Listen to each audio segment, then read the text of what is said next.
The Sign of the Four ******** The Sign of the Four by Arthur Conan Doyle. Contents Chapter I.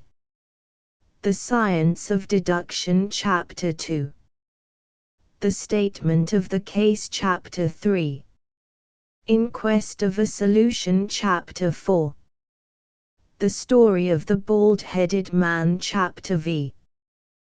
The Tragedy of Pondicherry Lodge Chapter 6.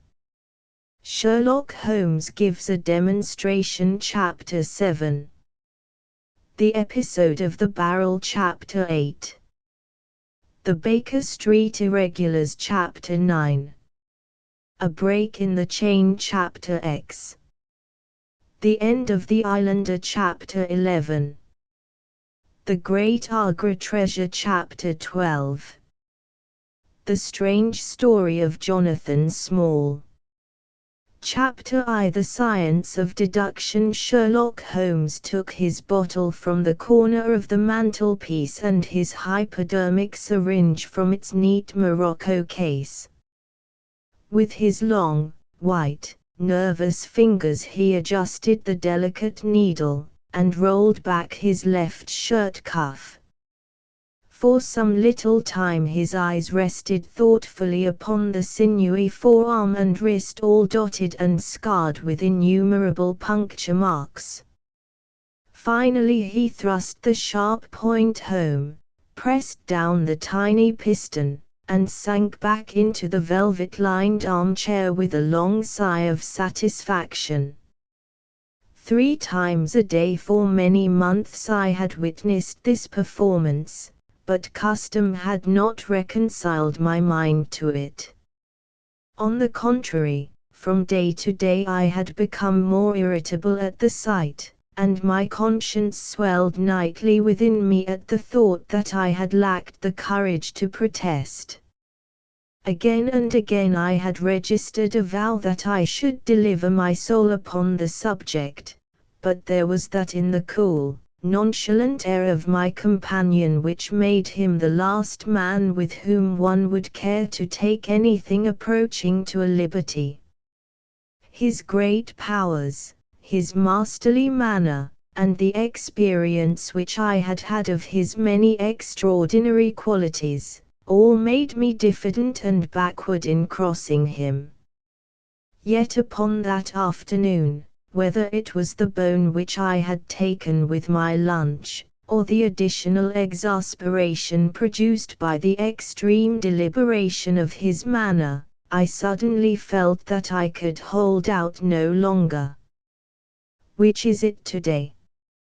I asked, "morphine or cocaine?" He raised his eyes languidly from the old black-letter volume which he had opened. "It is cocaine," he said, "a 7% solution. Would you care to try it?" "No, indeed," I answered, brusquely. "My constitution has not got over the Afghan campaign yet. I cannot afford to throw any extra strain upon it." He smiled at my vehemence. "Perhaps you are right, Watson," he said. "I suppose that its influence is physically a bad one. I find it, however, so transcendently stimulating and clarifying to the mind that its secondary action is a matter of small moment. But consider," I said, earnestly. "Count the cost. Your brain may, as you say, be roused and excited, but it is a pathological and morbid process, which involves increased tissue change and may at last leave a permanent weakness.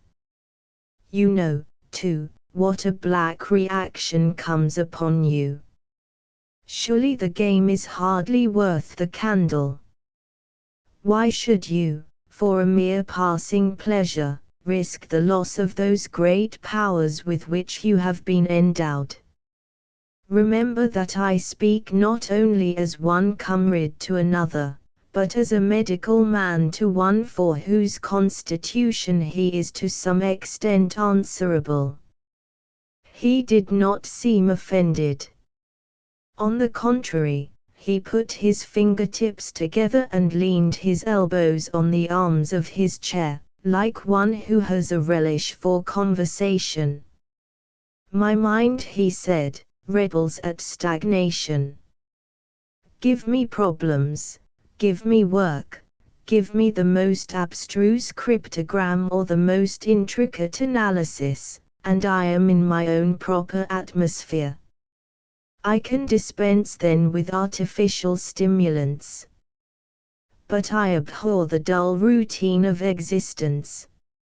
I crave for mental exaltation. That is why I have chosen my own particular profession, or rather created it, for I am the only one in the world. The only unofficial detective," I said, raising my eyebrows. "The only unofficial consulting detective," he answered. "I am the last and highest court of appeal in detection. When Gregson or Lestrade or Athelney Jones are out of their depths, which, by the way, is their normal state, the matter is laid before me. I examine the data, as an expert, and pronounce a specialist's opinion. I claim no credit in such cases. My name figures in no newspaper. The work itself, the pleasure of finding a field for my peculiar powers, is my highest reward. But you have yourself had some experience of my methods of work in the Jefferson Hope case."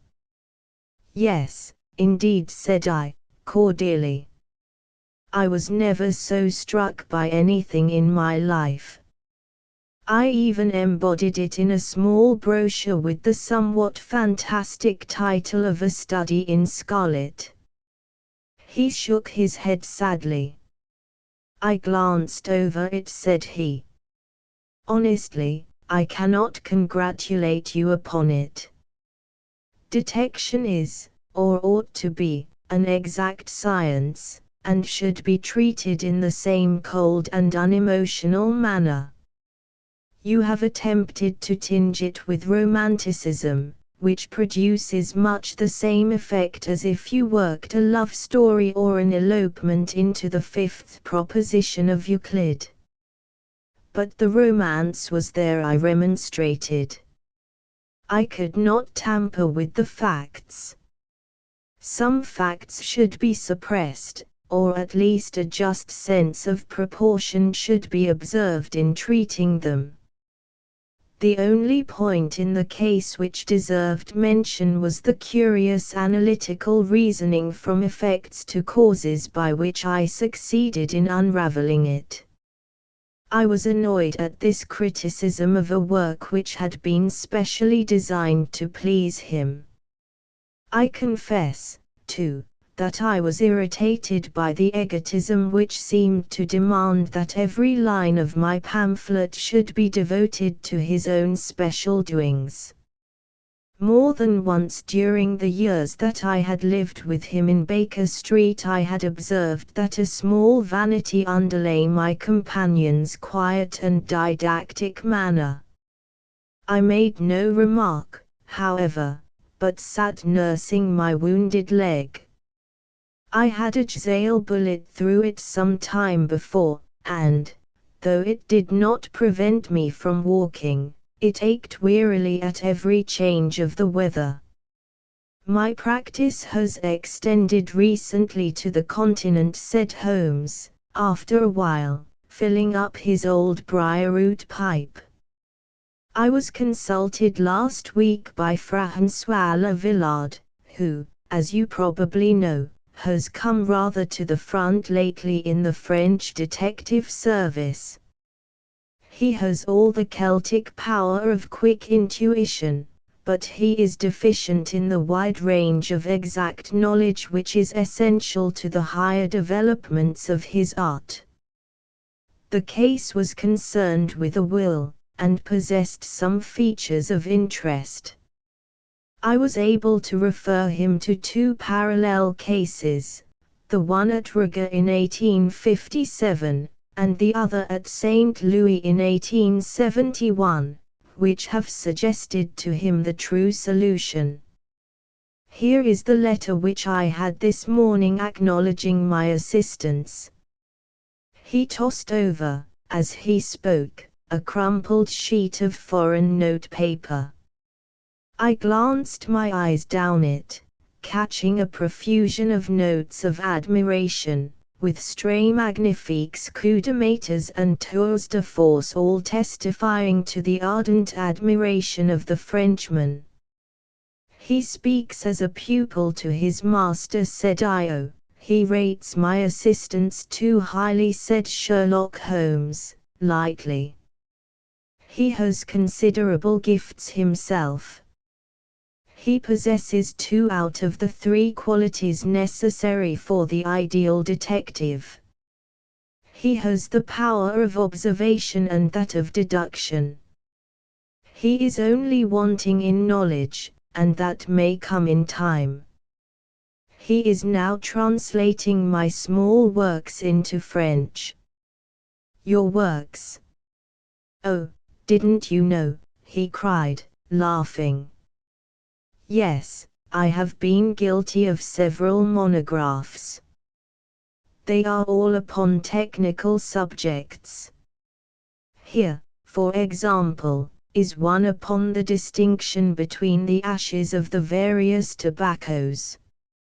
In it I enumerate 140 forms of cigar, cigarette, and pipe tobacco, with colored plates illustrating the difference in the ash. It is a point which is continually turning up in criminal trials, and which is sometimes of supreme importance as a clue. If you can say definitely, for example, that some murder has been done by a man who was smoking an Indian lunka, it obviously narrows your field of search. To the trained eye there is as much difference between the black ash of a trichinopoli and the white fluff of bird's eye as there is between a cabbage and a potato. You have an extraordinary genius for minutiae," I remarked. "I appreciate their importance. Here is my monograph upon the tracing of footsteps, with some remarks upon the uses of plaster of Paris as a preserver of impresses. Here, too, is a curious little work upon the influence of a trade upon the form of the hand, with lithotypes of the hands of slaters, sailors, cork cutters, compositors, weavers, and diamond polishers. That is a matter of great practical interest to the scientific detective, especially in cases of unclaimed bodies, or in discovering the antecedents of criminals. But I weary you with my hobby." "Not at all," I answered, earnestly. "It is of the greatest interest to me, especially since I have had the opportunity of observing your practical application of it.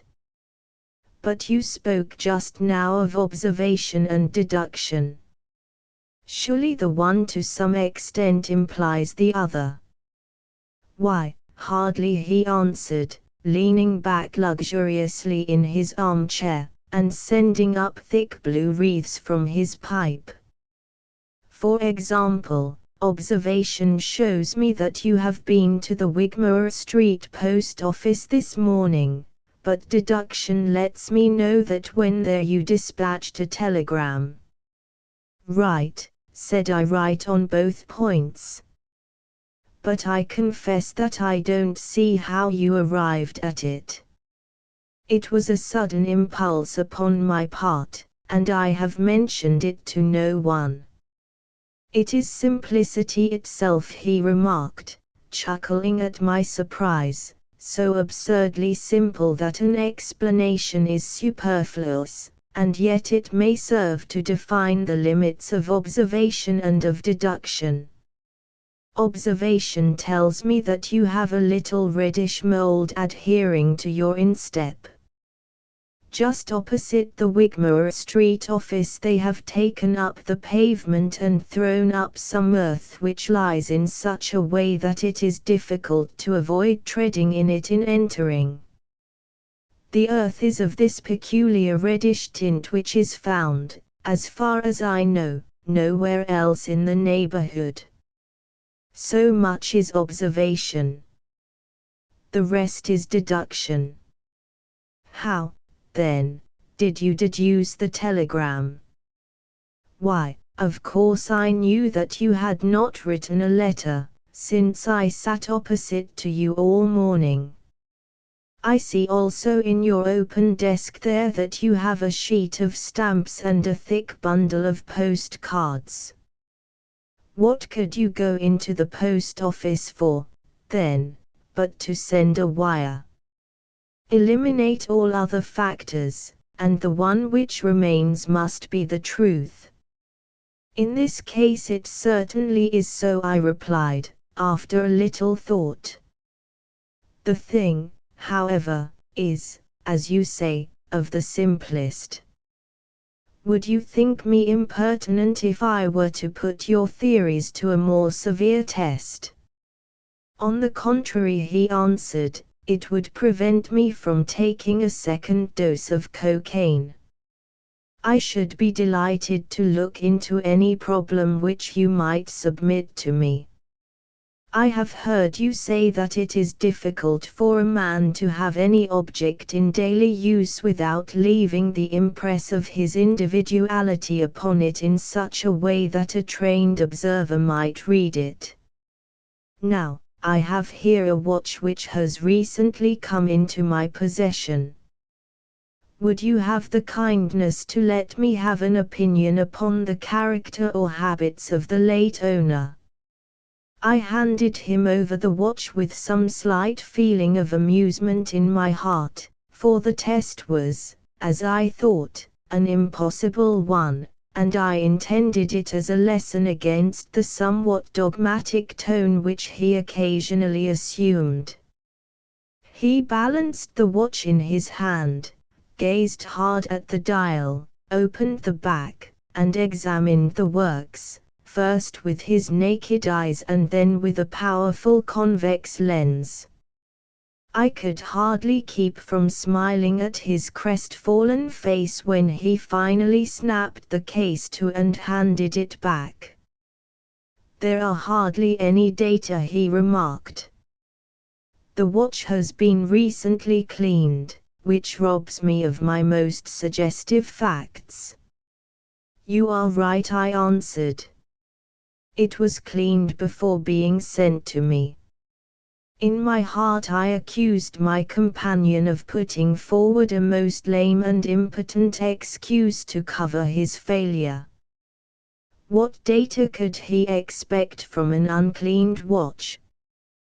Though unsatisfactory, my research has not been entirely barren, he observed, staring up at the ceiling with dreamy, lackluster eyes. Subject to your correction, I should judge that the watch belonged to your elder brother, who inherited it from your father. That you gather, no doubt, from the HW upon the back. Quite so. The W suggests your own name. The date of the watch is nearly 50 years back, and the initials are as old as the watch, so it was made for the last generation.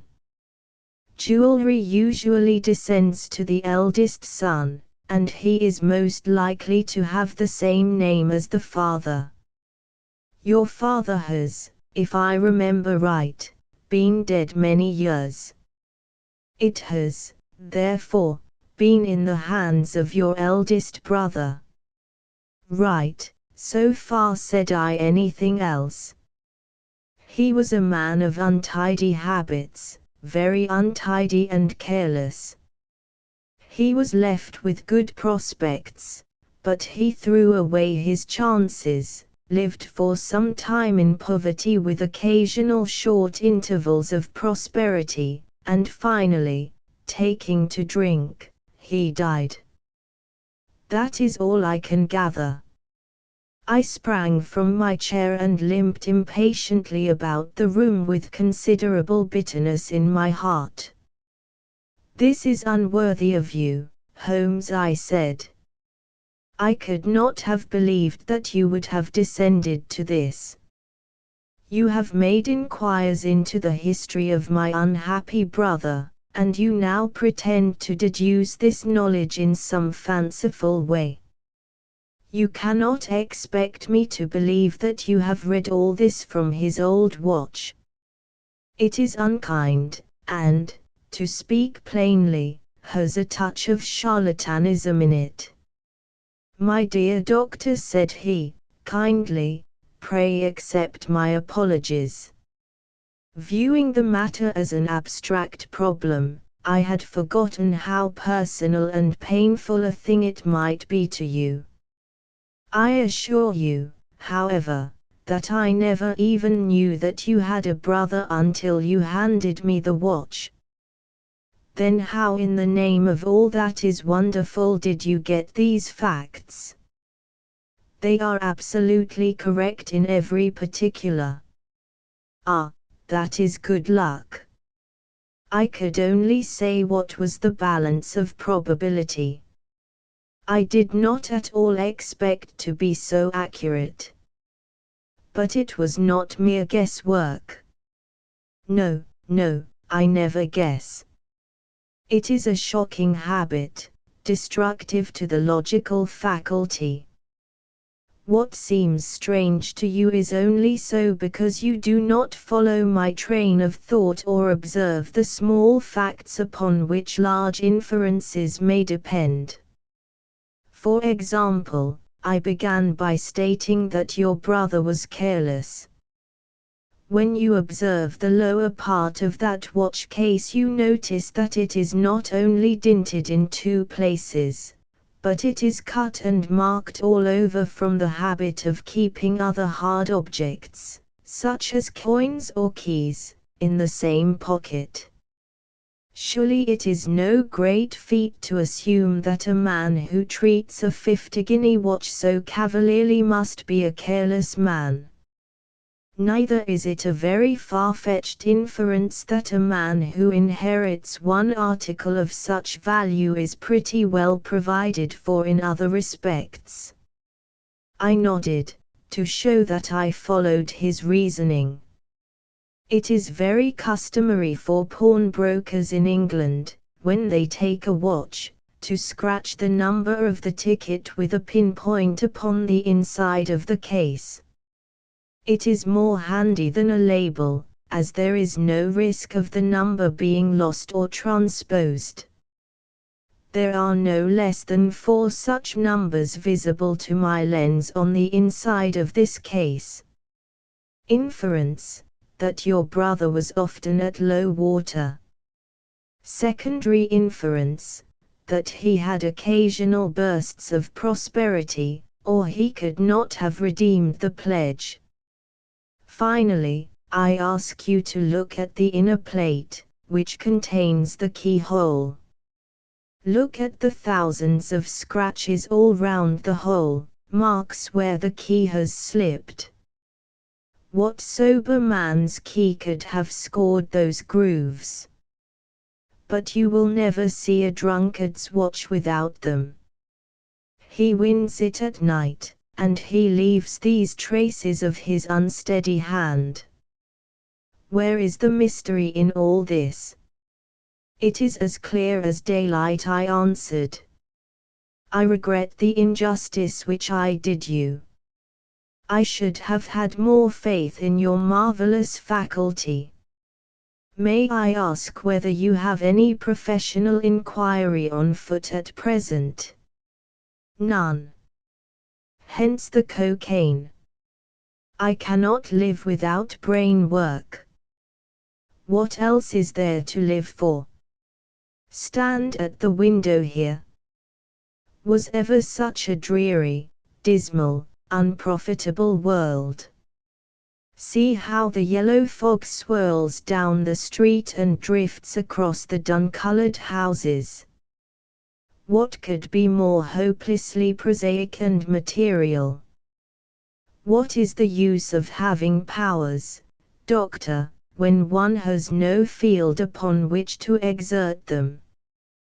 Crime is commonplace, existence is commonplace, and no qualities save those which are commonplace have any function upon earth.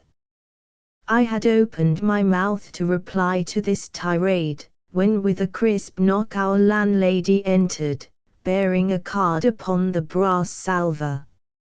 "A young lady for you, sir," she said, addressing my companion. "Miss Mary Mostyn," he read. I have no recollection of the name.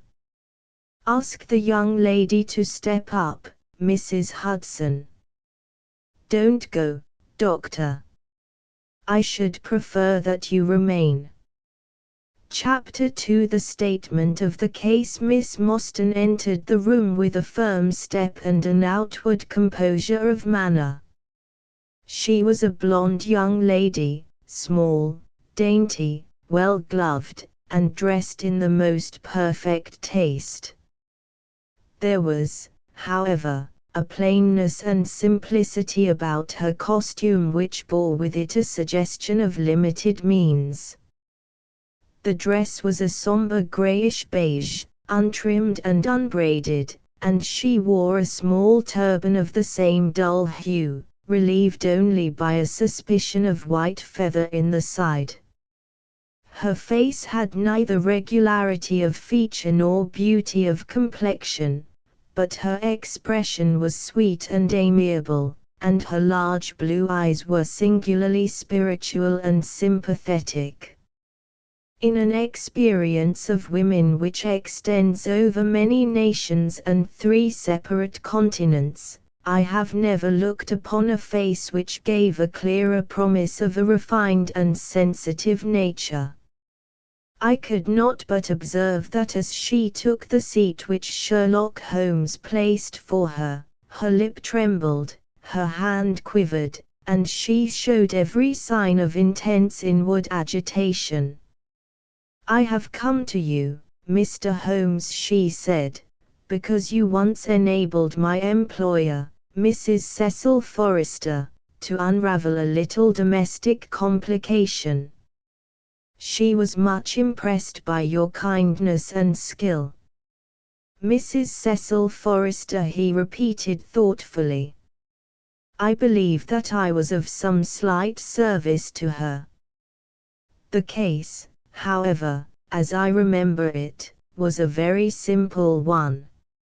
She did not think so. But at least you cannot say the same of mine. I can hardly imagine anything more strange, more utterly inexplicable, than the situation in which I find myself. Holmes rubbed his hands, and his eyes glistened. He leaned forward in his chair with an expression of extraordinary concentration upon his clear-cut, hawk-like features. "State your case," said he, in brisk, business tones. I felt that my position was an embarrassing one. "You will, I am sure, excuse me," I said, rising from my chair. To my surprise, the young lady held up her gloved hand to detain me.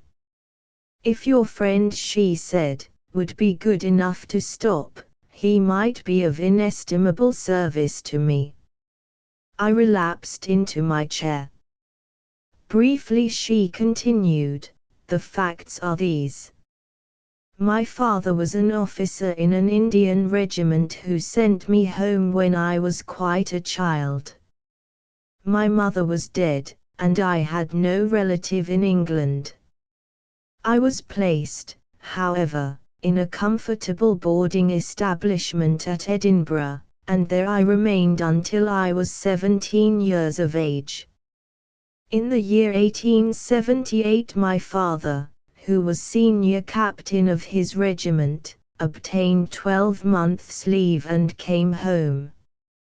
He telegraphed to me from London that he had arrived all safe, and directed me to come down at once, giving the Langham Hotel as his address.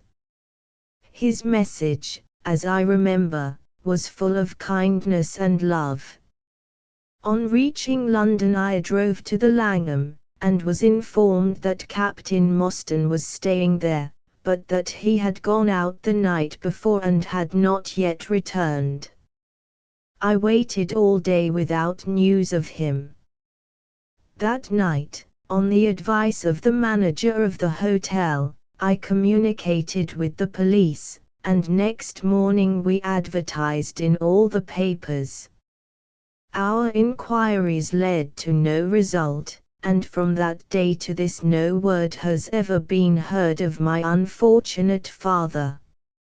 He came home with his heart full of hope, to find some peace, some comfort, and instead, she put her hand to her throat, and a choking sob cut short the sentence. "The date?" asked Holmes, opening his notebook.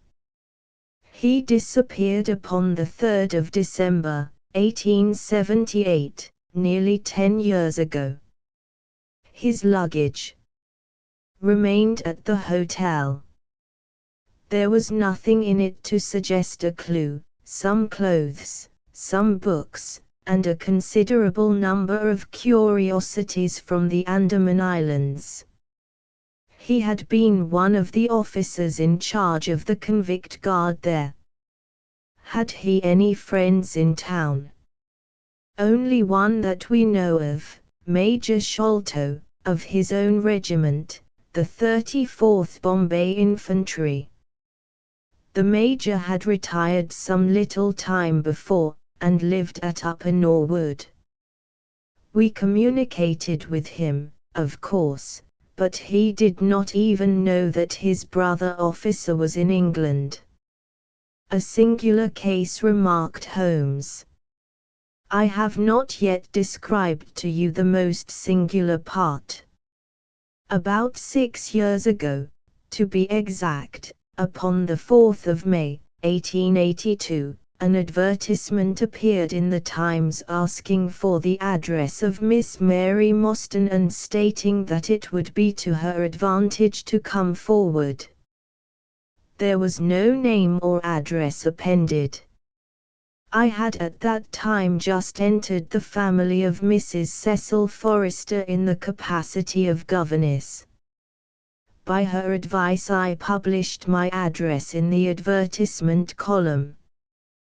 The same day there arrived through the post a small cardboard box addressed to me, which I found to contain a very large and lustrous pearl. No word of writing was enclosed.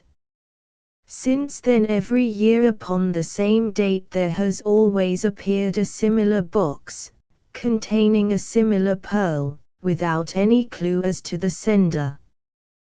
They have been pronounced by an expert to be of a rare variety and of considerable value.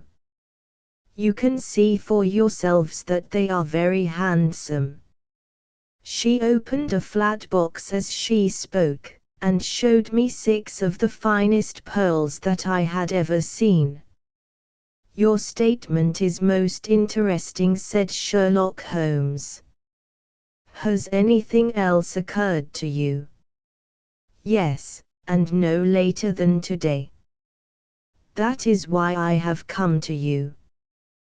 This morning I received this letter, which you will perhaps read for yourself."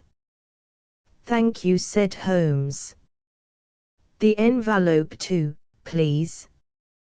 Postmark, London, S.W. Date, July the 7th. Man's thumb mark on corner, probably postman. Best quality paper. Envelopes at 6p a packet. Particular man in his stationery. No address. Be at the third pillar from the left outside the Lyceum Theatre tonight at 7 o'clock. If you are distrustful, bring 2 friends.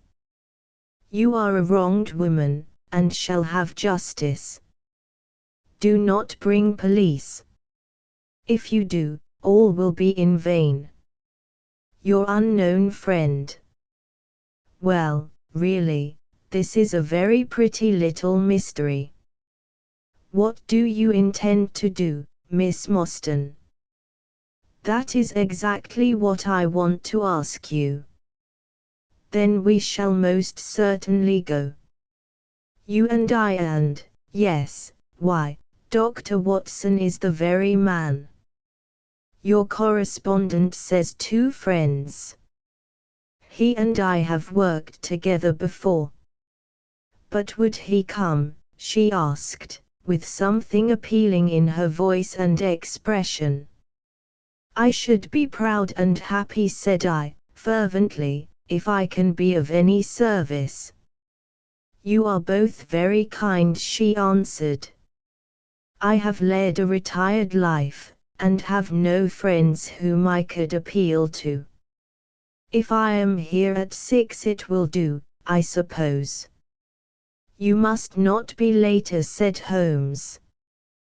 There is one other point, however.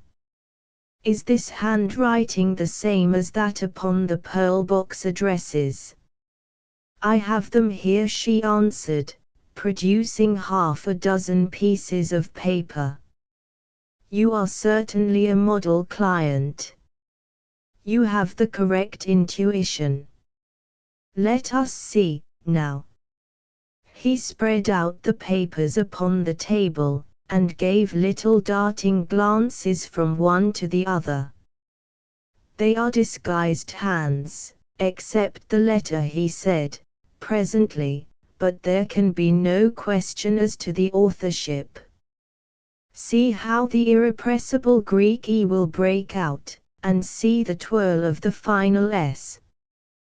They are undoubtedly by the same person. I should not like to suggest false hopes, Miss Mostyn, but is there any resemblance between this hand and that of your father? Nothing could be more unlike.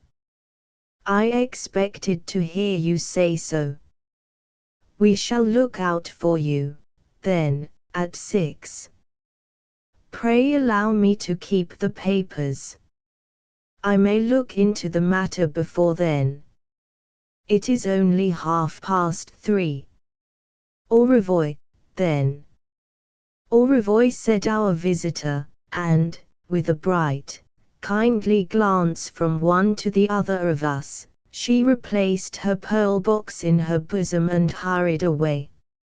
Standing at the window, I watched her walking briskly down the street, until the grey turban and white feather were but a speck in the sombre crowd.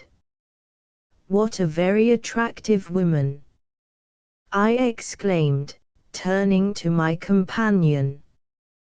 He had lit his pipe again, and was leaning back with drooping eyelids. Is she? He said, languidly. I did not observe. You really are an automaton, a calculating machine, I cried. There is something positively inhuman in you at times. He smiled gently. It is of the first importance, he said, not to allow your judgment to be biased by personal qualities. A client is to me a mere unit, a factor in a problem. The emotional qualities are antagonistic to clear reasoning. I assure you that the most winning woman I ever knew was hanged for poisoning 3 little children for their insurance money, and the most repellent man of my acquaintance is a philanthropist who has spent nearly $250,000 upon the London poor. In this case, However, I never make exceptions. An exception disproves the rule. Have you ever had occasion to study character in handwriting? What do you make of this fellow's scribble? It is legible and regular, I answered. A man of business habits and some force of character. Holmes shook his head. Look at his long letters, he said. They hardly rise above the common herd. That D might be an A, and that L and E. Men of character always differentiate their long letters, however illegibly they may write. There is vacillation in his Ks and self-esteem in his capitals. I am going out now. I have some few references to make.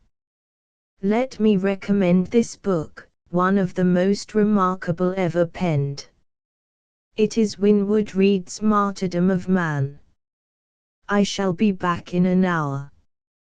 I sat in the window with the volume in my hand, but my thoughts were far from the daring speculations of the writer. My mind ran upon our late visitor, her smiles, the deep rich tones of her voice, the strange mystery which overhung her life. If she were 17 at the time of her father's disappearance, she must be 27 now, a sweet age, when youth has lost its self-consciousness and become a little sobered by experience. So I sat and mused, until such dangerous thoughts came into my head that I hurried away to my desk and plunged furiously into the latest treatise upon pathology. What was I, an army surgeon with a weak leg and a weaker banking account, that I should dare to think of such things? She was a unit, a factor, nothing more. If my future were black, it was better surely to face it like a man than to attempt to brighten it by mere will-o'-the-wisps of the imagination. Chapter 3. In quest of a solution. It was 5:30 before Holmes returned. He was bright, eager, and in excellent spirits, a mood which in his case alternated with fits of the blackest depression. There is no great mystery in this matter, he said, taking the cup of tea which I had poured out for him. The facts appear to admit of only one explanation. What, you have solved it already? Well, that would be too much to say. I have discovered a suggestive fact, that is all. It is, however, very suggestive. The details are still to be added. I have just found, on consulting the back files of the Times, that Major Sholto, of Upper Norwood, late of the 34th Bombay Infantry, died upon the 28th of April, 1882. I may be very obtuse, Holmes, but I fail to see what this suggests. No.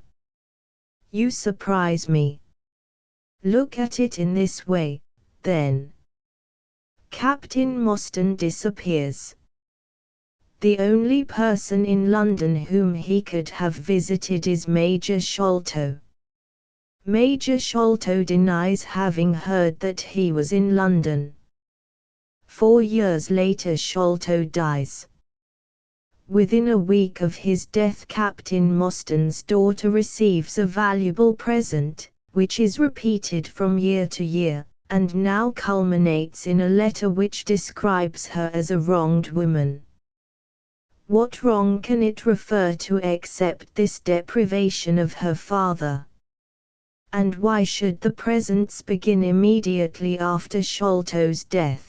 Unless it is that Sholto's heir knows something of the mystery and desires to make compensation. Have you any alternative theory which will meet the facts? But what a strange compensation! And how strangely made! Why, too, should he write a letter now, rather than 6 years ago? Again, the letter speaks of giving her justice. What justice can she have? It is too much to suppose that her father is still alive. There is no other injustice in her case that you know of. There are difficulties. There are certainly difficulties, said Sherlock Holmes, pensively. But our expedition of tonight will solve them all. Ah, here is a four-wheeler, and Miss Mostyn is inside. Are you all ready? Then we had better go down, for it is a little past the hour. I picked up my hat and my heaviest stick, but I observed that Holmes took his revolver from his drawer and slipped it into his pocket. It was clear that he thought that our night's work might be a serious one. Miss Mostyn was muffled in a dark cloak, and her sensitive face was composed, but pale. She must have been more than woman if she did not feel some uneasiness at the strange enterprise upon which we were embarking, yet her self-control was perfect, and she readily answered the few additional questions which Sherlock Holmes put to her. Major Sholto was a very particular friend of Papa's, she said. His letters were full of allusions to the Major. He and Papa were in command of the troops at the Andaman Islands, so they were thrown a great deal together. By the way, a curious paper was found in Papa's desk which no one could understand. I don't suppose that it is of the slightest importance, but I thought you might care to see it, so I brought it with me. It is here. Holmes unfolded the paper carefully and smoothed it out upon his knee. He then very methodically examined it all over with his double lens. It is paper of native Indian manufacture, he remarked. It has at some time been pinned to a board. The diagram upon it appears to be a plan of part of a large building with numerous halls, corridors, and passages. At one point is a small cross done in red ink, and above it is 3.37 from left in faded pencil writing. In the left-hand corner is a curious hieroglyphic like 4 crosses in a line with their arms touching.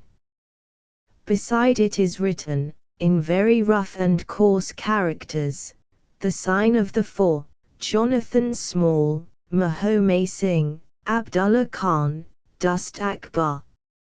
No, I confess that I do not see how this bears upon the matter. Yet it is evidently a document of importance. It has been kept carefully in a pocket-book, for the one side is as clean as the other. It was in his pocket-book that we found it. Preserve it carefully, then, Miss Mostyn, for it may prove to be of use to us. I begin to suspect that this matter may turn out to be much deeper and more subtle than I at first supposed. I must reconsider my ideas. He leaned back in the cab, and I could see by his drawn brow and his vacant eye that he was thinking intently. Miss Mostyn and I chatted in an undertone about our present expedition and its possible outcome, but our companion maintained his impenetrable reserve until the end of our journey. It was a September evening, and not yet 7 o'clock, but the day had been a dreary one, and a dense drizzly fog lay low upon the great city. Mud-colored clouds drooped sadly over the muddy streets. Down the Strand the lamps were but misty splotches of diffused light which threw a feeble circular glimmer upon the slimy pavement. The yellow glare from the shop windows streamed out into the steamy, vaporous air, and threw a murky, shifting radiance across the crowded thoroughfare. There was, to my mind, something eerie and ghost-like in the endless procession of faces which flitted across these narrow bars of light, sad faces and glad, haggard and merry. Like all humankind, they flitted from the gloom into the light, and so back into the gloom once more. I am not subject to impressions, but the dull, heavy evening, with the strange business upon which we were engaged, combined to make me nervous and depressed. I could see from Miss Mostyn's manner that she was suffering from the same feeling. Holmes alone could rise superior to petty influences. He held his open notebook upon his knee, and from time to time he jotted down figures and memoranda in the light of his pocket lantern. At the Lyceum Theatre the crowds were already thick at the side entrances. In front a continuous stream of hansoms and four-wheelers were rattling up, discharging their cargoes of shirt-fronted men and beshawled, bedimonded women. We had hardly reached the third pillar, which was our rendezvous, before a small, dark, brisk man in the dress of a coachman accosted us. "Are you the parties who come with Miss Mostyn?" he asked. "I am Miss Mostyn, and these two gentlemen are my friends," said she. He bent a pair of wonderfully penetrating and questioning eyes upon us. "You will excuse me, miss," he said with a certain dogged manner, "but I was to ask you to give me your word that neither of your companions is a police officer." "I give you my word on that," she answered. He gave a shrill whistle, on which a street Arab led across a four-wheeler and opened the door. The man who had addressed us mounted to the box, while we took our places inside. We had hardly done so before the driver whipped up his horse, and we plunged away at a furious pace through the foggy streets. The situation was a curious one. We were driving to an unknown place, on an unknown errand. Yet our invitation was either a complete hoax, which was an inconceivable hypothesis, or else we had good reason to think that important issues might hang upon our journey. Miss Mostyn's demeanor was as resolute and collected as ever. I endeavored to cheer and amuse her by reminiscences of my adventures in Afghanistan, but, to tell the truth, I was myself so excited at our situation and so curious as to our destination that my stories were slightly involved. To this day she declares that I told her one moving anecdote as to how a musket looked into my tent at the dead of night, and how I fired a double-barreled tiger cub at it. At first I had some idea as to the direction in which we were driving, but soon, what with our pace, the fog, and my own limited knowledge of London, I lost my bearings, and knew nothing, save that we seemed to be going a very long way. Sherlock Holmes was never at fault, however, and he muttered the names as the cab rattled through squares and in and out by torch or spy streets. "Rochester Row," said he. "Now Vincent Square. Now we come out on the Vauxhall Bridge Road. We are making for the Surrey side, apparently." "Yes, I thought so. Now we are on the bridge." You can catch glimpses of the river. We did indeed get a fleeting view of a stretch of the Thames with the lamps shining upon the broad, silent water, but our cab dashed on, and was soon involved in a labyrinth of streets upon the other side. Wordsworth Road, said my companion. Priory Road. Larkhall Lane. Stockwell Place. Robert Street. Cold Harbour Lane. Our quest does not appear to take us to very fashionable regions. We had, indeed, reached a questionable and forbidding neighbourhood. Long lines of dull brick houses were only relieved by the coarse glare and tawdry brilliancy of public houses at the corner. Then came rows of two-storied villas, each with a fronting of miniature garden, and then again interminable lines of new staring brick buildings, the monster tentacles which the giant city was throwing out into the country. At last the cab drew up at the third house in a new terrace. None of the other houses were inhabited, and that at which we stopped was as dark as its neighbors, save for a single glimmer in the kitchen window. On our knocking, however, the door was instantly thrown open by a Hindu servant clad in a yellow turban, white loose-fitting clothes, and a yellow sash. There was something strangely incongruous in this oriental figure framed in the commonplace doorway of a third-rate suburban dwelling house. "The Sahib awaits you," said he, and even as he spoke there came a high piping voice from some inner room. "Show them in to me, Khitmutgar," it cried. "Show them straight into me." Chapter 4. The story of the bald-headed man. We followed the Indian down a sordid and common passage, ill-lit and worse furnished, until he came to a door upon the right, which he threw open. A blaze of yellow light streamed out upon us, and in the center of the glare there stood a small man with a very high head, a bristle of red hair all round the fringe of it, and a bald, shining scalp which shot out from among it like a mountain peak from fir trees. He writhed his hands together as he stood, and his features were in a perpetual jerk, now smiling, now scowling, but never for an instant in repose.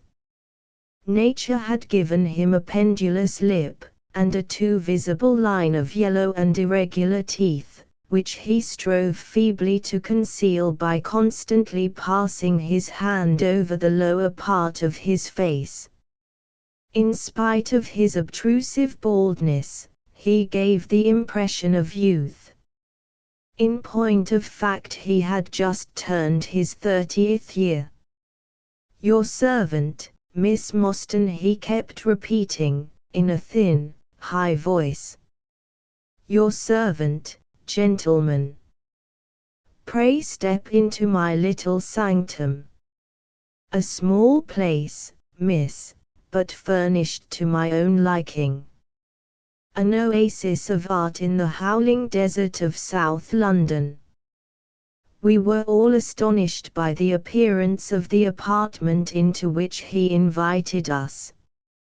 In that sorry house it looked as out of place as a diamond of the first water in a setting of brass. The richest and glossiest of curtains and tapestries draped the walls, looped back here and there to expose some richly mounted painting or oriental vase. The carpet was of amber and black, so soft and so thick that the foot sank pleasantly into it, as into a bed of moss. Two great tiger skins thrown athwart it increased the suggestion of Eastern luxury, as did a huge hookah which stood upon a mat in the corner.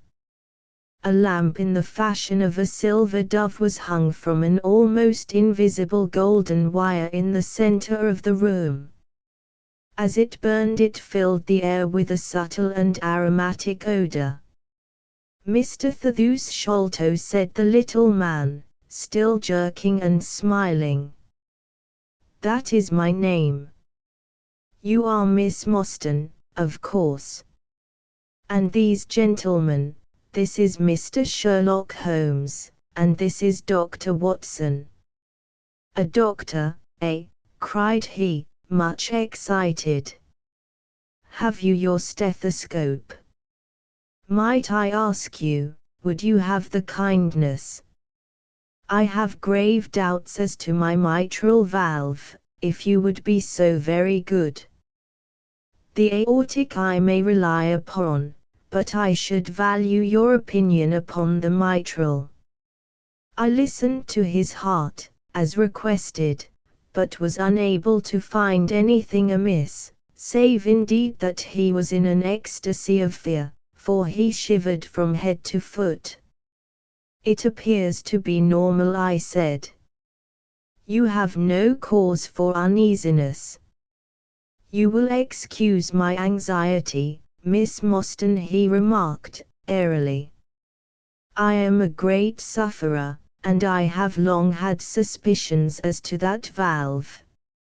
I am delighted to hear that they are unwarranted. Had your father, Miss Mostyn, refrained from throwing a strain upon his heart, he might have been alive now. I could have struck the man across the face, so hot was I at this callous and off-hand reference to so delicate a matter." Miss Mostyn sat down, and her face grew white to the lips. "I knew in my heart that he was dead," said she. "I can give you every information," said he, "and, what is more, I can do you justice, and I will, too, whatever Brother Bartholomew may say. I am so glad to have your friends here, not only as an escort to you, but also as witnesses to what I am about to do and say. The three of us can show a bold front to Brother Bartholomew. But let us have no outsiders, no police or officials. We can settle everything satisfactorily among ourselves, without any interference. Nothing would annoy Brother Bartholomew more than any publicity." He sat down upon a low settee and blinked at us inquiringly with his weak, watery blue eyes. "For my part," said Holmes, "whatever you may choose to say will go no further." I nodded to show my agreement. "That is well. That is well," said he. "May I offer you a glass of Chianti, Miss Mostyn? Or of Tokay? I keep no other wines. Shall I open a flask?" "No."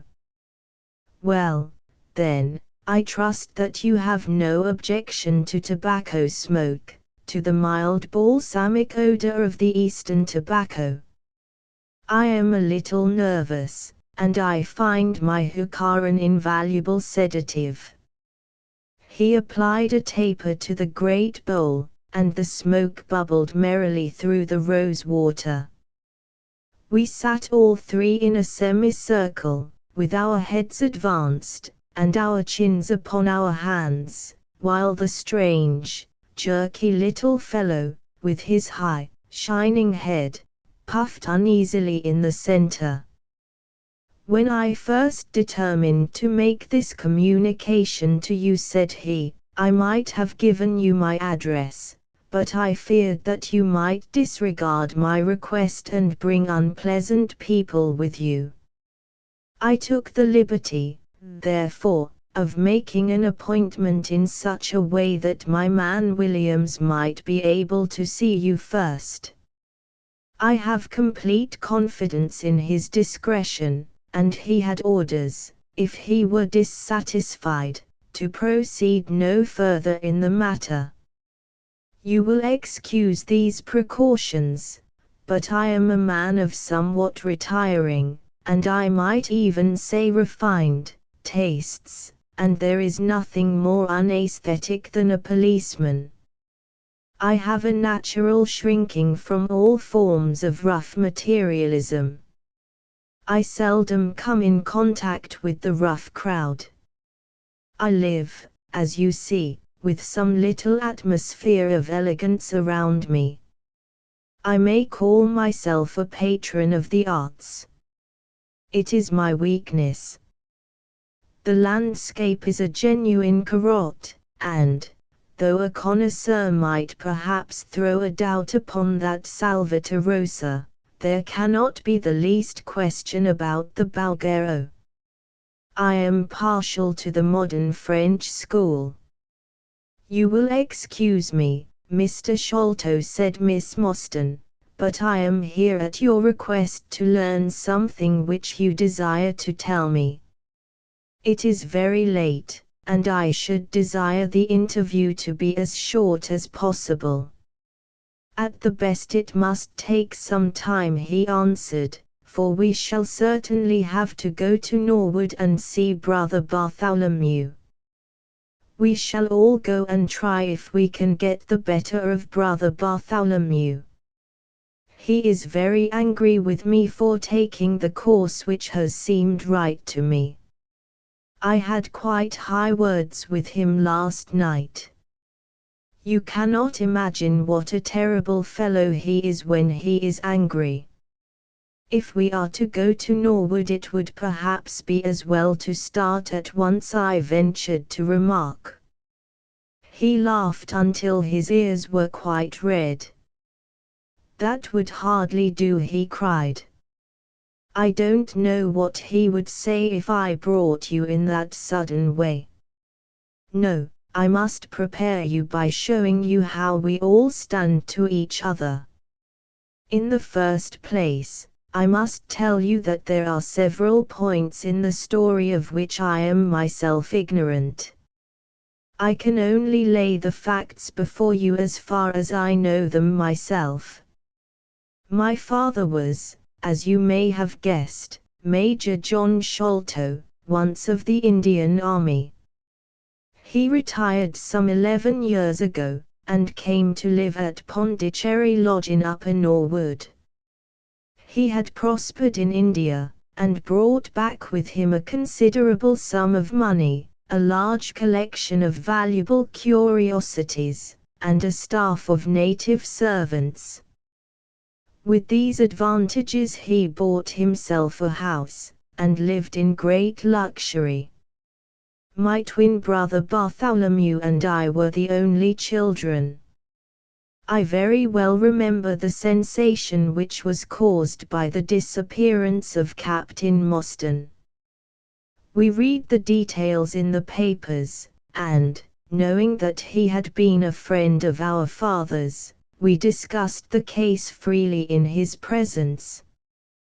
He used to join in our speculations as to what could have happened. Never for an instant did we suspect that he had the whole secret hidden in his own breast, that of all men he alone knew the fate of Arthur Mostyn. We did know, however, that some mystery, some positive danger, overhung our father. He was very fearful of going out alone, and he always employed 2 prize fighters to act as porters at Pondicherry Lodge. Williams, who drove you tonight, was one of them. He was once lightweight champion of England. Our father would never tell us what it was he feared, but he had a most marked aversion to men with wooden legs. On one occasion he actually fired his revolver at a wooden-legged man, who proved to be a harmless tradesman canvassing for orders. We had to pay a large sum to hush the matter up. My brother and I used to think this a mere whim of my father's, but events have since led us to change our opinion. Early in 1882 my father received a letter from India which was a great shock to him.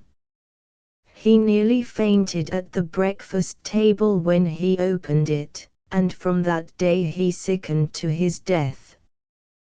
What was in the letter we could never discover, but I could see as he held it that it was short and written in a scrawling hand. He had suffered for years from an enlarged spleen, but he now became rapidly worse, and towards the end of April we were informed that he was beyond all hope, and that he wished to make a last communication to us. When we entered his room he was propped up with pillows and breathing heavily. He besought us to lock the door and to come upon either side of the bed. Then, grasping our hands, he made a remarkable statement to us, in a voice which was broken as much by emotion as by pain. I shall try and give it to you in his own very words. I have only one thing, he said, which weighs upon my mind at this supreme moment. It is my treatment of poor Mostyn's orphan. The cursed greed which has been my besetting sin through life has withheld from her the treasure, half at least of which should have been hers. And yet I have made no use of it myself, so blind and foolish a thing is avarice. The mere feeling of possession has been so dear to me that I could not bear to share it with another. See that chaplet dipped with pearls beside the quinine bottle. Even that I could not bear to part with, although I had got it out with the design of sending it to her. You, my sons, will give her a fair share of the Agra treasure. But send her nothing, not even the chaplet, until I am gone. After all, men have been as bad as this and have recovered.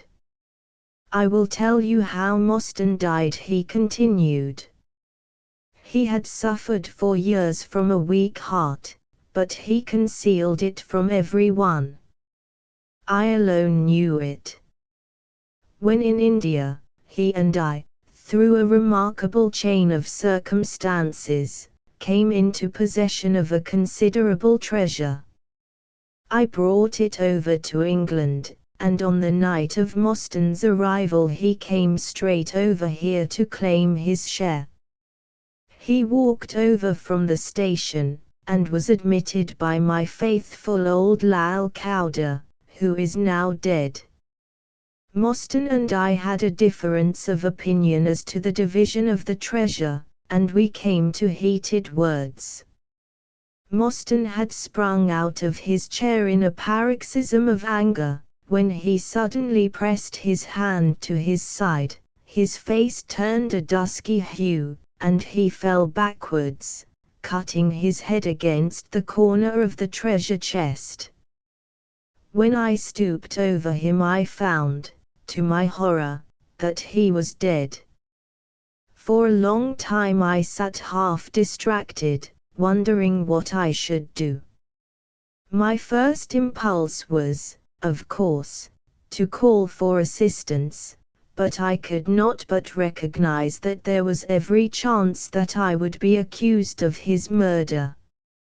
His death at the moment of a quarrel, and the gash in his head, would be black against me. Again, an official inquiry could not be made without bringing out some facts about the treasure, which I was particularly anxious to keep secret. He had told me that no soul upon earth knew where he had gone. There seemed to be no necessity why any soul ever should know. I was still pondering over the matter, when, looking up, I saw my servant, Lal Chowder, in the doorway. He stole in and bolted the door behind him. "Do not fear, Sahib," he said. No one need know that you have killed him. Let us hide him away, and who is the wiser? I did not kill him, said I. Lal Kauda shook his head and smiled. I heard it all, Sahib, said he. I heard you quarrel, and I heard the blow. But my lips are sealed. All are asleep in the house. Let us put him away together. That was enough to decide me. If my own servant could not believe my innocence, how could I hope to make it good before 12 foolish tradesmen in a jury box? Lal Kauda and I disposed of the body that night, and within a few days the London papers were full of the mysterious disappearance of Captain Mostyn. You will see from what I say that I can hardly be blamed in the matter. My fault lies in the fact that we concealed not only the body, but also the treasure, and that I have clung to Mostyn's share as well as to my own. I wish you, therefore, to make restitution. Put your ears down to my mouth. The treasure is hidden in. At this instant a horrible change came over his expression, his eyes stared wildly, his jaw dropped, and he yelled, in a voice which I can never forget, "Keep him out! For Christ's sake, keep him out!" We both stared round at the window behind us upon which his gaze was fixed. A face was looking in at us out of the darkness. We could see the whitening of the nose where it was pressed against the glass.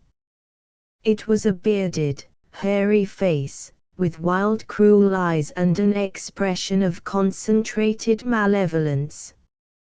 My brother and I rushed towards the window, but the man was gone. When we returned to my father, his head had dropped and his pulse had ceased to beat. We searched the garden that night, but found no sign of the intruder, save that just under the window a single footmark was visible in the flower bed. But for that one trace, we might have thought that our imaginations had conjured up that wild, fierce face. We soon, however, had another and a more striking proof that there were secret agencies at work all round us.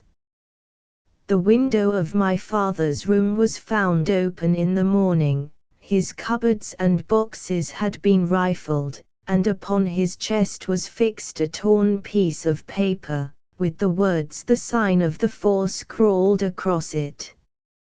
What the phrase meant, or who our secret visitor may have been, we never knew. As far as we can judge, none of my father's property had been actually stolen, though everything had been turned out. My brother and I naturally associated this peculiar incident with the fear which haunted my father during his life, but it is still a complete mystery to us. The little man stopped to relight his hookah and puffed thoughtfully for a few moments. We had all sat absorbed, listening to his extraordinary narrative. At the short account of her father's death, Miss Mostyn had turned deadly white, and for a moment I feared that she was about to faint.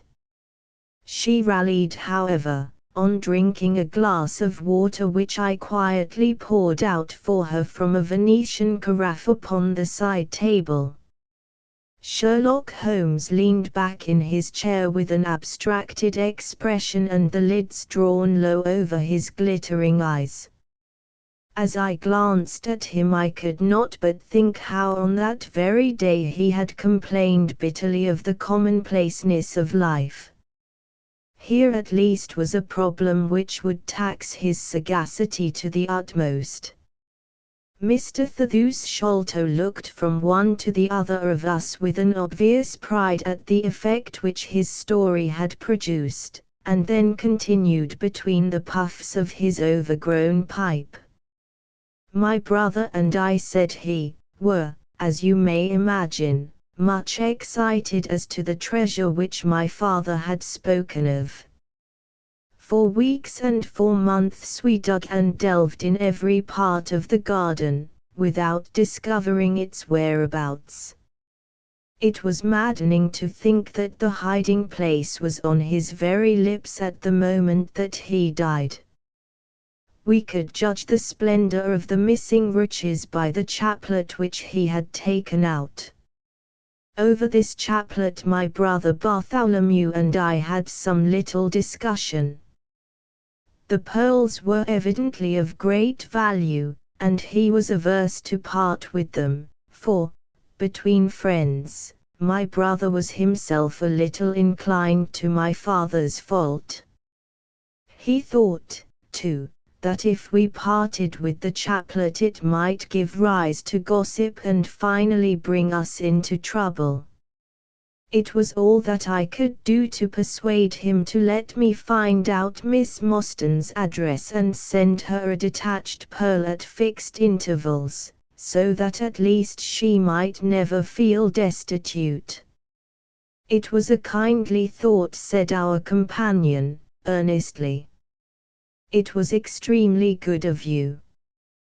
The little man waved his hand deprecatingly. We were your trustees, he said. That was the view which I took of it, though Brother Bartholomew could not altogether see it in that light. We had plenty of money ourselves. I desired no more. Besides, it would have been such bad taste to have treated a young lady in so scurvy a fashion.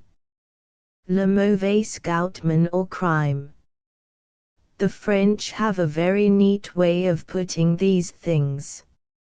Our difference of opinion on this subject went so far that I thought it best to set up rooms for myself, so I left Pondicherry Lodge, taking the old Kit Mutger and Williams with me. Yesterday, however, I learn that an event of extreme importance has occurred. The treasure has been discovered. I instantly communicated with Miss Mostyn, and it only remains for us to drive out to Norwood and demand our share. I explained my views last night to Brother Bartholomew, so we shall be expected, if not welcome, visitors.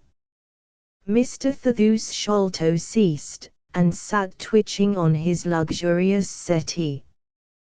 We all remained silent, with our thoughts upon the new development which the mysterious business had taken.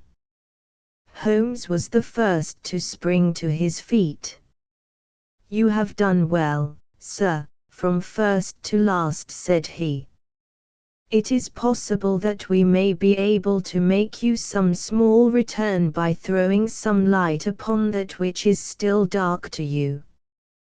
But, as Miss Mostyn remarked just now, it is late, and we had best put the matter through without delay. Our new acquaintance very deliberately coiled up the tube of his hookah, and produced from behind a curtain a very long befrogged topcoat with astrakhan collar and cuffs. This he buttoned tightly up, in spite of the extreme closeness of the night, and finished his attire by putting on a rabbit-skin cap with hanging lappets which covered the ears, so that no part of him was visible save his mobile and peaky face. My health is somewhat fragile, he remarked, as he led the way down the passage. I am compelled to be a valetudinarian. Our cab was awaiting us outside, and our program was evidently prearranged, for the driver started off at once at a rapid pace. Thaddeus Sholto talked incessantly, in a voice which rose high above the rattle of the wheels. "Bartholomew is a clever fellow," said he. "How do you think he found out where the treasure was?"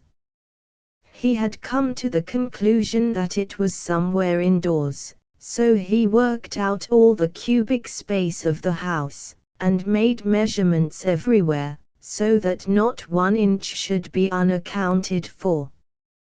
Among other things, he found that the height of the building was 74 feet, but on adding together the heights of all the separate rooms, and making every allowance for the space between, which he ascertained by borings, he could not bring the total to more than 70 feet.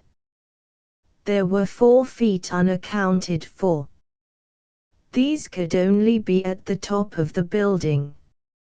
He knocked a hole, therefore, in the lath and plaster ceiling of the highest room, and there, sure enough, he came upon another little garret above it, which had been sealed up and was known to no one. In the center stood the treasure chest, resting upon 2 rafters. He lowered it through the hole, and there it lies. He computes the value of the jewels at not less than £500,000 sterling. At the mention of this gigantic sum we all stared at one another open-eyed. Miss Mostyn, could we secure her rights, would change from a needy governess to the richest heiress in England. Surely it was the place of a loyal friend to rejoice at such news, yet I am ashamed to say that selfishness took me by the soul, and that my heart turned as heavy as lead within me. I stammered out some few halting words of congratulation, and then sat downcast, with my head drooped, deaf to the babble of our new acquaintance. He was clearly a confirmed hypochondriac, and I was dreamily conscious that he was pouring forth interminable trains of symptoms, and imploring information as to the composition and action of innumerable quack nostrums, some of which he bore about in a leather case in his pocket. I trust that he may not remember any of the answers which I gave him that night.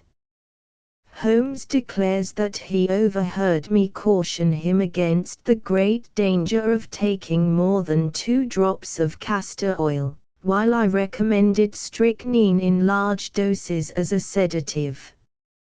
However that may be, I was certainly relieved when our cab pulled up with a jerk and the coachman sprang down to open the door. "This, Miss Mostyn, is Pondicherry Lodge," said Mr. Thaddeus Sholto, as he handed her out. Chapter V. The Tragedy of Pondicherry Lodge. It was nearly 11 o'clock when we reached this final stage of our night's adventures. We had left the damp fog of the great city behind us, and the night was fairly fine. A warm wind blew from the westward, and heavy clouds moved slowly across the sky, with half a moon peeping occasionally through the rifts. It was clear enough to see for some distance, but Thaddeus Sholto took down one of the side lamps from the carriage to give us a better light upon our way. Pondicherry Lodge stood in its own grounds, and was girt round with a very high stone wall topped with broken glass. A single narrow iron-clamped door formed the only means of entrance. On this our guide knocked with a peculiar postman-like rat-tat. "Who is there?" cried a gruff voice from within. "It is I, McMurdo. You surely know my knock by this time." There was a grumbling sound and a clanking and jarring of keys. The door swung heavily back, and a short, deep-chested man stood in the opening, with the yellow light of the lantern shining upon his protruded face and twinkling distrustful eyes. "That you, Mr. Thaddeus?" But who are the others? I had no orders about them from the master. No, McMurdo. You surprise me. I told my brother last night that I should bring some friends. He ain't been out o' his room today, Mr. Thaddeus, and I have no orders. You know very well that I must stick to regulations. I can let you in, but your friends must just stop where they are. This was an unexpected obstacle. Thaddeus Sholto looked about him in a perplexed and helpless manner. This is too bad of you, McMurdo, he said. If I guarantee them, that is enough for you. There is the young lady, too. She cannot wait on the public road at this hour. Very sorry, Mr. Thaddeus, said the porter, inexorably. Folk may be friends o' yours, and yet no friends o' the master's. He pays me well to do my duty, and my duty I'll do. I don't know none o' your friends. Oh, yes you do, McMurdo, cried Sherlock Holmes, genially. I don't think you can have forgotten me. Don't you remember the amateur who fought 3 rounds with you at Allison's rooms on the night of your benefit 4 years back? Not Mr. Sherlock Holmes, roared the prize fighter. God's truth, how could I have mistook you? If instead o' standing there so quiet you had just stepped up and given me that cross hit of yours under the jaw, I'd ha' known you without a question. Ah, you're one that has wasted your gifts, you have. You might have aimed high, if you had joined the fancy. You see, Watson, if all else fails me I have still one of the scientific professions open to me, said Holmes, laughing. Our friend won't keep us out in the cold now, I am sure. In you come, sir, in you come, you and your friends, he answered. Very sorry, Mr. Thaddeus, but orders are very strict. Had to be certain of your friends before I let them in. Inside, a gravel path wound through desolate grounds to a huge clump of a house, square and prosaic, all plunged in shadow save where a moonbeam struck one corner and glimmered in a garret window. The vast size of the building, with its gloom and its deathly silence, struck a chill to the heart. Even Thaddeus Sholto seemed ill at ease, and the lantern quivered and rattled in his hand. I cannot understand it, he said. There must be some mistake. I distinctly told Bartholomew that we should be here, and yet there is no light in his window. I do not know what to make of it. Does he always guard the premises in this way? Asked Holmes. Yes, he has followed my father's custom. He was the favorite son, you know, and I sometimes think that my father may have told him more than he ever told me. That is Bartholomew's window up there where the moonshine strikes. It is quite bright, but there is no light from within, I think. None, said Holmes. But I see the glint of a light in that little window beside the door. Ah, that is the housekeeper's room. That is where old Mrs. Bernstone sits. She can tell us all about it. But perhaps you would not mind waiting here for a minute or two, for if we all go in together and she has no word of our coming she may be alarmed. But hush! What is that? He held up the lantern, and his hand shook until the circles of light flickered and wavered all round us. Miss Mostyn seized my wrist, and we all stood with thumping hearts, straining our ears. From the great black house there sounded through the silent night the saddest and most pitiful of sounds, the shrill, broken whimpering of a frightened woman. "It is Mrs. Bernstone," said Sholto. "She is the only woman in the house. Wait here. I shall be back in a moment." He hurried for the door, and knocked in his peculiar way. We could see a tall old woman admit him, and sway with pleasure at the very sight of him. "Oh, Mr. Thaddeus, sir, I am so glad you have come." "I am so glad you have come, Mr. Thaddeus, sir." We heard her reiterated rejoicings until the door was closed and her voice died away into a muffled monotone. Our guide had left us the lantern. Holmes swung it slowly round, and peered keenly at the house, and at the great rubbish heaps which cumbered the grounds. Miss Mostyn and I stood together, and her hand was in mine. A wondrous subtle thing is love, for here were we two who had never seen each other before that day, between whom no word or even look of affection had ever passed, and yet now in an hour of trouble our hands instinctively sought for each other. I have marveled at it since, but at the time it seemed the most natural thing that I should go out to her so, and, as she has often told me, there was in her also the instinct to turn to me for comfort and protection. So we stood hand in hand, like two children, and there was peace in our hearts for all the dark things that surrounded us.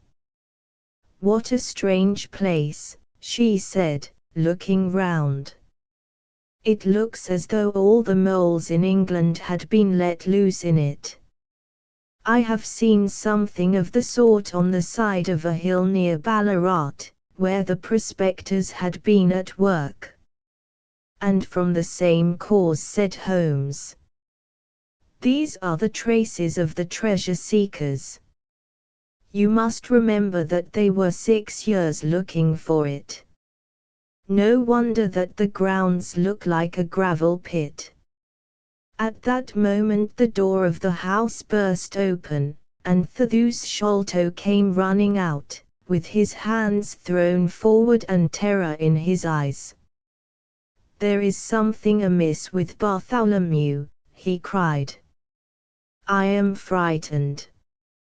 My nerves cannot stand it." He was, indeed, half blubbering with fear, and his twitching feeble face peeping out from the great astrakhan collar had the helpless appealing expression of a terrified child. "Come into the house," said Holmes, in his crisp, firm way. "Yes, do," pleaded Thaddeus Sholto. "I really do not feel equal to giving directions." We all followed him into the housekeeper's room, which stood upon the left-hand side of the passage. The old woman was pacing up and down with a scared look and restless picking fingers, but the sight of Miss Mostyn appeared to have a soothing effect upon her. "God bless your sweet calm face," she cried, with an hysterical sob. "It does me good to see you. Oh, but I have been sorely tried this day." Our companion patted her thin, work-worn hand, and murmured some few words of kindly womanly comfort which brought the color back into the other's bloodless cheeks. "Master has locked himself in and will not answer me," she explained. "All day I have waited to hear from him, for he often likes to be alone, but an hour ago I feared that something was amiss, so I went up and peeped through the keyhole. You must go up, Mr. Thathus, you must go up and look for yourself. I have seen Mr. Bartholomew Sholto in joy and in sorrow for 10 long years, but I never saw him with such a face on him as that. Sherlock Holmes took the lamp and led the way, for Thathus Sholto's teeth were chattering in his head. So shaken was he that I had to pass my hand under his arm as we went up the stairs, for his knees were trembling under him. Twice as we ascended, Holmes whipped his lens out of his pocket and carefully examined marks which appeared to me to be mere shapeless smudges of dust upon the coconut matting which served as a stair carpet. He walked slowly from step to step, holding the lamp, and shooting keen glances to right and left. Miss Mostyn had remained behind with the frightened housekeeper. The third flight of stairs ended in a straight passage of some length, with a great picture in Indian tapestry upon the right of it and 3 doors upon the left. Holmes advanced along it in the same slow and methodical way, while we kept close at his heels, with our long black shadows streaming backwards down the corridor. The third door was that which we were seeking. Holmes knocked without receiving any answer, and then tried to turn the handle and force it open. It was locked on the inside, however, and by a broad and powerful bolt, as we could see when we set our lamp up against it. The key being turned, however, the hole was not entirely closed. Sherlock Holmes bent down to it, and instantly rose again with a sharp intaking of the breath.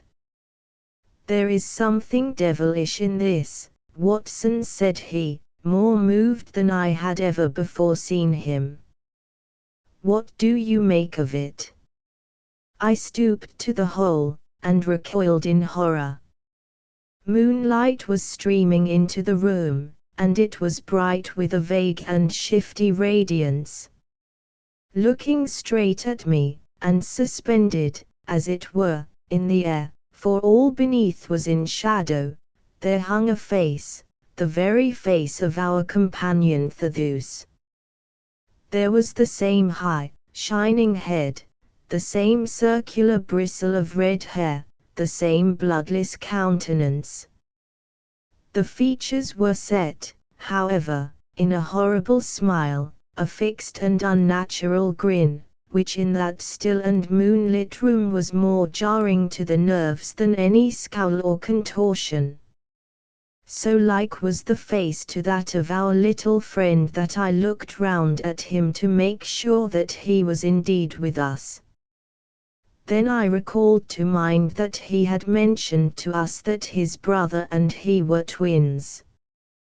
"This is terrible," I said to Holmes. "What is to be done?" "The door must come down," he answered, and, springing against it, he put all his weight upon the lock. It creaked and groaned, but did not yield. Together we flung ourselves upon it once more, and this time it gave way with a sudden snap, and we found ourselves within Bartholomew Sholto's chamber. It appeared to have been fitted up as a chemical laboratory. A double line of glass stoppered bottles was drawn up upon the wall opposite the door, and the table was littered over with Bunsen burners, test tubes, and retorts.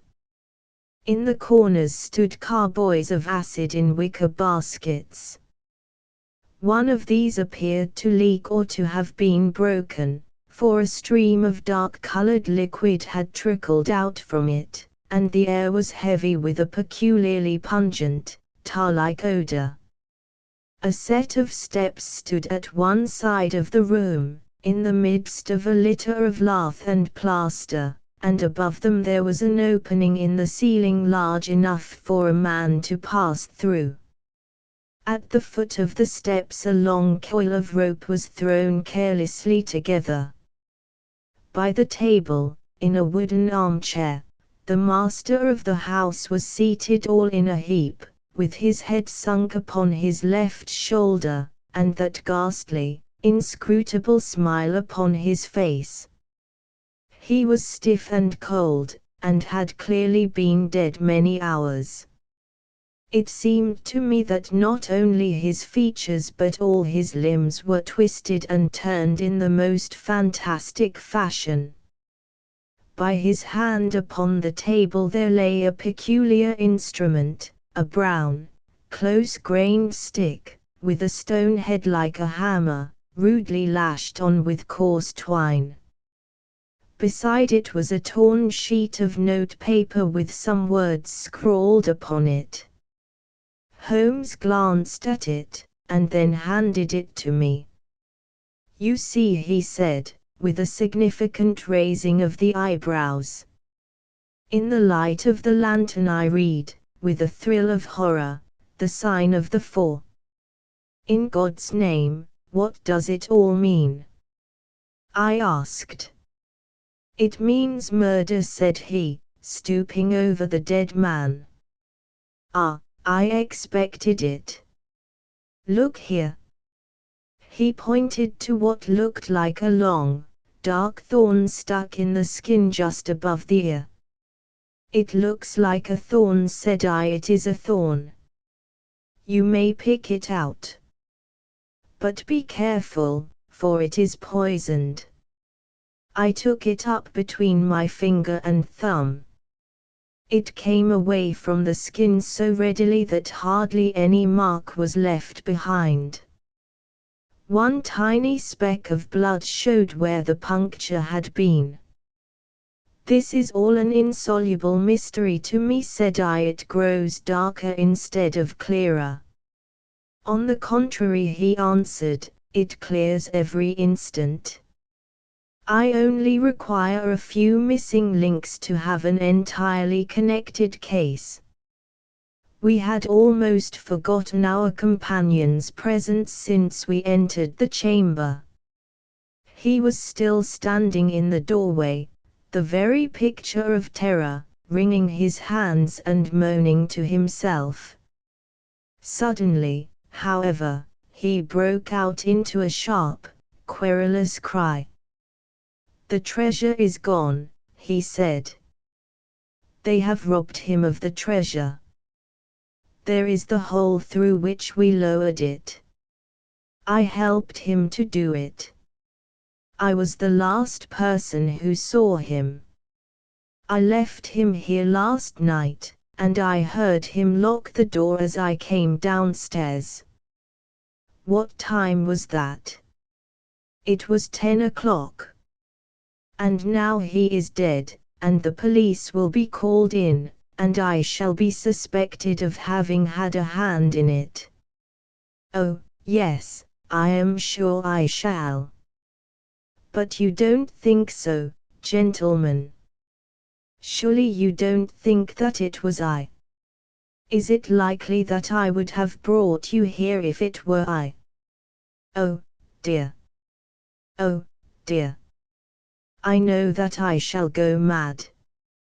He jerked his arms and stamped his feet in a kind of convulsive frenzy. "You have no reason for fear, Mr. Sholto," said Holmes, kindly, putting his hand upon his shoulder. "Take my advice, and drive down to the station to report this matter to the police. Offer to assist them in every way. We shall wait here until your return." The little man obeyed in a half-stupefied fashion, and we heard him stumbling down the stairs in the dark. Chapter 6 Sherlock Holmes gives a demonstration now, Watson, said Holmes, rubbing his hands. we have half an hour to ourselves.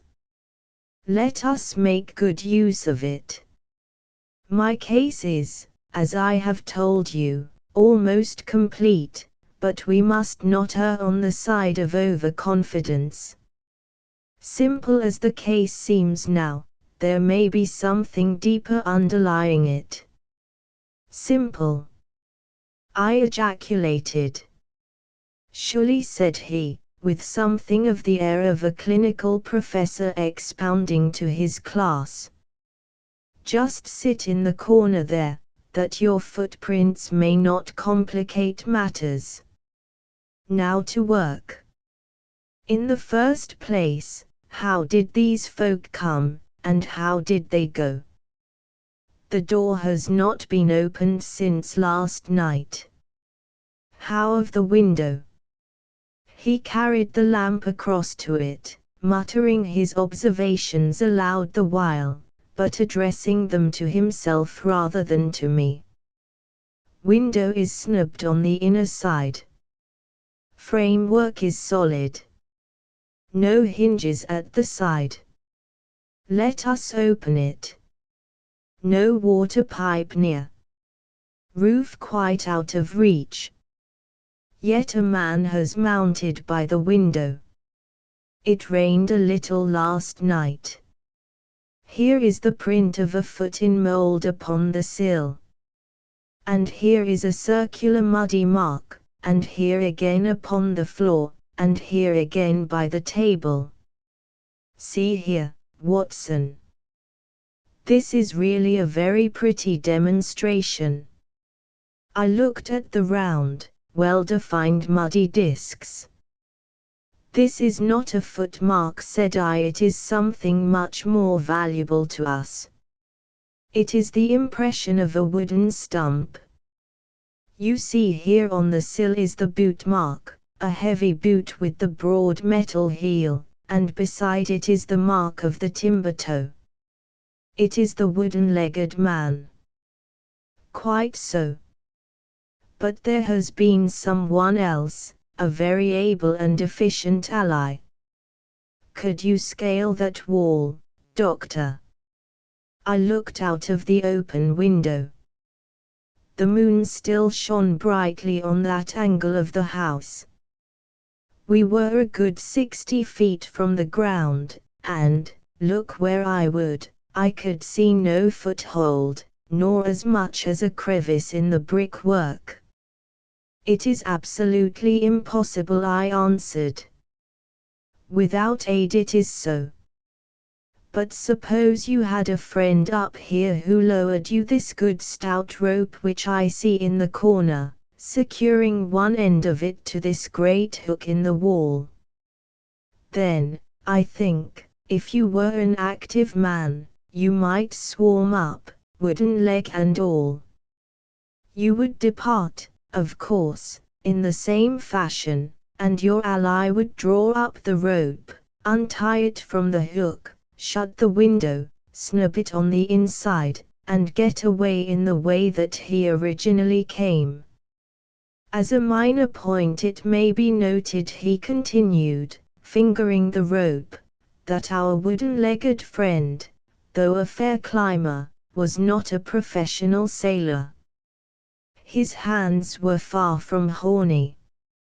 My lens discloses more than one blood mark, especially towards the end of the rope, from which I gather that he slipped down with such velocity that he took the skin off his hand. This is all very well, said I, but the thing becomes more unintelligible than ever.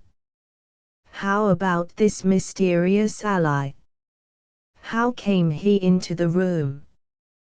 Yes, the ally, repeated Holmes, pensively. There are features of interest about this ally.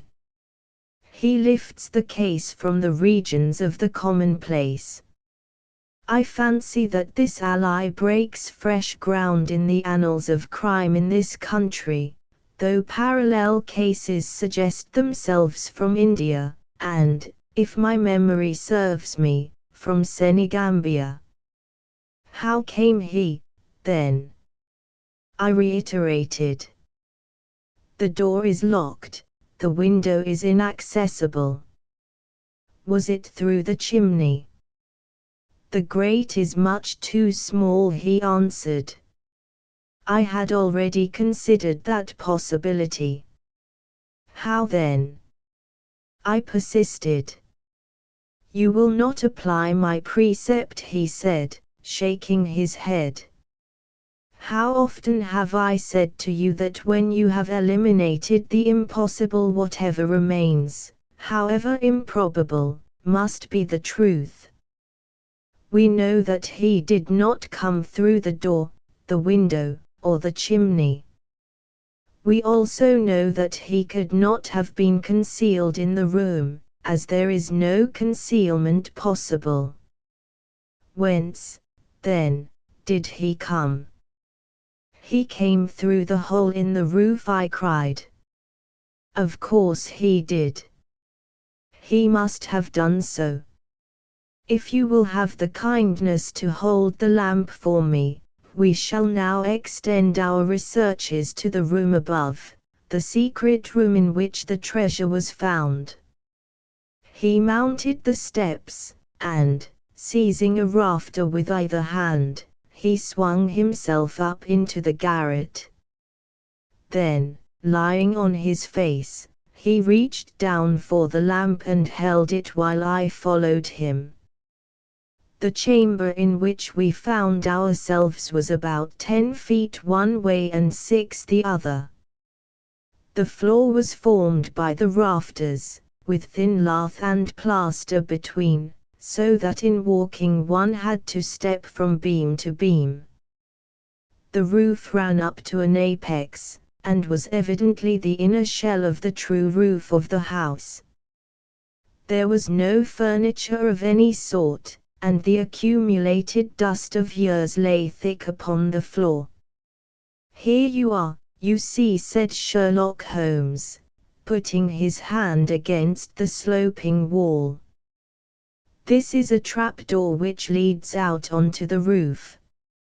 I can press it back, and here is the roof itself, sloping at a gentle angle. This, then, is the way by which number 1 entered. Let us see if we can find any other traces of his individuality." He held down the lamp to the floor, and as he did so I saw for the second time that night a startled, surprised look come over his face. For myself, as I followed his gaze, my skin was cold under my clothes. The floor was covered thickly with the prints of a naked foot, clear, well defined, perfectly formed, but scarce half the size of those of an ordinary man. "Holmes," I said, in a whisper, "a child has done the horrid thing." He had recovered his self-possession in an instant. "I was staggered for the moment," he said, "but the thing is quite natural. My memory failed me, or I should have been able to foretell it. There is nothing more to be learned here. Let us go down." "What is your theory, then, as to those footmarks?" I asked, eagerly, when we had regained the lower room once more. "My dear Watson, try a little analysis yourself," said he, with a touch of impatience. "You know my methods. Apply them, and it will be instructive to compare results." "I cannot conceive anything which will cover the facts," I answered. "It will be clear enough to you soon," he said, in an off-hand way.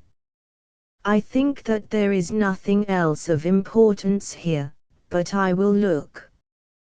He whipped out his lens and a tape measure, and hurried about the room on his knees, measuring, comparing, examining, with his long thin nose only a few inches from the planks, and his beady eyes gleaming and deep-set like those of a bird.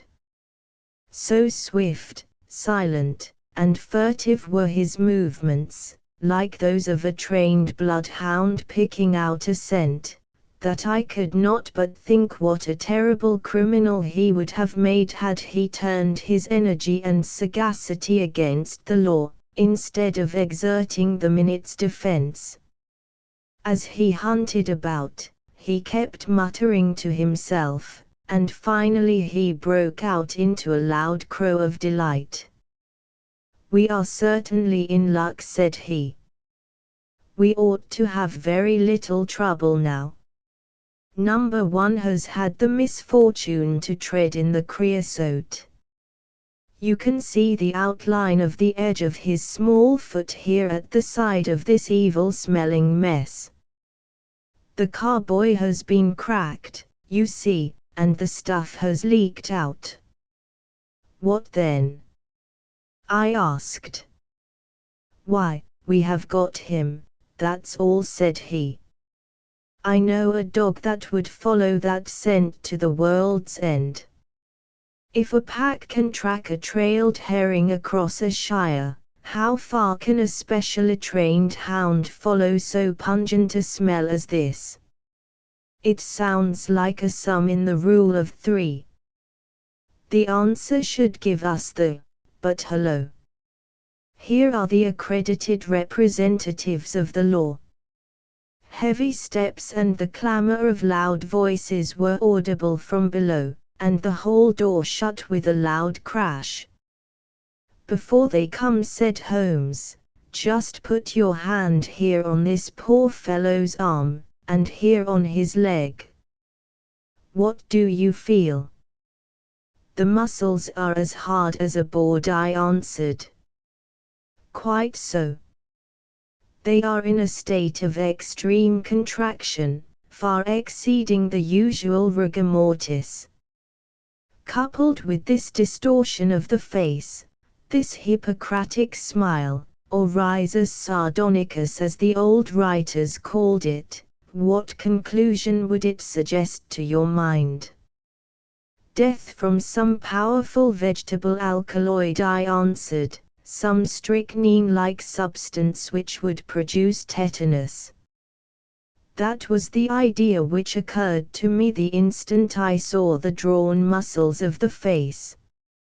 On getting into the room I at once looked for the means by which the poison had entered the system. As you saw, I discovered a thorn which had been driven or shot with no great force into the scalp. You observe that the part struck was that which would be turned towards the hole in the ceiling if the man were erect in his chair. Now examine the thorn." I took it up gingerly and held it in the light of the lantern. It was long, sharp, and black, with a glazed look near the point as though some gummy substance had dried upon it. The blunt end had been trimmed and rounded off with a knife. "Is that an English thorn?" he asked. "No, it certainly is not. With all these data you should be able to draw some just inference. But here are the regulars, so the auxiliary forces may be to retreat." As he spoke, the steps which had been coming nearer sounded loudly on the passage, and a very stout, portly man in a grey suit strode heavily into the room. He was red-faced, burly and plethoric, with a pair of very small twinkling eyes which looked keenly out from between swollen and puffy pouches. He was closely followed by an inspector in uniform, and by the still palpitating Thaddeus Sholto. "Here's a business," he cried, in a muffled, husky voice. "Here's a pretty business. But who are all these? Why, the house seems to be as full as a rabbit warren. I think you must recollect me, Mr. Athelney Jones," said Holmes, quietly. "Why, of course I do," he wheezed. It's Mr. Sherlock Holmes, the theorist. Remember you? I'll never forget how you lectured us all on causes and inferences and effects in the Bishopgate jewel case. It's true you set us on the right track, but you'll own now that it was more by good luck than good guidance. It was a piece of very simple reasoning. Oh, come, now, come. Never be ashamed to own up. But what is all this? Bad business. Bad business. Stern facts here, no room for theories. How lucky that I happened to be out at Norwood over another case. I was at the station when the message arrived. What do you think the man died of? Oh, this is hardly a case for me to theorize over, said Holmes, dryly. No, no. Still, we can't deny that you hit the nail on the head sometimes. Dear me. Door locked, I understand. Jewels worth $500,000 missing. How was the window? Fastened, but there are steps on the sill. Well, well, if it was fastened, the steps could have nothing to do with the matter. That's common sense. Man might have died in a fit, but then the jewels are missing. Ha! I have a theory. These flashes come upon me at times. Just step outside, Sergeant, and you, Mr. Sholto. Your friend can remain. What do you think of this, Holmes? Sholto was, on his own confession, with his brother last night. The brother died in a fit, on which Sholto walked off with the treasure. How's that? On which the dead man very considerately got up and locked the door on the inside. There's a flaw there. Let us apply common sense to the matter. This Sholto was with his brother, there was a quarrel, so much we know. The brother is dead and the jewels are gone. So much also we know. No one saw the brother from the time left him. His bed had not been slept in. Is evidently in a most disturbed state of mind. His appearance is, well, not attractive. You see that I am weaving my web round The net begins to close upon him. You are not quite in possession of the facts yet, said Holmes. This splinter of wood, which I have every reason to believe to be poisoned, was in the man's scalp where you still see the mark. This card, inscribed as you see it, was on the table, and beside it lay this rather curious stone-headed instrument. How does all that fit into your theory? Confirms it in every respect, said the fat detective, pompously. House is full of Indian curiosities. The brought this up, and if this splinter be poisonous, the may as well have made murderous use of it as any other man. The card is some hocus pocus, a blind, as like as not. The only question is, how did he depart? Of course, here is a hole in the roof. With great activity, considering his bulk, he sprang up the steps and squeezed through into the garret, and immediately afterwards we heard his exulting voice proclaiming that he had found the trapdoor. He can find something, remarked Holmes, shrugging his shoulders. He has occasional glimmerings of reason. Il n'y a pas des sots in comedies qui so qui ont de l'esprit. You see, said Athelney Jones, reappearing down the steps again. Facts are better than mere theories, after all. My view of the case is confirmed. There is a trapdoor communicating with the roof, and it is partly open. It was I who opened it. Oh, indeed. You did notice it, then? He seemed a little crestfallen at the discovery. Well, whoever noticed it, it shows how our gentleman got away. Inspector. Yes, sir, from the passage. Ask Mr. Sholto to step this way. Mr. Sholto, it is my duty to inform you that anything which you may say will be used against you. I arrest you in the Queen's name as being concerned in the death of your brother. There, now. Didn't I tell you? Cried the poor little man, throwing out his hands, and looking from one to the other of us. Don't trouble yourself about it, Mr. Sholto, said Holmes. I think that I can engage to clear you of the charge.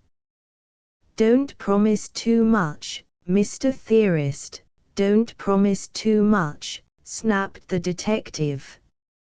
You may find it a harder matter than you think. Not only will I clear him, Mr. Jones, but I will make you a free present of the name and description of one of the two people who were in this room last night. His name, I have every reason to believe, is Jonathan Small. He is a poorly educated man, small, active, with his right leg off, and wearing a wooden stump which is worn away upon the inner side. His left boot has a coarse, square-toed sole, with an iron band round the heel. He is a middle-aged man, much sunburned, and has been a convict. These few indications may be of some assistance to you, coupled with the fact that there is a good deal of skin missing from the palm of his hand. The other man,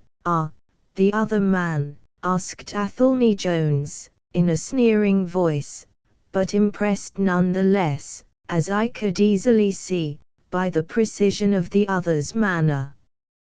Is a rather curious person, said Sherlock Holmes, turning upon his heel. I hope before very long to be able to introduce you to the pair of them. A word with you, Watson. He led me out to the head of the stair. This unexpected occurrence, he said, has caused us rather to lose sight of the original purpose of our journey. I have just been thinking so, I answered. It is not right that Miss Mostyn should remain in this stricken house. No. You must escort her home.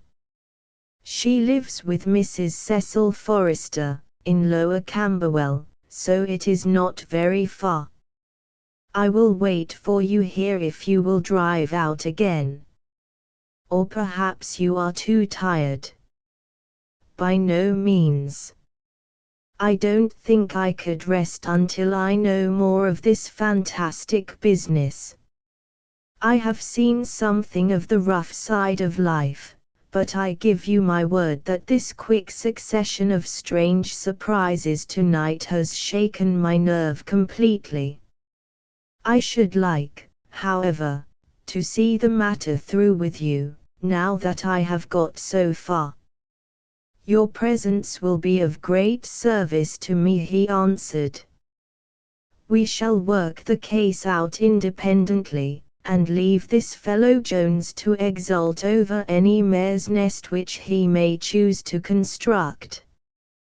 When you have dropped Miss Mostyn, I wish you to go on to number 3 Pinchin Lane down near the water's edge at Lambeth.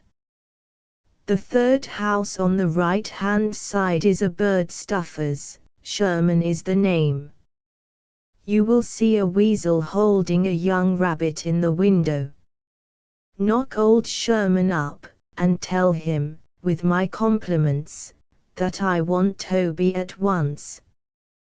You will bring Toby back in the cab with you. A dog, I suppose. Yes, a queer mongrel, with a most amazing power of scent. I would rather have Toby's help than that of the whole detective force of London.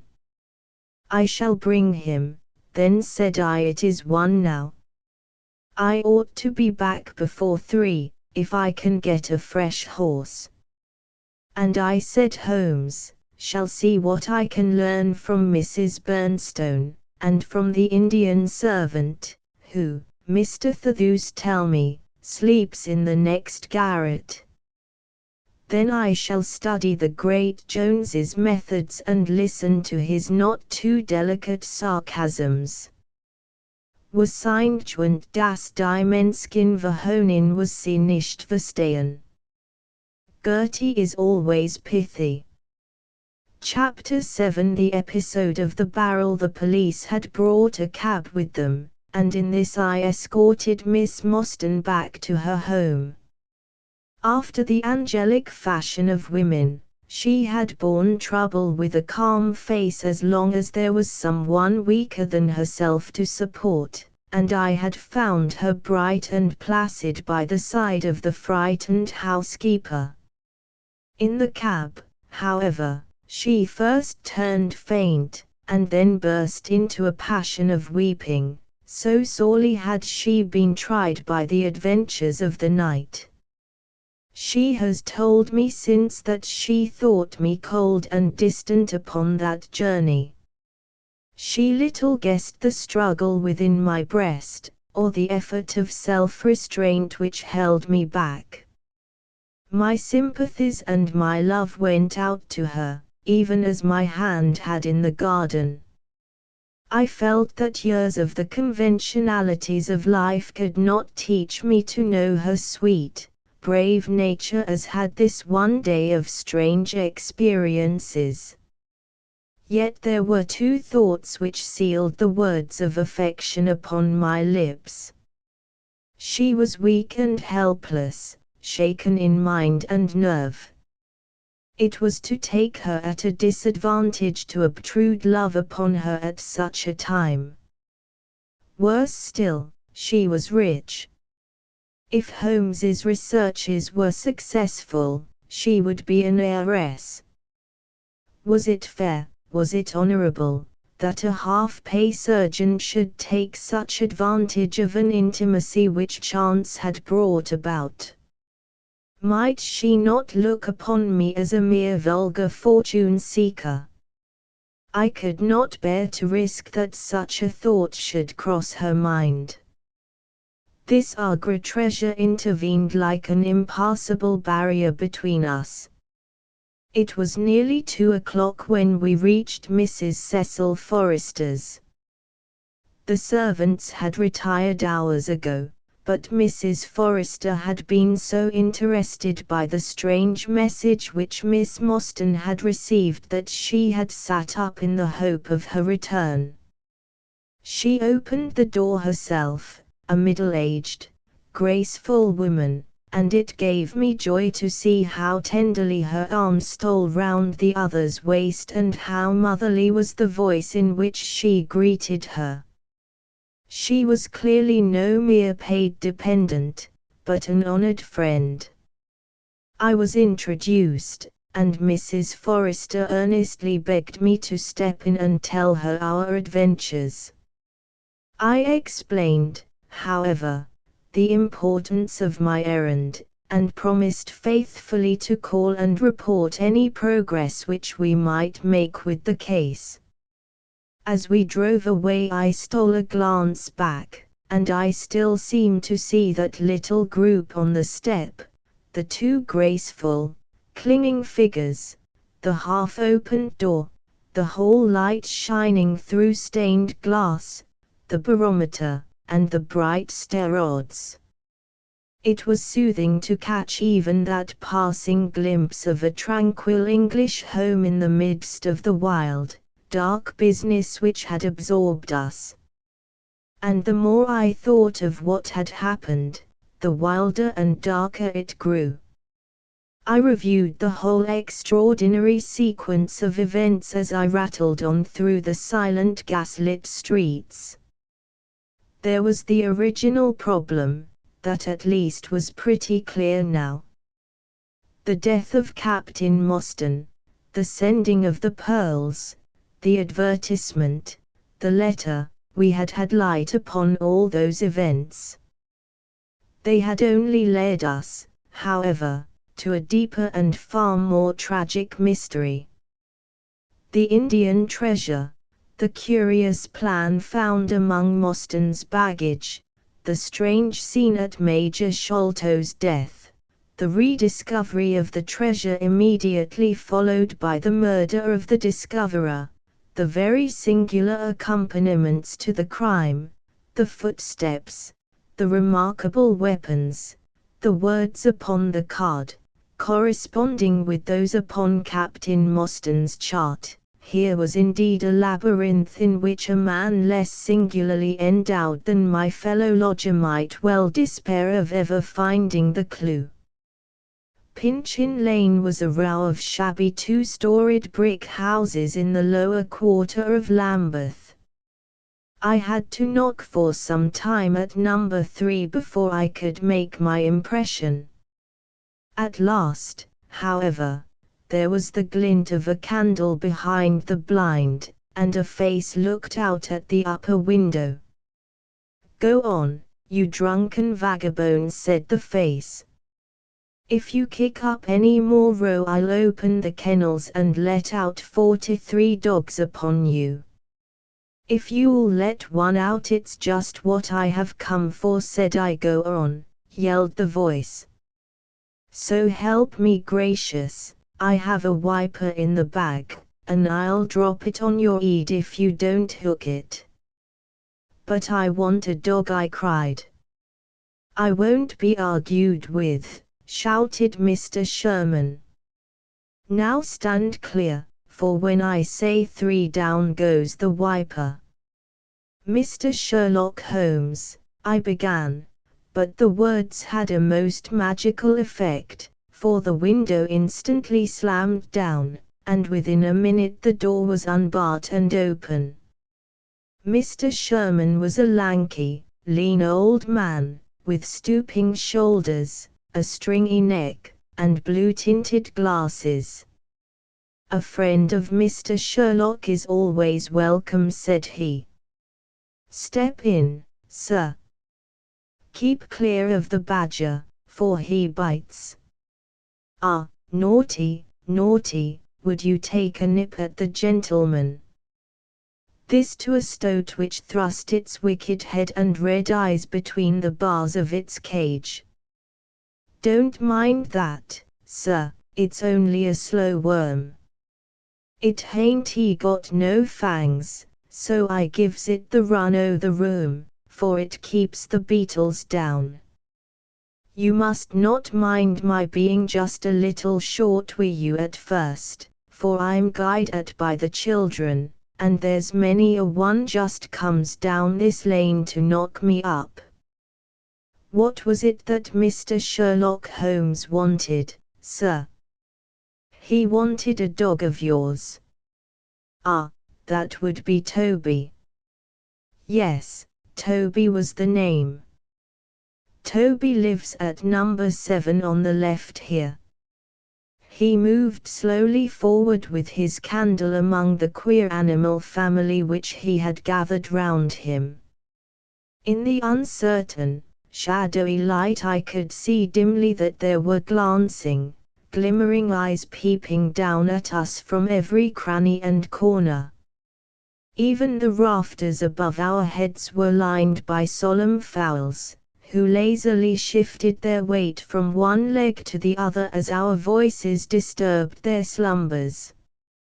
Toby proved to be an ugly, long-haired, lop-eared creature, half spaniel and half lurcher, brown and white in color, with a very clumsy waddling gait.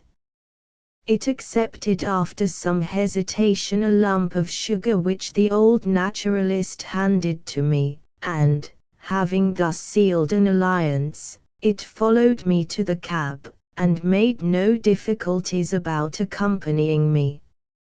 It had just struck 3 on the palace clock when I found myself back once more at Pondicherry Lodge.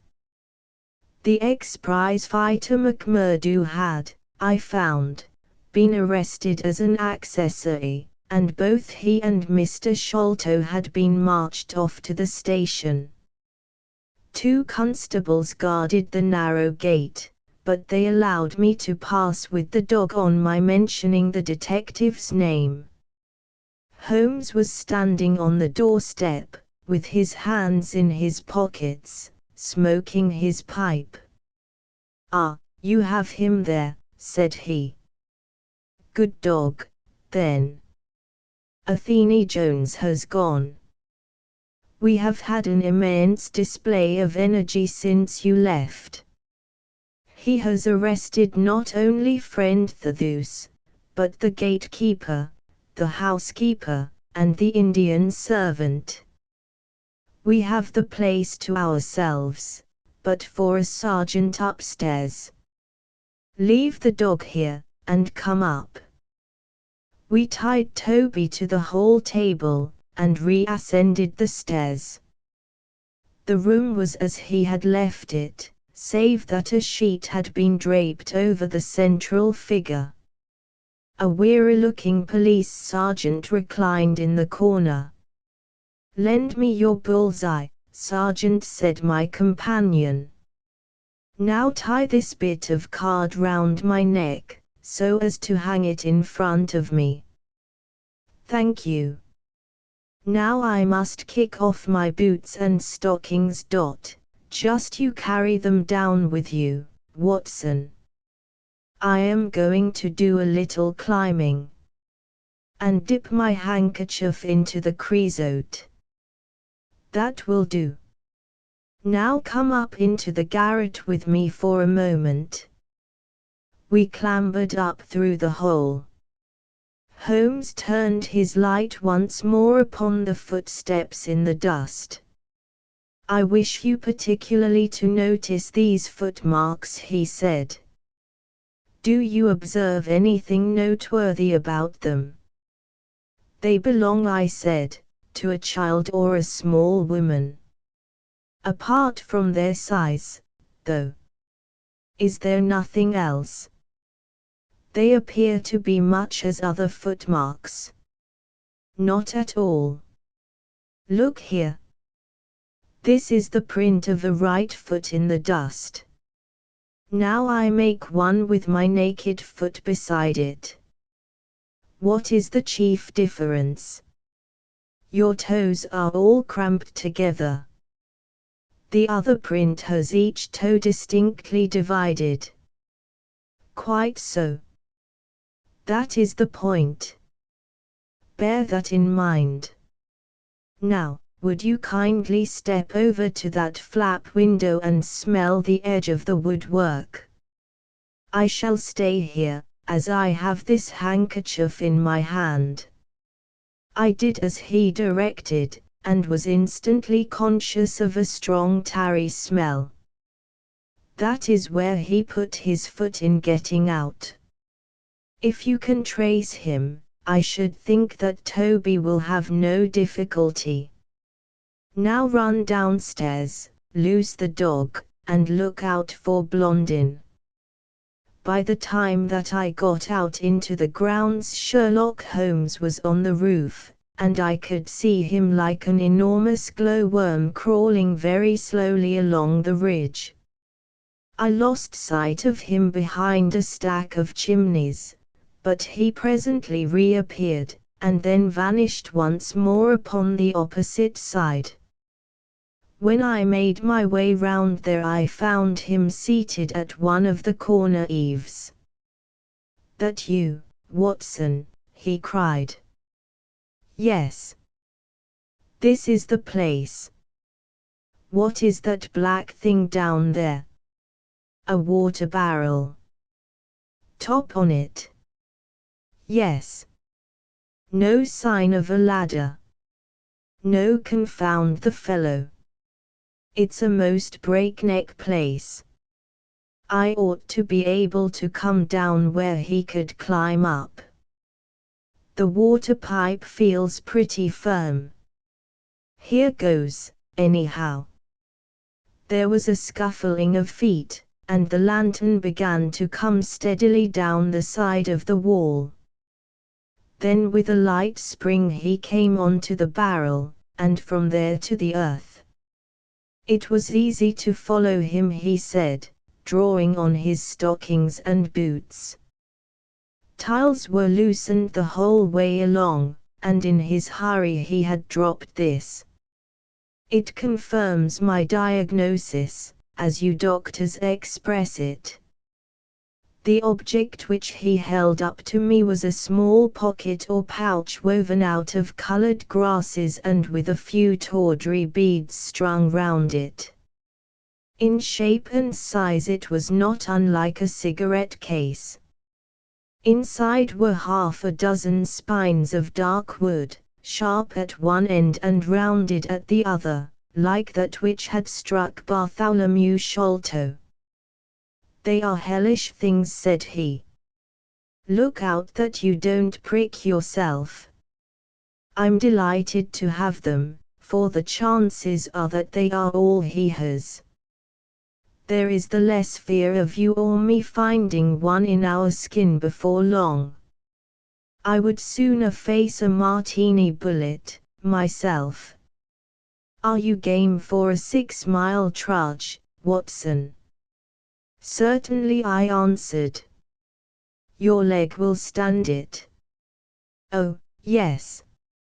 Here you are, doggy. Good old Toby. Smell it, Toby, smell it." He pushed the creosote handkerchief under the dog's nose, while the creature stood with its fluffy legs separated, and with a most comical cock to its head, like a connoisseur sniffing the bouquet of a famous vintage. Holmes then threw the handkerchief to a distance, fastened a stout cord to the mongrel's collar, and led him to the foot of the water barrel. The creature instantly broke into a succession of high, tremulous yelps, and, with his nose on the ground, and his tail in the air, pattered off upon the trail at a pace which strained his leash and kept us at the top of our speed. The east had been gradually whitening, and we could now see some distance in the cold grey light. The square, massive house, with its black, empty windows and high, bare walls, towered up, sad and forlorn, behind us. Our course led right across the grounds, in and out among the trenches and pits with which they were scarred and intersected. The whole place, with its scattered dirt heaps and ill-grown shrubs, had a blighted, ill-omened look which harmonized with the black tragedy which hung over it. On reaching the boundary wall Toby ran along, whining eagerly, underneath its shadow, and stopped finally in a corner screened by a young beech. Where the two walls joined, several bricks had been loosened, and the crevices left were worn down and rounded upon the lower side, as though they had frequently been used as a ladder. Holmes clambered up, and, taking the dog from me, he dropped it over upon the other side. "There's the print of Woodenleg's hand," he remarked, as I mounted up beside him. "You see the slight smudge of blood upon the white plaster. What a lucky thing it is that we have had no very heavy rain since yesterday. The scent will lie upon the road in spite of their 8-and-20 hours start. I confess that I had my doubts myself when I reflected upon the great traffic which had passed along the London road in the interval. My fears were soon appeased, however. Toby never hesitated or swerved, but waddled on in his peculiar rolling fashion. Clearly, the pungent smell of the creosote rose high above all other contending scents. "Do not imagine," said Holmes, "that I depend for my success in this case upon the mere chance of one of these fellows having put his foot in the chemical. I have knowledge now which would enable me to trace them in many different ways. This, however, is the readiest and, since fortune has put it into our hands, I should be culpable if I neglected it. It has, however, prevented the case from becoming the pretty little intellectual problem which it at one time promised to be. There might have been some credit to be gained out of it, but for this too palpable clue. There is credit, and to spare, said I assure you, Holmes, that I marvel at the means by which you obtain your results in this case, even more than I did in the Jefferson Hope murder. The thing seems to me to be deeper and more inexplicable. How, for example, could you describe with such confidence the wooden-legged man? Pshaw, my dear boy, it was simplicity itself. I don't wish to be theatrical. It is all patent and above board. Two officers who are in command of a convict guard learn an important secret as to buried treasure. A map is drawn for them by an Englishman named Jonathan Small. You remember that we saw the name upon the chart in Captain Mostyn's possession. He had signed it in behalf of himself and his associates, the sign of the four, as he somewhat dramatically called it. Aided by this chart, the officers, or one of them, gets the treasure and brings it to England, leaving, we will suppose, some condition under which he received it unfulfilled. Now, then, why did not Jonathan Small get the treasure himself? The answer is obvious. The chart is dated at a time when Mostyn was brought into close association with convicts. Jonathan Small did not get the treasure because he and his associates were themselves convicts and could not get away.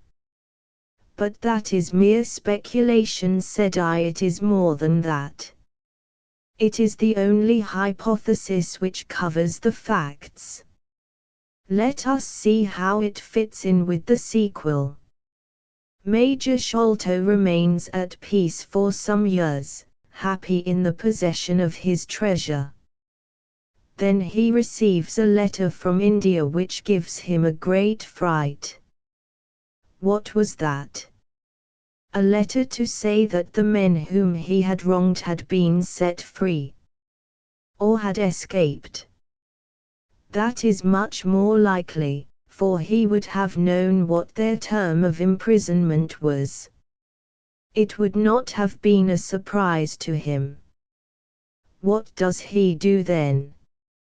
He guards himself against a wooden-legged man, a white man, mark you, for he mistakes a white tradesman for him, and actually fires a pistol at him. Now, only one white man's name is on the chart. The others are Hindus or Mohammedans. There is no other white man. Therefore we may say with confidence that the wooden-legged man is identical with Jonathan Small. Does the reasoning strike you as being faulty? No, it is clear and concise. Well, now, let us put ourselves in the place of Jonathan Small. Let us look at it from his point of view. He comes to England with the double idea of regaining what he would consider to be his rights and of having his revenge upon the man who had wronged him. He found out where Sholto lived, and very possibly he established communications with someone inside the house. There is this butler, Lal Rao, whom we have not seen. Mrs. Bernstone gives him far from a good character. Small could not find out, however, where the treasure was hid, for no one ever knew, save the Major and one faithful servant who had died. Suddenly Small learns that the Major is on his deathbed. In a frenzy lest the secret of the treasure die with him, he runs the gauntlet of the gods, makes his way to the dying man's window, and is only deterred from entering by the presence of his 2 sons. Mad with hate, however, against the dead man, he enters the room that night, searches his private papers in the hope of discovering some memorandum relating to the treasure, and finally leaves a memento of his visit in the short inscription upon the card. He had doubtless planned beforehand that should he slay the Major he would leave some such record upon the body as a sign that it was not a common murder, but, from the point of view of the 4 associates, something in the nature of an act of justice. Whimsical and bizarre conceits of this kind are common enough in the annals of crime, and usually afford valuable indications as to the criminal. Do you follow all this? Very clearly. Now, what could Jonathan Small do? He could only continue to keep a secret watch upon the efforts made to find the treasure. Possibly he leaves England and only comes back at intervals. Then comes the discovery of the garret, and he is instantly informed of it. We again trace the presence of some confederate in the household. Jonathan, with his wooden leg, is utterly unable to reach the lofty room of Bartholomew Sholto. He takes with him, however, a rather curious associate, who gets over this difficulty, but dips his naked foot into creosote, whence comes Toby, and a 6-mile limp for a half-pay officer with a damaged tendo Achilles. But it was the associate, and not Jonathan, who committed the crime. Quite so. And rather to Jonathan's disgust, to judge by the way he stamped about when he got into the room. He bore no grudge against Bartholomew Sholto, and would have preferred if he could have been simply bound and gagged. He did not wish to put his head in a halter. There was no help for it, however. The savage instincts of his companion had broken out, and the poison had done its work, so Jonathan Small left his record, lowered the treasure box to the ground, and followed it himself. That was the train of events as far as I can decipher them. Of course, as to his personal appearance, he must be middle-aged, and must be sunburned after serving his time in such an oven as the Andamans. His height is readily calculated from the length of his stride, and we know that he was bearded.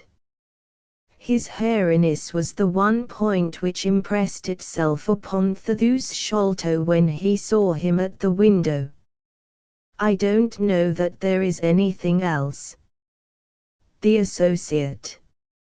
Ah, well, there is no great mystery in that. But you will know all about it soon enough. How sweet the morning air is! See how that one little cloud floats like a pink feather from some gigantic flamingo. Now the red rim of the sun pushes itself over the London cloud bank. It shines on a good many folk, but on none, I dare bet, who are on a stranger errand than you and I. How small we feel with our petty ambitions and strivings in the presence of the great elemental forces of nature. Are you well up in your Jean Paul? Fairly so. I worked back to him through Carlisle. That was like following the brook to the parent lake. He makes one curious but profound remark. It is that the chief proof of man's real greatness lies in his perception of his own smallness. It argues, you see, a power of comparison and of appreciation which is in itself a proof of nobility. There is much food for thought in Richter. You have not a pistol, have you? I have my stick. It is just possible that we may need something of the sort if we get to their lair. Jonathan, I shall leave to you, but if the other turns nasty I shall shoot him dead. He took out his revolver as he spoke, and, having loaded 2 of the chambers, he put it back into the right-hand pocket of his jacket. We had during this time been following the guidance of Toby down the half-rural villa-lined roads which lead to the metropolis. Now, however, we were beginning to come among continuous streets, where labourers and dockmen were already astir, and slatternly women were taking down shutters and brushing doorsteps. At the square-topped corner public houses business was just beginning, and rough-looking men were emerging, rubbing their sleeves across their beards after their morning wet. Strange dogs sauntered up and stared wonderingly at us as we passed, but our inimitable Toby looked neither to the right nor to the left, but trotted onwards with his nose to the ground and an occasional eager whine which spoke of a hot scent. We had traversed Streatham, Brixton, Camberwell, and now found ourselves in Kennington Lane, having borne away through the side streets to the east of the Oval. The men whom we pursued seemed to have taken a curiously zigzag road, with the idea probably of escaping observation. They had never kept to the main road if a parallel side street would serve their turn.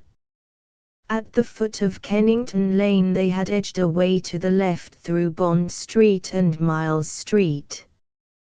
Where the latter street turns into Knight's Place, Toby ceased to advance, but began to run backwards and forwards with one ear cocked and the other drooping, the very picture of canine indecision. Then he waddled round in circles, looking up to us from time to time, as if to ask for sympathy in his embarrassment. "What the deuce is the matter with the dog?" growled Holmes. "They surely would not take a cab, or go off in a balloon." "Perhaps they stood here for some time," I suggested. "Ah, it's all right. He's off again," said my companion, in a tone of relief. He was indeed off, for after sniffing round again he suddenly made up his mind, and darted away with an energy and determination such as he had not yet shown. The scent appeared to be much hotter than before, for he had not even to put his nose on the ground, but tugged at his leash and tried to break into a run. I could see by the gleam in Holmes's eyes that he thought we were nearing the end of our journey. Our course now ran down 9 Elms until we came to Broderick and Nelson's large timber yard, just past the White Eagle Tavern. Here the dog, frantic with excitement, turned down through the side gate into the enclosure, where the sawyers were already at work. On the dog raced through sawdust and shavings, down an alley, round a passage, between 2 wood piles, and finally, with a triumphant yelp, sprang upon a large barrel which still stood upon the hand trolley on which it had been brought. With lolling tongue and blinking eyes, Toby stood upon the cask, looking from one to the other of us for some sign of appreciation. The staves of the barrel and the wheels of the trolley were smeared with a dark liquid, and the whole air was heavy with the smell of creosote. Sherlock Holmes and I looked blankly at each other, and then burst simultaneously into an uncontrollable fit of laughter. Chapter 8 The Baker Street Irregulars. What now? I asked. Toby has lost his character for infallibility. He acted according to his lights, said Holmes, lifting him down from the barrel and walking him out of the timber yard. If you consider how much creosote is carted about London in one day, it is no great wonder that our trail should have been crossed. It is much used now, especially for the seasoning of wood. Poor Toby is not to blame. We must get on the main scent again, I suppose. Yes. And, fortunately, we have no distance to go. Evidently what puzzled the dog at the corner of Knight's Place was that there were 2 different trails running in opposite directions. We took the wrong one. It only remains to follow the other. There was no difficulty about this. On leading Toby to the place where he had committed his fault, he cast about in a wide circle and finally dashed off in a fresh direction.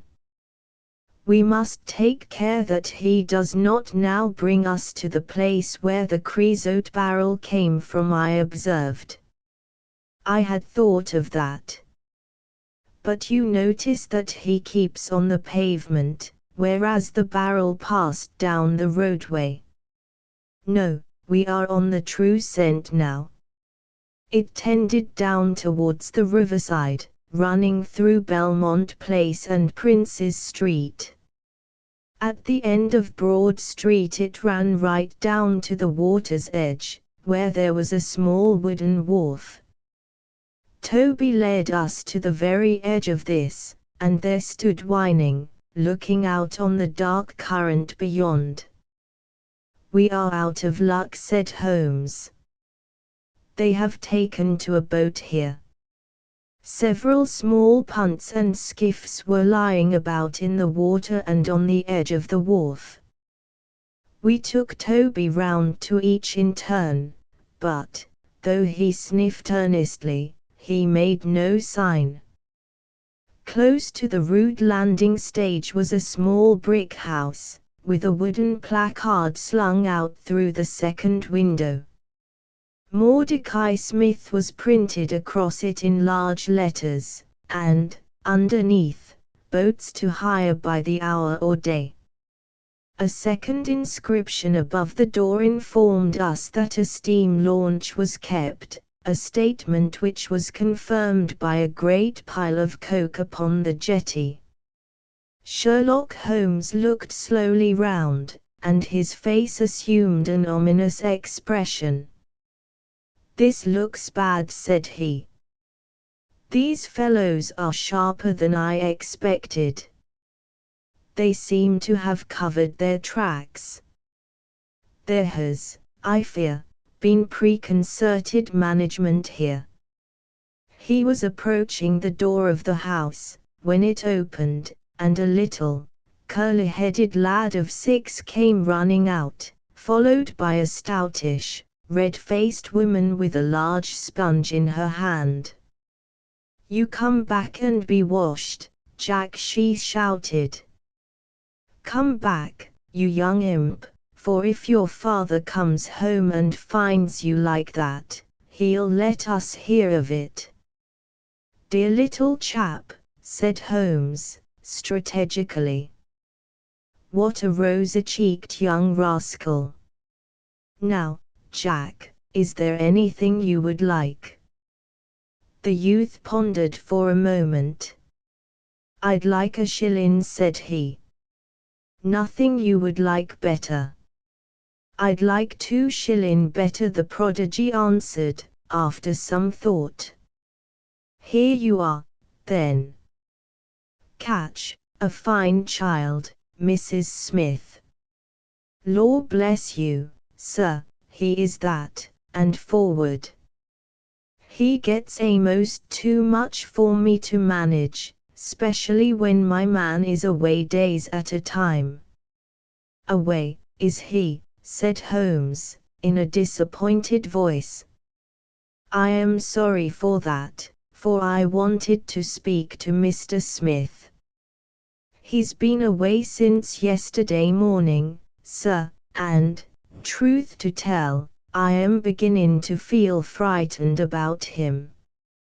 But if it was about a boat, sir, maybe I could serve as well. I wanted to hire his steam launch." "Why, bless you, sir, it is in the steam launch that he has gone." "That's what puzzles me, for I know there ain't more coals in her than would take her to about Woolwich and back. If he'd been away in the barge I'd ha' thought nothing, for many a time a job has taken him as far as Gravesend, and then if there was much doing there he might ha' stayed over. But what good is a steam launch without coals? He might have bought some at a wharf down the river." "He might, sir, but it weren't his way. Many a time I've heard him call out at the prices they charge for a few odd bags. Besides, I don't like that wooden-legged man, wi' his ugly face and outlandish talk." "What did he want always knocking about here for?" "A wooden-legged man," said Holmes, with bland surprise. "Yes, sir, a brown, monkey-faced chap that's called more 'n once for my old man. It was him that roused him up yesternight, and, what's more, my man knew he was coming, for he had steam up in the launch. I tell you straight, sir, I don't feel easy in my mind about it." "But, my dear Mrs. Smith," said Holmes, shrugging his shoulders, "you are frightening yourself about nothing. How could you possibly tell that it was the wooden-legged man who came in the night? I don't quite understand how you can be so sure." "His voice, sir. I knew his voice, which is kind o' thick and foggy. He tapped at the window, about 3 it would be. 'Show a leg, matey,' says he, 'time to turn out guard.' My old man woke up Jim, that's my eldest, and away they went, without so much as a word to me. I could hear the wooden leg clacking on the stones." "And was this wooden-legged man alone?" "Couldn't say, I am sure, sir. I didn't hear no one else." "I am sorry, Mrs. Smith, for I wanted a steam launch, and I have heard good reports of the, let me see, what is her name?" "The Aurora, sir." "Ah. She's not that old green launch with a yellow line, very broad in the beam?" No, indeed.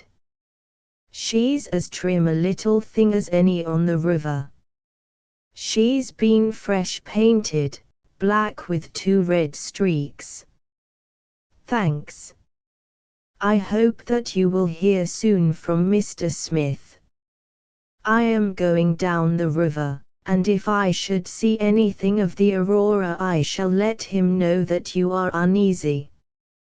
A black funnel, you say? No, sir.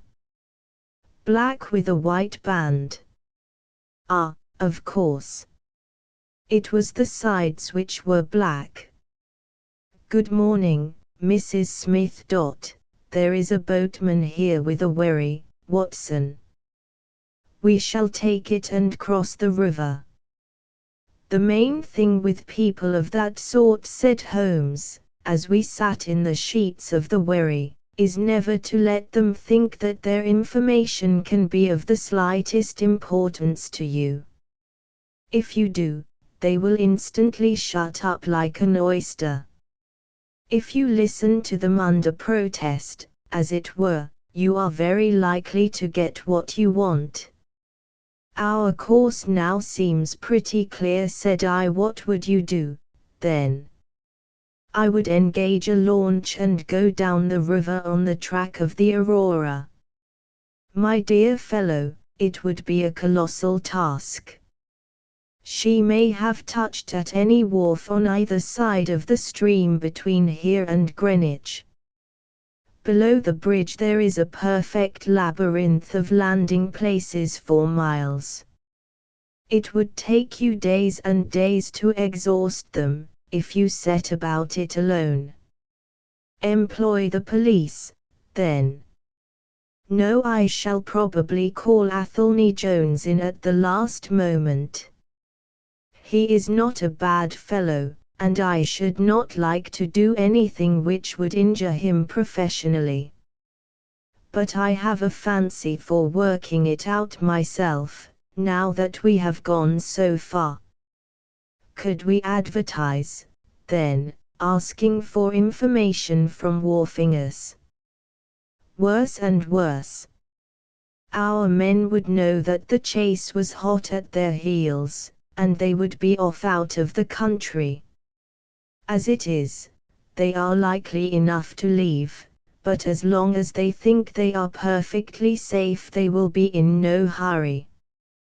Jones's energy will be of use to us there, for his view of the case is sure to push itself into the daily press, and the runaways will think that everyone is off on the wrong scent.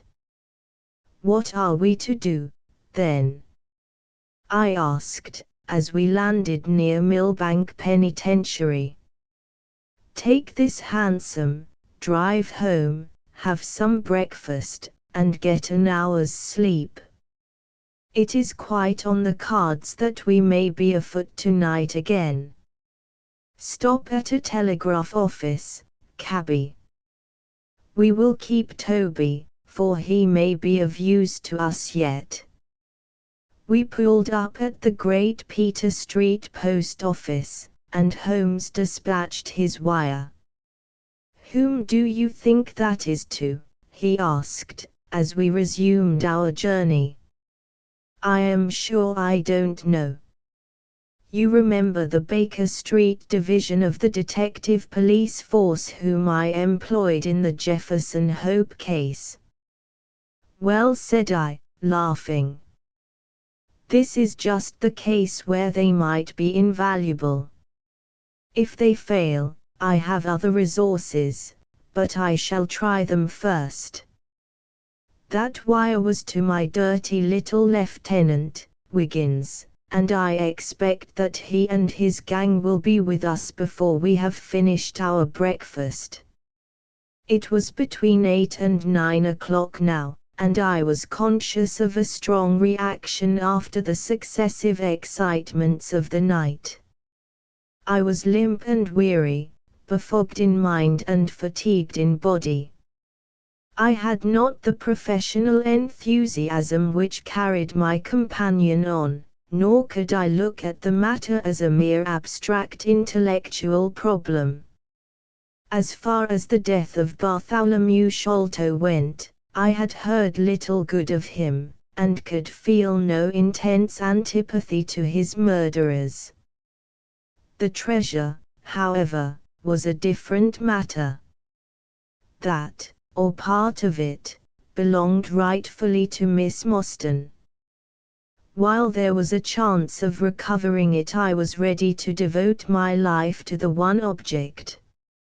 True, if I found it, it would probably put her forever beyond my reach. Yet it would be a petty and selfish love which would be influenced by such a thought as that. If Holmes could work to find the criminals, I had a tenfold stronger reason to urge me on to find the treasure. A bath at Baker Street and a complete change freshened me up wonderfully. When I came down to our room, I found the breakfast laid and Holmes pouring out the coffee. "Here it is," said he, laughing, and pointing to an open newspaper. "The energetic Jones and the ubiquitous reporter have fixed it up between them. But you have had enough of the case. Better have your ham and eggs first." I took the paper from him and read the short notice, which was headed "Mysterious Business at Upper Norwood." "About 12 o'clock last night," said the Standard, "Mr. Bartholomew Sholto, of Pondicherry Lodge, Upper Norwood, was found dead in his room under circumstances which point to foul play. As far as we can learn, no actual traces of violence were found upon Mr. Sholto's person, but a valuable collection of Indian gems which the deceased gentleman had inherited from his father has been carried off. The discovery was first made by Mr. Sherlock Holmes and Dr. Watson, who had called at the house with Mr. Thaddeus Sholto, brother of the deceased. By a singular piece of good fortune, Mr. Athelney Jones, the well-known member of the detective police force, happened to be at the Norwood police station, and was on the ground within half an hour of the first alarm. His trained and experienced faculties were at once directed towards the detection of the criminals, with the gratifying result that the brother, Thaddeus Sholto, has already been arrested, together with the housekeeper, Mrs. Bernstone, an Indian butler named Lal Rao, and a porter, or gatekeeper, named McMurdo.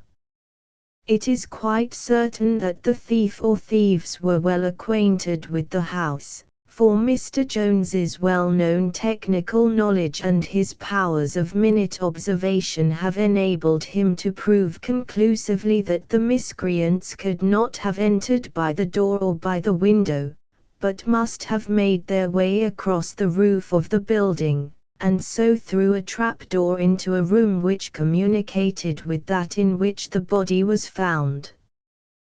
This fact, which has been very clearly made out, proves conclusively that it was no mere haphazard burglary. The prompt and energetic action of the officers of the law shows the great advantage of the presence on such occasions of a single vigorous and masterful mind.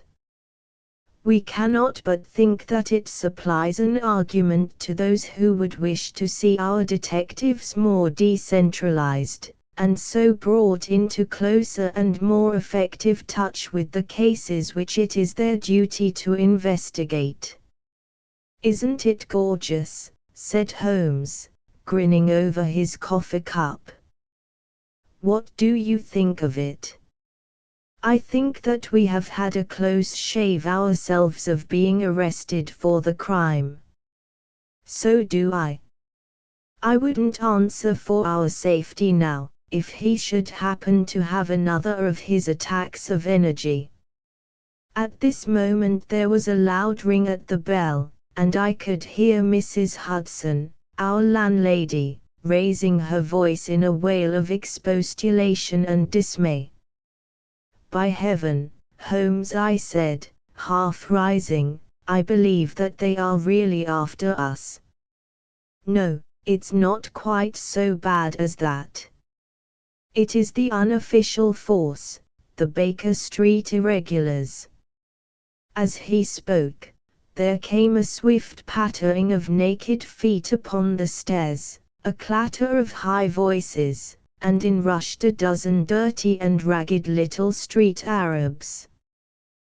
There was some show of discipline among them, despite their tumultuous entry, for they instantly drew up in line and stood facing us with expectant faces.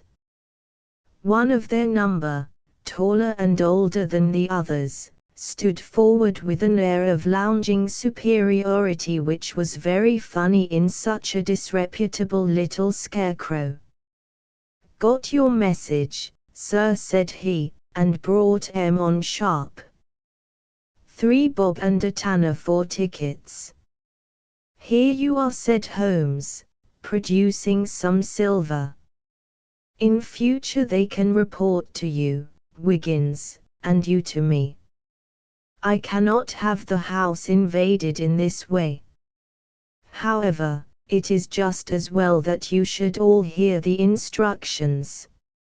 I want to find the whereabouts of a steam launch called the Aurora, owner Mordecai Smith, black with 2 red streaks, funnel black with a white band. She is down the river somewhere. I want one boy to be at Mordecai Smith's landing stage opposite Millbank to say if the boat comes back. You must divide it out among yourselves, and do both banks thoroughly. Let me know the moment you have news. Is that all clear?" "Yes, Governor," said Wiggins. "The old scale of pay, and a guinea to the boy who finds the boat. Here's a day in advance. Now off you go." He handed them a shilling each, and away they buzzed down the stairs, and I saw them a moment later streaming down the street. "If the launch is above water they will find her," said Holmes, as he rose from the table and lit his pipe. "They can go everywhere, see everything, overhear everyone. I expect to hear before evening that they have spotted her. In the meanwhile, we can do nothing but await results. We cannot pick up the broken trail until we find either the Aurora or Mr. Mordecai Smith. Toby could eat these scraps, I dare say. Are you going to bed, Holmes?" "No, I am not tired. I have a curious constitution. I never remember feeling tired by work, though idleness exhausts me completely.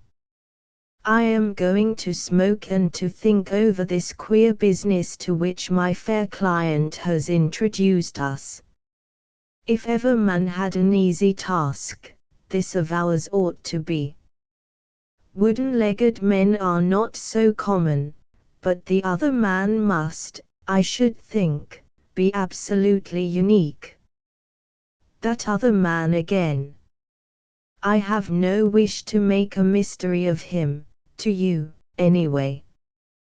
But you must have formed your own opinion. Now, do consider the data.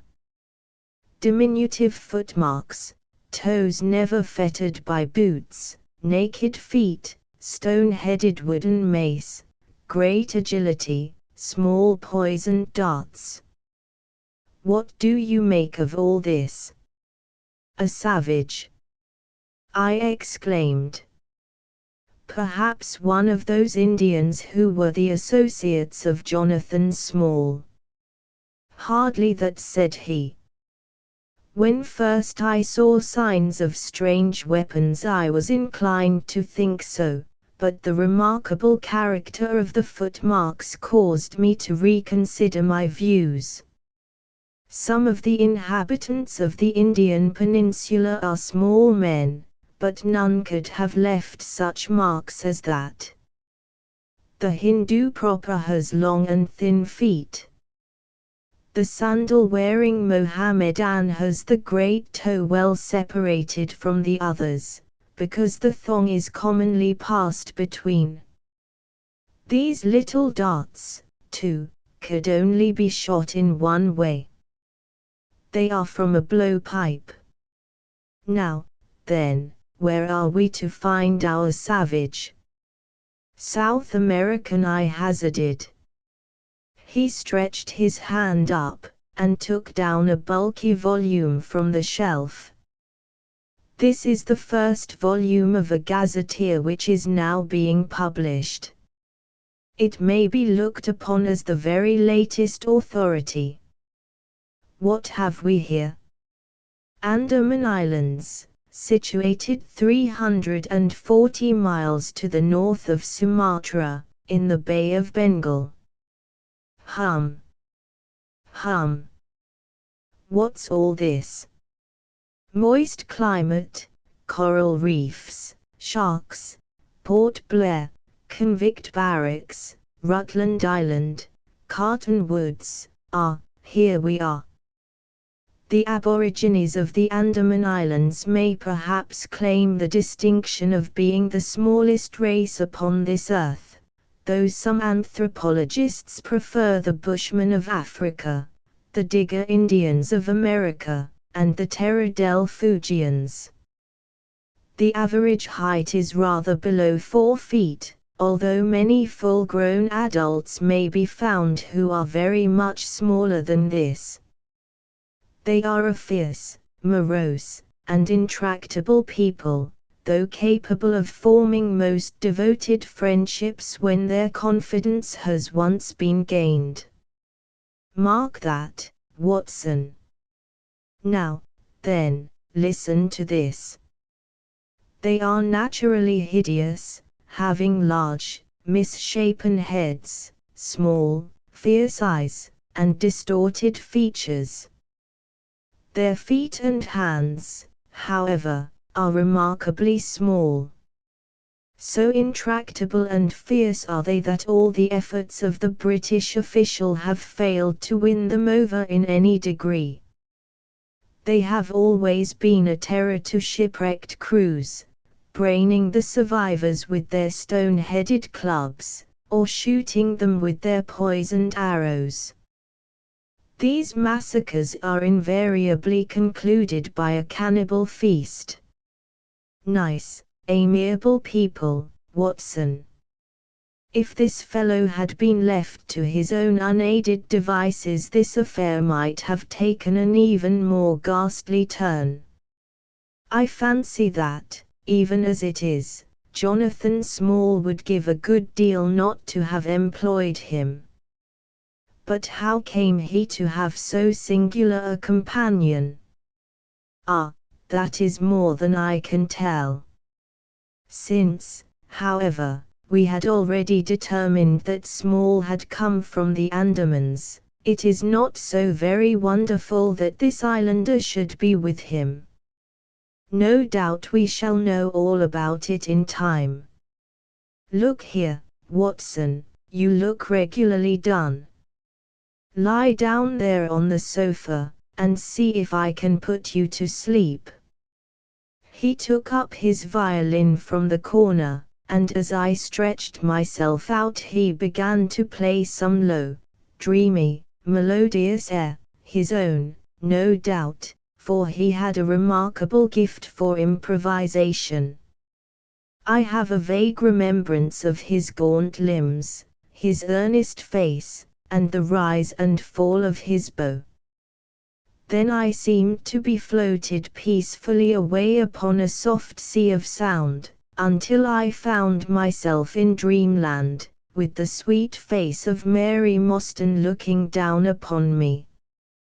Chapter 9. A break in the chain. It was late in the afternoon before I woke, strengthened and refreshed. Sherlock Holmes still sat exactly as I had left him, save that he had laid aside his violin and was deep in a book. He looked across at me, as I stood, and I noticed that his face was dark and troubled.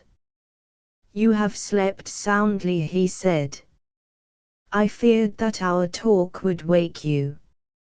"I heard nothing," I answered.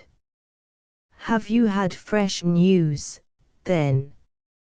"Unfortunately, no. I confess that I am surprised and disappointed. I expected something definite by this time. Wiggins has just been up to report.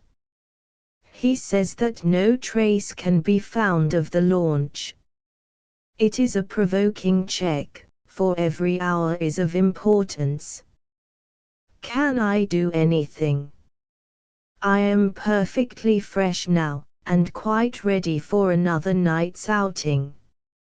"No, we can do nothing. We can only wait. If we go ourselves, the message might come in our absence, and delay be caused. You can do what you will, but I must remain on guard. Then I shall run over to Camberwell and call upon Mrs. Cecil Forrester. She asked me to, yesterday." "On Mrs. Cecil Forrester?" asked Holmes, with the twinkle of a smile in his eyes. "Well, of course Miss Mostyn too." They were anxious to hear what happened. "I would not tell them too much," said Holmes. "Women are never to be entirely trusted, not the best of them." I did not pause to argue over this atrocious sentiment. "I shall be back in an hour or two," I remarked. "All right. Good luck. But, I say, if you are crossing the river you may as well return Toby, for I don't think it is at all likely that we shall have any use for him now."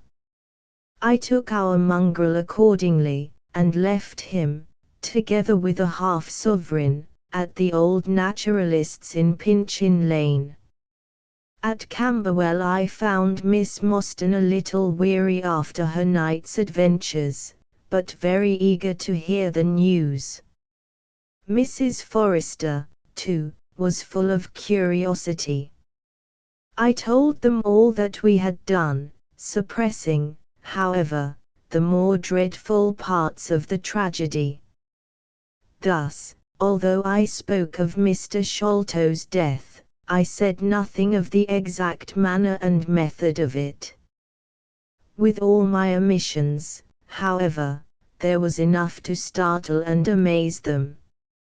"It is a romance," cried Mrs. Forrester. "An injured lady, $500,000 in treasure, a black cannibal, and a wooden-legged ruffian. They take the place of the conventional dragon or wicked earl. And 2 knight-errants to the rescue," added Miss Mostyn, with a bright glance at me. "Why, Mary, your fortune depends upon the issue of this search. I don't think that you are nearly excited enough. Just imagine what it must be to be so rich, and to have the world at your feet." It sent a little thrill of joy to my heart to notice that she showed no sign of elation at the prospect. On the contrary, she gave a toss of her proud head, as though the matter were one in which she took small interest. "It is for Mr. Thaddeus Sholto that I am anxious," she said. "Nothing else is of any consequence, but I think that he has behaved most kindly and honorably throughout. It is our duty to clear him of this dreadful and unfounded charge." It was evening before I left Camberwell, and quite dark by the time I reached home. My companion's book and pipe lay by his chair, but he had disappeared. I looked about in the hope of seeing a note, but there was none. "I suppose that Mr. Sherlock Holmes has gone out," I said to Mrs. Hudson as she came up to lower the blinds. "No, sir. He has gone to his room, sir." "Do you know, sir," sinking her voice into an impressive whisper, "I am afraid for his health." "Why so, Mrs. Hudson?" "Well, he's that strange, sir. After you was gone he walked, up and down, until I was weary of the sound of his footstep. Then I heard him talking to himself and muttering, and every time the bell rang out he came on the stairhead, with what is that, Mrs. Hudson? And now he has slammed off to his room, but I can hear him walking away the same as ever. I hope he's not going to be ill, sir." I ventured to say something to him about cooling medicine, but he turned on me, sir, with such a look that I don't know how ever I got out of the room. "I don't think that you have any cause to be uneasy, Mrs. Hudson," I answered. "I have seen him like this before. He has some small matter upon his mind which makes him restless." I tried to speak lightly to our worthy landlady, but I was myself somewhat uneasy when through the long night I still from time to time heard the dull sound of his tread, and knew how his keen spirit was chafing against this involuntary inaction. At breakfast time he looked worn and haggard, with a little fleck of feverish color upon either cheek. "You are knocking yourself up, old man," I remarked. "I heard you marching about in the night." "No, I could not sleep," he answered. "This infernal problem is consuming me. It is too much to be balked by so petty an obstacle, when all else had been overcome. I know the men, the launch, everything, and yet I can get no news. I have set other agencies at work, and used every means at my disposal. The whole river has been searched on either side, but there is no news, nor has Mrs. Smith heard of her husband. I shall come to the conclusion soon that they have scuttled the craft. But there are objections to that. Or that Mrs. Smith has put us on a wrong scent. No, I think that may be dismissed. I had inquiries made, and there is a launch of that description. Could it have gone up the river? I have considered that possibility too, and there is a search party who will work up as far as Richmond. If no news comes today, I shall start off myself tomorrow, and go for the men rather than the boat. But surely, we shall hear something." We did not, however. Not a word came to us either from Wiggins or from the other agencies. There were articles in most of the papers upon the Norwood tragedy. They all appeared to be rather hostile to the unfortunate Thaddeus Sholto. No fresh details were to be found, however, in any of them, save that an inquest was to be held upon the following day.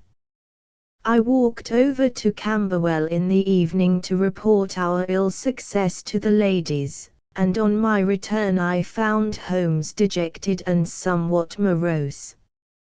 He would hardly reply to my questions, and busied himself all evening in an abstruse chemical analysis which involved much heating of retorts and distilling of vapors, ending at last in a smell which fairly drove me out of the apartment.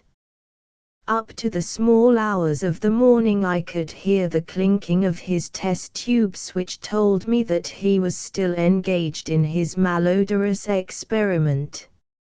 In the early dawn I woke with a start, and was surprised to find him standing by my bedside, clad in a rude sailor dress with a pea jacket, and a coarse red scarf round his neck. "I am off down the river, Watson," said he. "I have been turning it over in my mind, and I can see only one way out of it. It is worth trying, at all events." "Surely I can come with you, then," said I. "No, you can be much more useful if you will remain here as my representative." "I am loath to go, for it is quite on the cards that some message may come during the day, though Wiggins was despondent about it last night. I want you to open all notes and telegrams, and to act on your own judgment if any news should come." "Can I rely upon you?" "Most certainly." "I am afraid that you will not be able to wire to me, for I can hardly tell yet where I may find myself.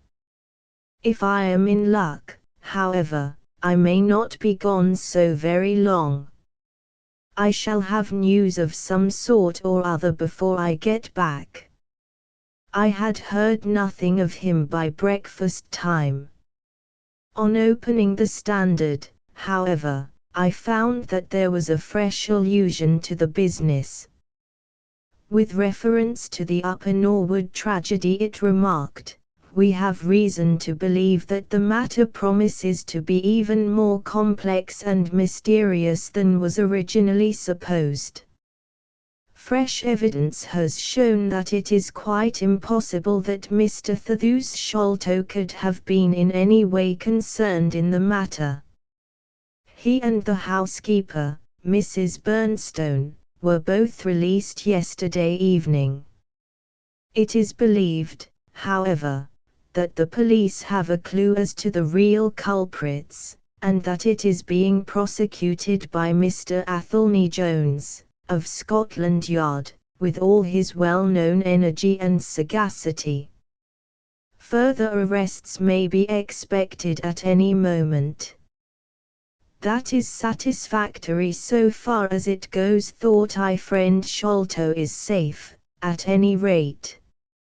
I wonder what the fresh clue may be, though it seems to be a stereotyped form whenever the police have made a blunder."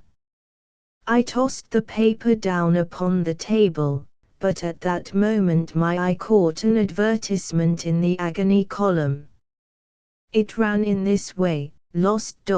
Whereas Mordecai Smith, boatman, and his son, Jim, left Smith's Wharf at or about 3 o'clock last Tuesday morning in the steam launch Aurora, black with 2 red stripes, funnel black with a white band.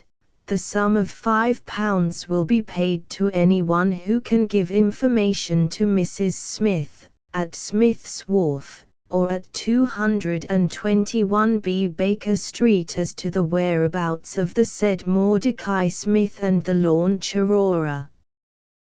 This was clearly Holmes's doing. The Baker Street address was enough to prove that.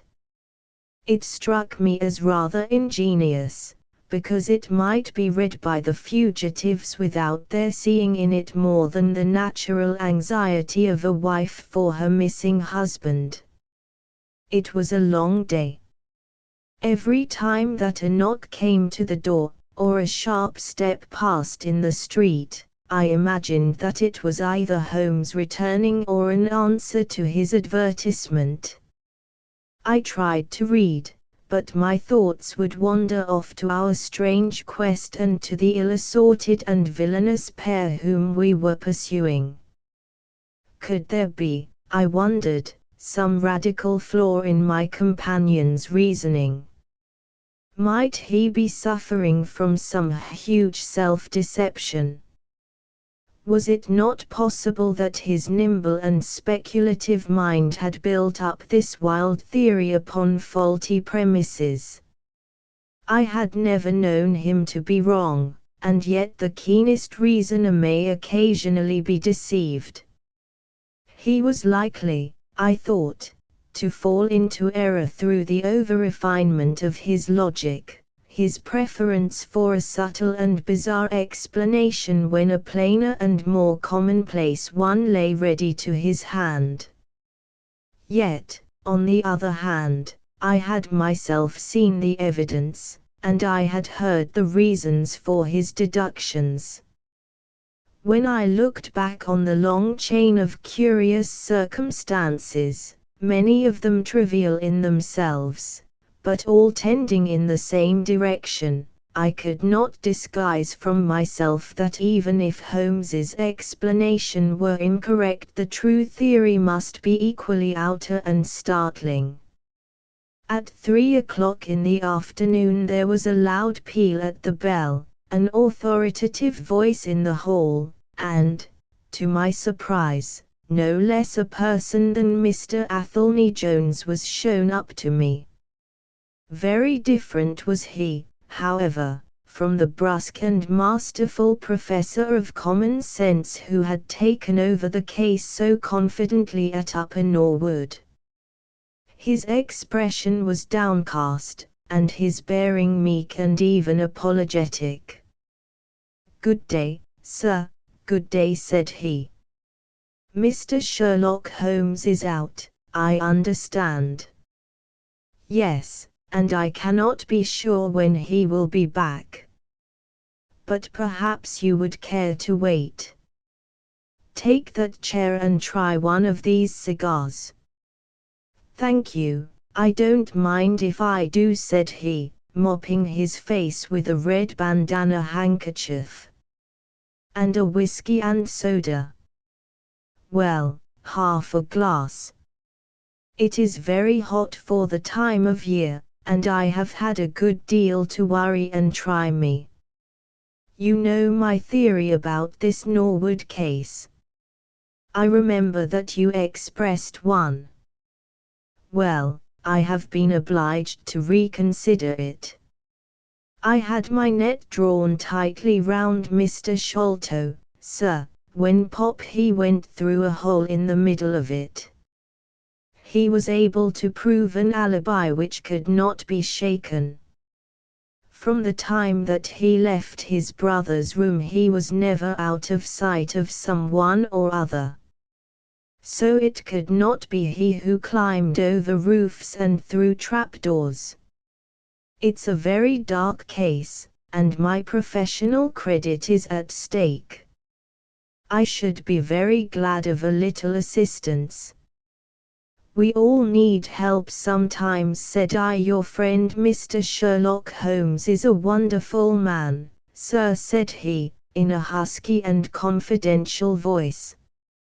"He's a man who is not to be beat. I have known that young man go into a good many cases, but I never saw the case yet that he could not throw a light upon. He is irregular in his methods, and a little quick perhaps in jumping at theories, but, on the whole, I think he would have made a most promising officer, and I don't care who knows it. I have had a wire from him this morning, by which I understand that he has got some clue to this Sholto business. Here is the message." He took the telegram out of his pocket, and handed it to me. It was dated from Poplar at 12 o'clock. "Go to Baker Street at once," it said.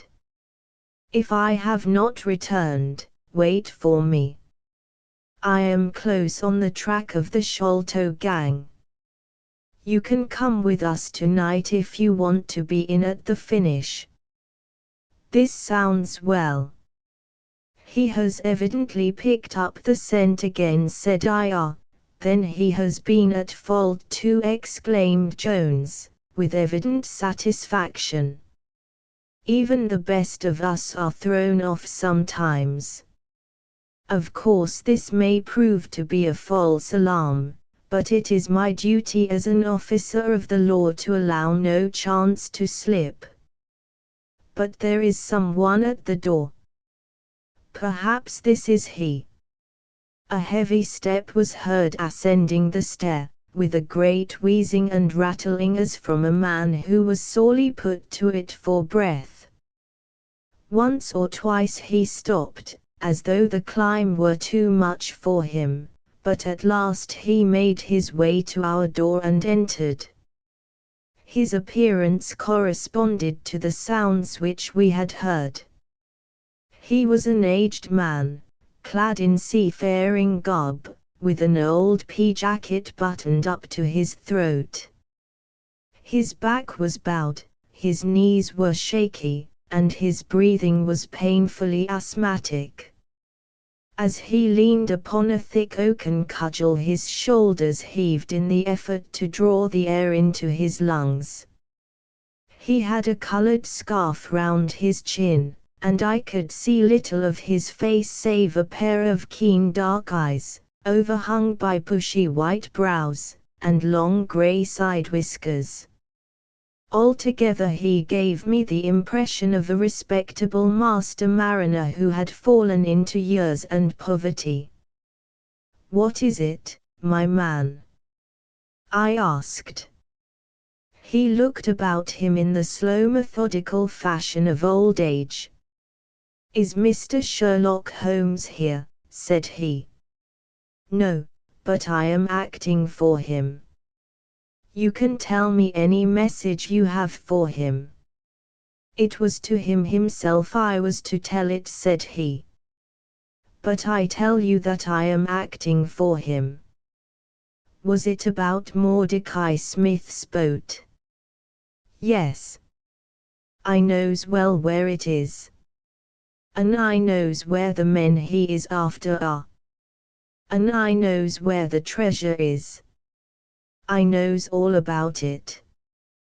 "Then tell me, and I shall let him know." "It was to him I was to tell it," he repeated, with the petulant obstinacy of a very old man. "Well, you must wait for him." "No, no, I ain't going to lose a whole day to please no one. If Mr. Holmes ain't here, then Mr. Holmes must find it all out for himself. I don't care about the look of either of you, and I won't tell a word." He shuffled towards the door, but Athelney Jones got in front of him. "Wait a bit, my friend," said he. "You have important information, and you must not walk off. We shall keep you, whether you like or not, until our friend returns." The old man made a little run towards the door, but, as Athelney Jones put his broad back up against it, he recognized the uselessness of resistance. "Pretty sort o' treatment this," he cried, stamping his stick. "I come here to see a gentleman, and you two, who I never saw in my life, seize me and treat me in this fashion." "You will be none the worse," I said. "We shall recompense you for the loss of your time. Sit over here on the sofa, and you will not have long to wait." He came across sullenly enough, and seated himself with his face resting on his hands. Jones and I resumed our cigars and our talk. Suddenly, however, Holmes's voice broke in upon us. "I think that you might offer me a cigar too," he said. We both started in our chairs. There was Holmes sitting close to us with an air of quiet amusement. "Holmes!" I exclaimed. "You here? But where is the old man?" "Here is the old man," said he, holding out a heap of white hair. Here he is, wig, whiskers, eyebrows, and all. I thought my disguise was pretty good, but I hardly expected that it would stand that test. Ah, you rogue, cried Jones, highly delighted. You would have made an actor, and a rare one. You had the proper workhouse cough, and those weak legs of yours are worth £10 a week. I thought I knew the glint of your eye, though.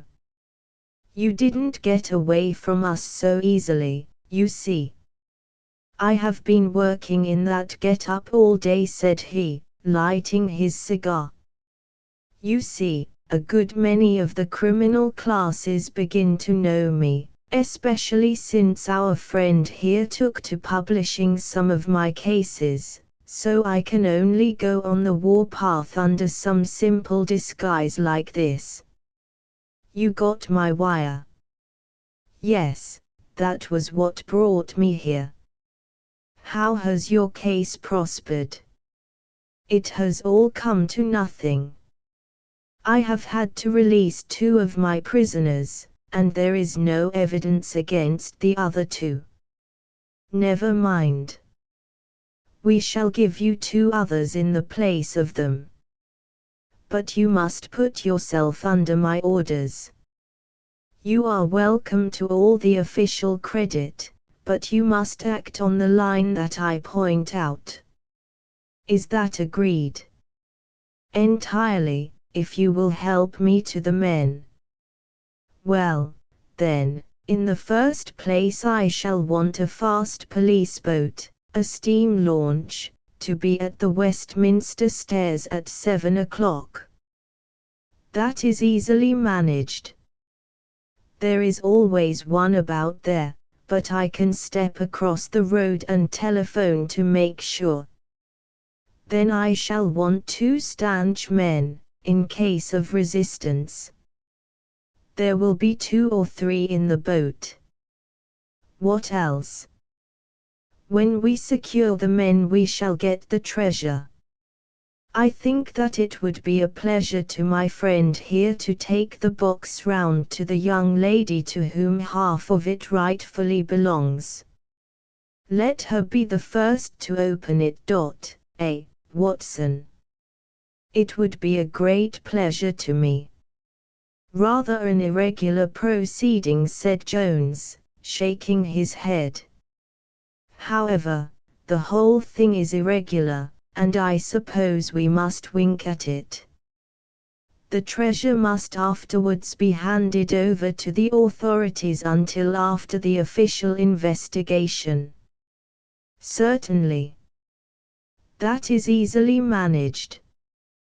One other point.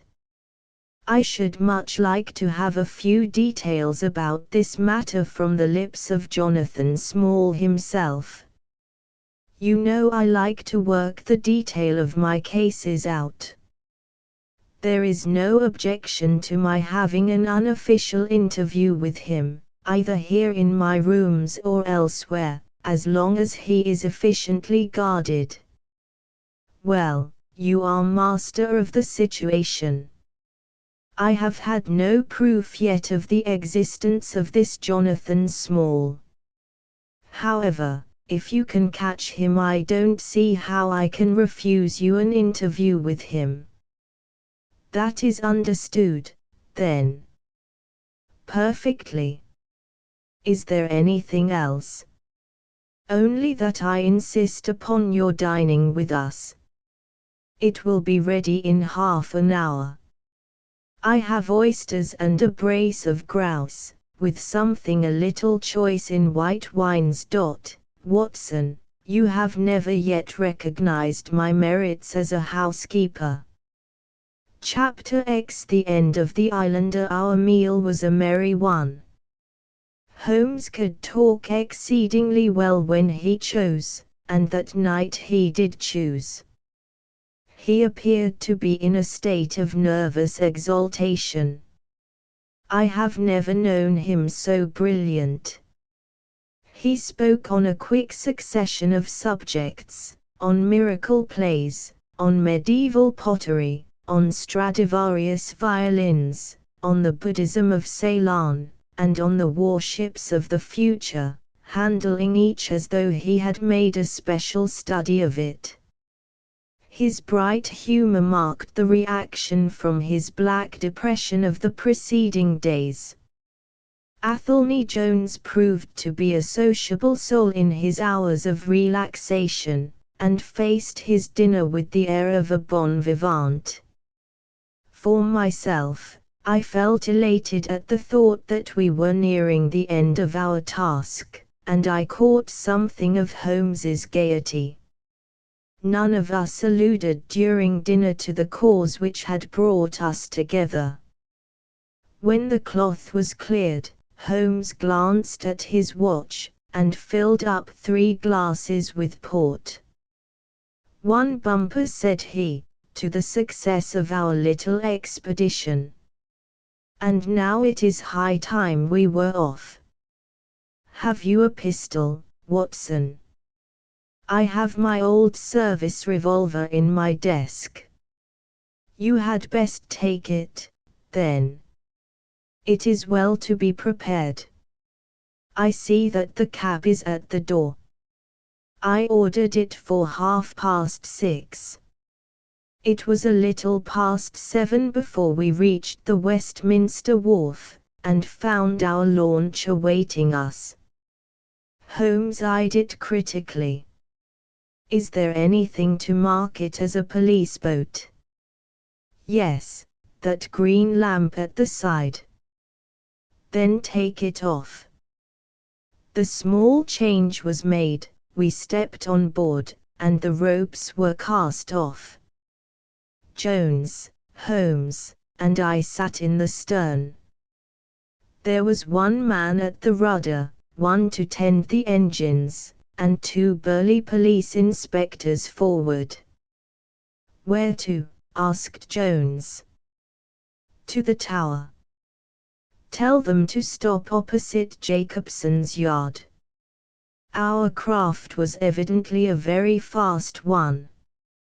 We shot past the long lines of loaded barges as though they were stationary. Holmes smiled with satisfaction as we overhauled a river steamer and left her behind us. "We ought to be able to catch anything on the river," he said. "Well, hardly that. But there are not many launches to beat us. We shall have to catch the Aurora, and she has a name for being a clipper. I will tell you how the land lies, Watson. You recollect how annoyed I was at being balked by so small a thing?" "Yes." "Well, I gave my mind a thorough rest by plunging into a chemical analysis. One of our greatest statesmen has said that a change of work is the best rest. So it is.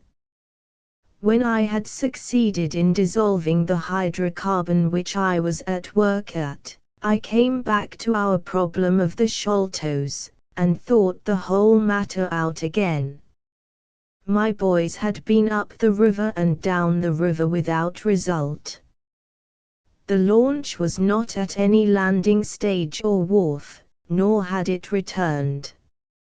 Yet it could hardly have been scuttled to hide their traces, though that always remained as a possible hypothesis if all else failed. I knew this man Small had a certain degree of low cunning, but I did not think him capable of anything in the nature of delicate finesse. That is usually a product of higher education. I then reflected that since he had certainly been in London some time, as we had evidence that he maintained a continual watch over Pondicherry Lodge, he could hardly leave at a moment's notice, but would need some little time, if it were only a day, to arrange his affairs. That was the balance of probability, at any rate. It seems to me to be a little weak, said I. It is more probable that he had arranged his affairs before ever he set out upon his expedition. No, I hardly think so. This lair of his would be too valuable a retreat in case of need for him to give it up until he was sure that he could do without it. But a second consideration struck me. Jonathan Small must have felt that the peculiar appearance of his companion, however much he may have top-coated him, would give rise to gossip, and possibly be associated with this Norwood tragedy. He was quite sharp enough to see that. They had started from their headquarters under cover of darkness, and he would wish to get back before it was broad light. Now, it was past 3 o'clock, according to Mrs. Smith, when they got the boat. It would be quite bright, and people would be about in an hour or so. Therefore, I argued, they did not go very far. They paid Smith well to hold his tongue, reserved his launch for the final escape, and hurried to their lodgings with the treasure box. In a couple of nights, when they had time to see what view the papers took, and whether there was any suspicion, they would make their way under cover of darkness to some ship at Gravesend or in the Downs, where no doubt they had already arranged for passages to America or the colonies. But the launch? They could not have taken that to their lodgings. Quite so. I argued that the launch must be no great way off, in spite of its invisibility. I then put myself in the place of Small, and looked at it as a man of his capacity would. He would probably consider that to send back the launch or to keep it at a wharf would make pursuit easy if the police did happen to get on his track. How, then, could he conceal the launch and yet have her at hand when wanted? I wondered what I should do myself if I were in his shoes. I could only think of one way of doing it. I might hand the launch over to some boat builder or repairer, with directions to make a trifling change in her. She would then be removed to his shed or yard, and so be effectually concealed, while at the same time I could have her at a few hours' notice. That seems simple enough. It is just these very simple things which are extremely liable to be overlooked. However, I determined to act on the idea. I started at once in this harmless seaman's rig and inquired at all the yards down the river. I drew blank at 15, but at the 16th, Jacobson's, I learned that the Aurora had been handed over to them 2 days ago by a wooden-legged man, with some trivial directions as to her rudder. "There ain't naught amiss with her rudder," said the foreman. "There she lies, with the red streaks." At that moment who should come down but Mordecai Smith, the missing owner. He was rather the worse for liquor. I should not, of course, have known him, but he bellowed out his name and the name of his launch. "I want her tonight at 8 o'clock," said he, 8 o'clock sharp, mind, for I have 2 gentlemen who won't be kept waiting. They had evidently paid him well, for he was very flush of money, chucking shillings about to the men. I followed him some distance, but he subsided into an ale-house, so I went back to the yard, and, happening to pick up one of my boys on the way, I stationed him as a sentry over the launch. He is to stand at water's edge and wave his handkerchief to us when they start. We shall be lying off in the stream, and it will be a strange thing if we do not take men, treasure, and all. You have planned it all very neatly, whether they are the right men or not, said Jones. But if the affair were in my hands I should have had a body of police in Jacobson's yard, and arrested them when they came down. Which would have been never. This man Small is a pretty shrewd fellow. He would send a scout on ahead, and if anything made him suspicious lie snug for another week. But you might have stuck to Mordecai Smith, and so been led to their hiding place, said I. In that case I should have wasted my day. I think that it is 100 to 1 against Smith knowing where they live. As long as he has liquor and good pay, why should he ask questions? They send him messages what to do. No, I thought over every possible course, and this is the best. While this conversation had been proceeding, we had been shooting the long series of bridges which span the Thames. As we passed the city the last rays of the sun were gilding the cross upon the summit of St. Paul's. It was twilight before we reached the tower. That is Jacobson's yard, said Holmes, pointing to a bristle of masts and rigging on the Surrey side. Cruise gently up and down here under cover of this string of lighters. He took a pair of night glasses from his pocket and gazed some time at the shore. I see my sentry at his post, he remarked, but no sign of a handkerchief. Suppose we go downstream a short way and lie in wait for them, said Jones, eagerly. We were all eager by this time, even the policemen and stokers, who had a very vague idea of what was going forward. We have no right to take anything for granted, Holmes answered. It is certainly 10 to 1 that they go downstream, but we cannot be certain. From this point we can see the entrance of the yard, and they can hardly see us. It will be a clear night and plenty of light. We must stay where we are. See how the folk swarm over yonder in the gaslight. They are coming from work in the yard. Dirty-looking rascals, but I suppose every one has some little immortal spark concealed about him. You would not think it, to look at them. There is no a priori probability about it. A strange enigma is man. Someone calls him a soul concealed in an animal, I suggested. Winwood Reade is good upon the subject, said Holmes. He remarks that, while the individual man is an insoluble puzzle, in the aggregate he becomes a mathematical certainty.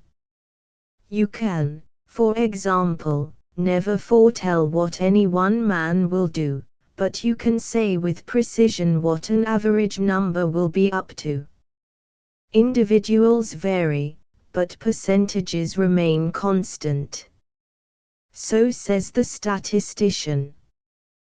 But do I see a handkerchief? Surely there is a white flutter over yonder. Yes, it is your boy, I cried. I can see him plainly.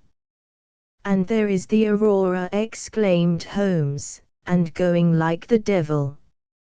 Full speed ahead, engineer. Make after that launch with the yellow light.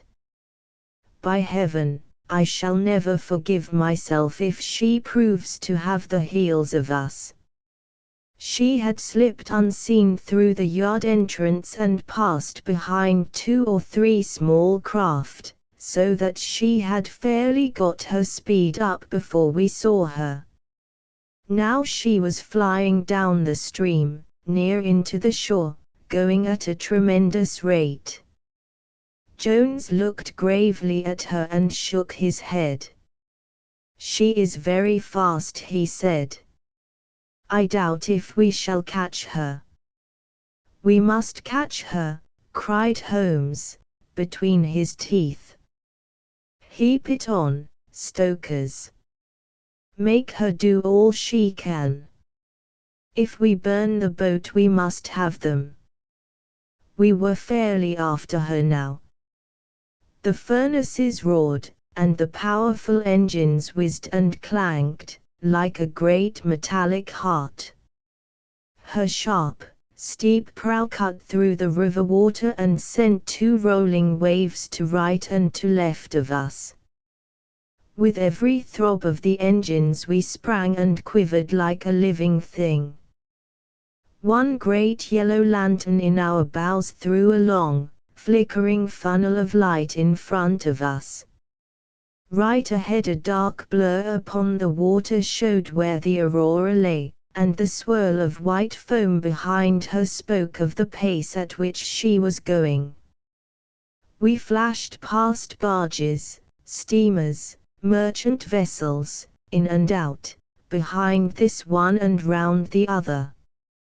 Voices hailed us out of the darkness, but still the Aurora thundered on, and still we followed close upon her track. "Pile it on, men, pile it on," cried Holmes, looking down into the engine room, while the fierce glow from below beat upon his eager, aquiline face. "Get every pound of steam you can." "I think we gain a little," said Jones, with his eyes on the Aurora. "I am sure of it," said I. "We shall be up with her in a very few minutes." At that moment, however, as our evil fate would have it, a tug with 3 barges in tow blundered in between us. It was only by putting our helm hard down that we avoided a collision, and before we could round them and recover our way the Aurora had gained a good 200 yards. She was still, however, well in view, and the murky uncertain twilight was setting into a clear starlit night. Our boilers were strained to their utmost, and the frail shell vibrated and creaked with the fierce energy which was driving us along. We had shot through the Pool, past the West India Docks, down the long Deptford Reach, and up again after rounding the Isle of Dogs. The dull blur in front of us resolved itself now clearly enough into the dainty Aurora. Jones turned our searchlight upon her, so that we could plainly see the figures upon her deck. One man sat by the stern, with something black between his knees over which he stooped. Beside him lay a dark mass which looked like a Newfoundland dog. The boy held the tiller, while against the red glare of the furnace I could see old Smith, stripped to the waist, and shoveling coals for dear life. They may have had some doubt at first as to whether we were really pursuing them, but now as we followed every winding and turning which they took there could no longer be any question about it.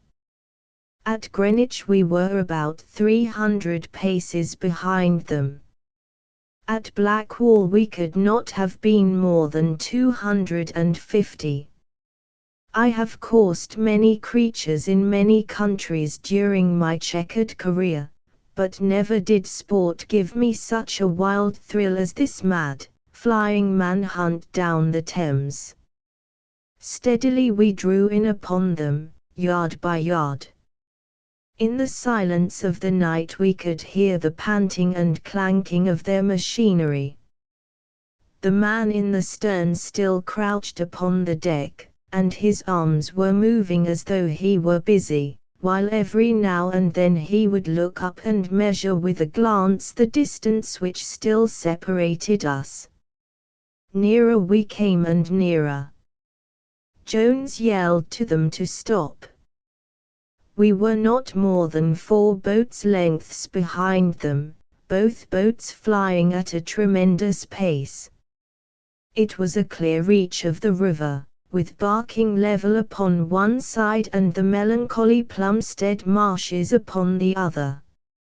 At our hail the man in the stern sprang up from the deck and shook his 2 clenched fists at us, cursing the while in a high, cracked voice. He was a good-sized, powerful man, and as he stood poising himself with legs astride I could see that from the thigh downwards there was but a wooden stump upon the right side. At the sound of his strident, angry cries there was movement in the huddled bundle upon the deck. It straightened itself into a little black man, the smallest I have ever seen, with a great, misshapen head and a shock of tangled, dishevelled hair.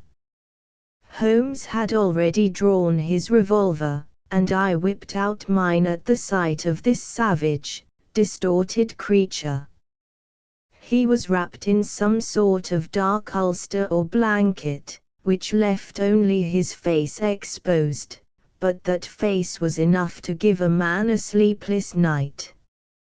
Never have I seen features so deeply marked with all bestiality and cruelty. His small eyes glowed and burned with a sombre light, and his thick lips were writhed back from his teeth, which grinned and chattered at us with a half-animal fury. "Fire if he raises his hand," said Holmes, quietly. We were within a boat's length by this time, and almost within touch of our quarry. I can see the 2 of them now as they stood, the white man with his legs far apart, shrieking out curses, and the unhallowed dwarf with his hideous face, and his strong yellow teeth gnashing at us in the light of our lantern. It was well that we had so clear a view of him. Even as we looked he plucked out from under his covering a short, round piece of wood, like a school ruler, and clapped it to his lips. Our pistols rang out together. He whirled round, threw up his arms, and with a kind of choking cough fell sideways into the stream. I caught one glimpse of his venomous, menacing eyes amid the white swirl of the waters. At the same moment the wooden-legged man threw himself upon the rudder and put it hard down, so that his boat made straight in for the southern bank, while we shot past her stern, only clearing her by a few feet. We were round after her in an instant, but she was already nearly at the bank. It was a wild and desolate place, where the moon glimmered upon a wide expanse of marshland, with pools of stagnant water and beds of decaying vegetation. The launch with a dull thud ran up upon the mud bank, with her bow in the air and her stern flush with the water. The fugitive sprang out, but his stump instantly sank its whole length into the sodden soil. In vain he struggled and writhed. Not one step could he possibly take either forwards or backwards. He yelled in impotent rage, and kicked frantically into the mud with his other foot, but his struggles only bored his wooden pin the deeper into the sticky bank. When we brought our launch alongside he was so firmly anchored that it was only by throwing the end of a rope over his shoulders that we were able to haul him out, and to drag him, like some evil fish, over our side. The 2 Smiths, father and son, sat sullenly in their launch, but came aboard meekly enough when commanded. The Aurora herself we hauled off and made fast to our stern. A solid iron chest of Indian workmanship stood upon the deck. This, there could be no question, was the same that had contained the ill-omened treasure of the Sholtos. There was no key, but it was of considerable weight, so we transferred it carefully to our own little cabin. As we steamed slowly upstream again, we flashed our searchlight in every direction, but there was no sign of the islander. Somewhere in the dark ooze at the bottom of the Thames lie the bones of that strange visitor to our shores. "See here," said Holmes, pointing to the wooden hatchway. We were hardly quick enough with our pistols. There, sure enough, just behind where we had been standing, stuck one of those murderous darts which we knew so well. It must have whizzed between us at the instant that we fired. Holmes smiled at it and shrugged his shoulders in his easy fashion, but I confess that it turned me sick to think of the horrible death which had passed so close to us that night. Chapter 11. The great Agra treasure. Our captive sat in the cabin opposite to the iron box which he had done so much and waited so long to gain. He was a sunburned, reckless-eyed fellow, with a network of lines and wrinkles all over his mahogany features, which told of a hard, open-air life. There was a singular prominence about his bearded chin which marked a man who was not to be easily turned from his purpose.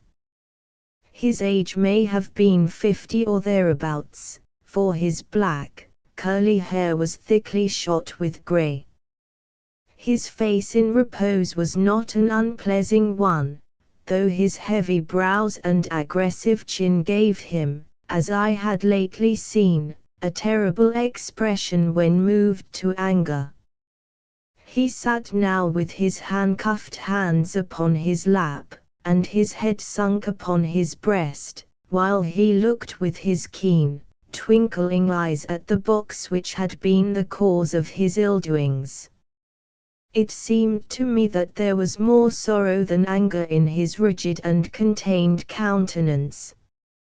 Once he looked up at me with a gleam of something like humor in his eyes.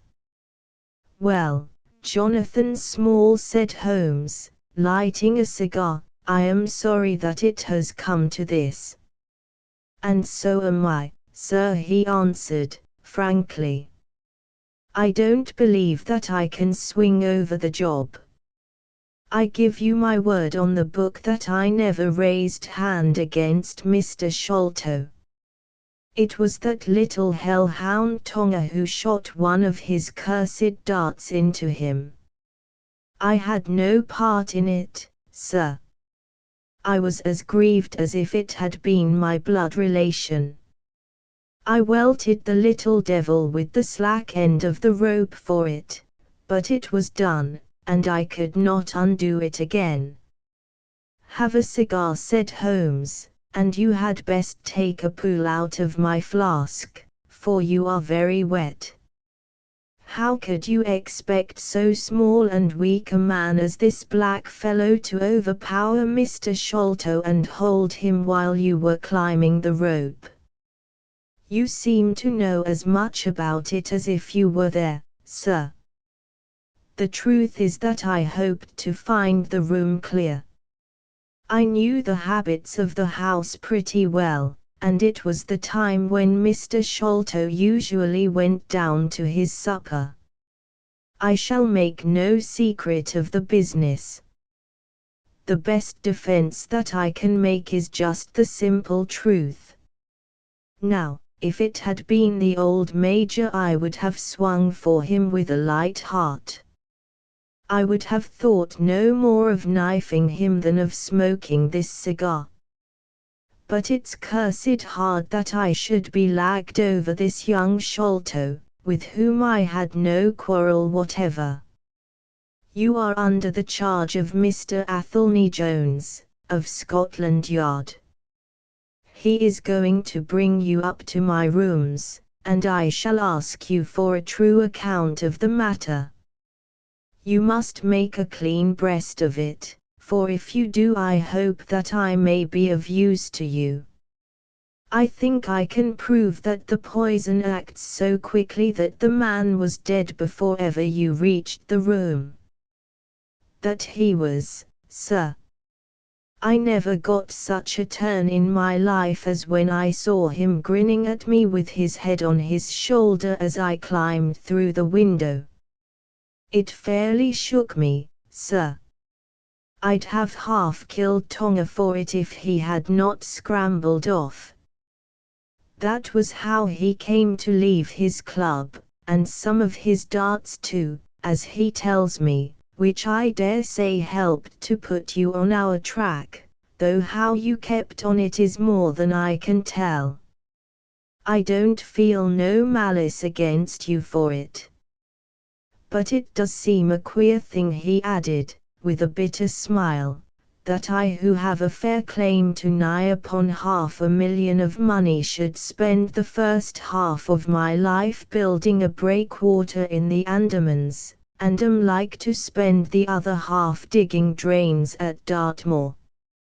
It was an evil day for me when first I clapped eyes upon the merchantachment and had to do with the Agra treasure, which never brought anything but a curse yet upon the man who owned it. To him it brought murder, to Major Sholto it brought fear and guilt, to me it has meant slavery for life.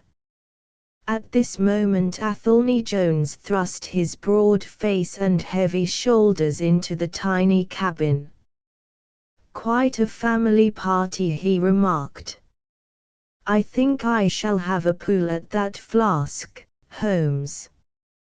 Well, I think we may all congratulate each other. Pity we didn't take the other alive, but there was no choice. I say, Holmes, you must confess that you cut it rather fine. It was all we could do to overhaul her. All is well that ends well, said Holmes. But I certainly did not know that the Aurora was such a clipper. Smith says she is one of the fastest launches on the river, and that if he had had another man to help him with the engines we should never have caught her. He swears he knew nothing of this Norwood business. Neither he did, cried our prisoner, not a word. I chose his launch because I heard that she was a flyer. We told him nothing, but we paid him well, and he was to get something handsome if we reached our vessel, the Esmeralda, at Gravesend, outward bound for the Brazils. Well, if he has done no wrong we shall see that no wrong comes to him. If we are pretty quick in catching our men, we are not so quick in condemning them. It was amusing to notice how the consequential Jones was already beginning to give himself airs on the strength of the capture. From the slight smile which played over Sherlock Holmes's face, I could see that the speech had not been lost upon him. We will be at Vauxhall Bridge presently, said Jones, and shall land you, Dr. Watson, with the treasure box. I need hardly tell you that I am taking a very grave responsibility upon myself in doing this. It is most irregular, but of course an agreement is an agreement. I must, however, as a matter of duty, send an inspector with you, since you have so valuable a charge. You will drive, no doubt. Yes, I shall drive. It is a pity there is no key, that we may make an inventory first. You will have to break it open. Where is the key, my man? At the bottom of the river, said Small, shortly. There was no use your giving this unnecessary trouble. We have had work enough already through you. However, Doctor, I need not warn you to be careful. Bring the box back with you to the Baker Street rooms. You will find us there, on our way to the station. They landed me at Vauxhall, with my heavy iron box, and with a bluff, genial inspector as my companion. A quarter of an hour's drive brought us to Mrs. Cecil Forrester's. The servant seemed surprised at so late a visitor. Mrs. Cecil Forrester was out for the evening, she explained, and likely to be very late.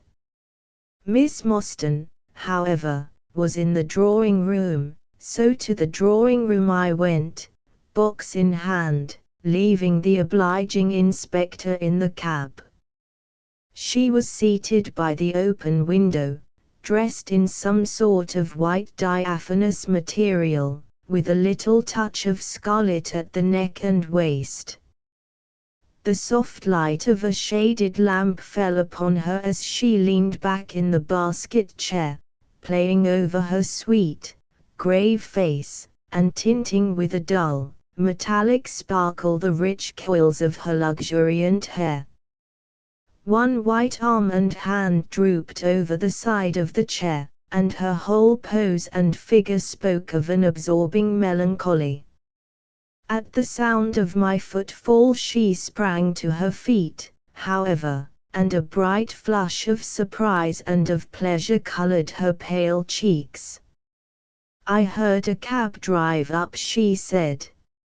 "I thought that Mrs. Forrester had come back very early, but I never dreamed that it might be you. What news have you brought me?" "I have brought something better than news," said I, putting down the box upon the table and speaking jovially and boisterously, though my heart was heavy within me.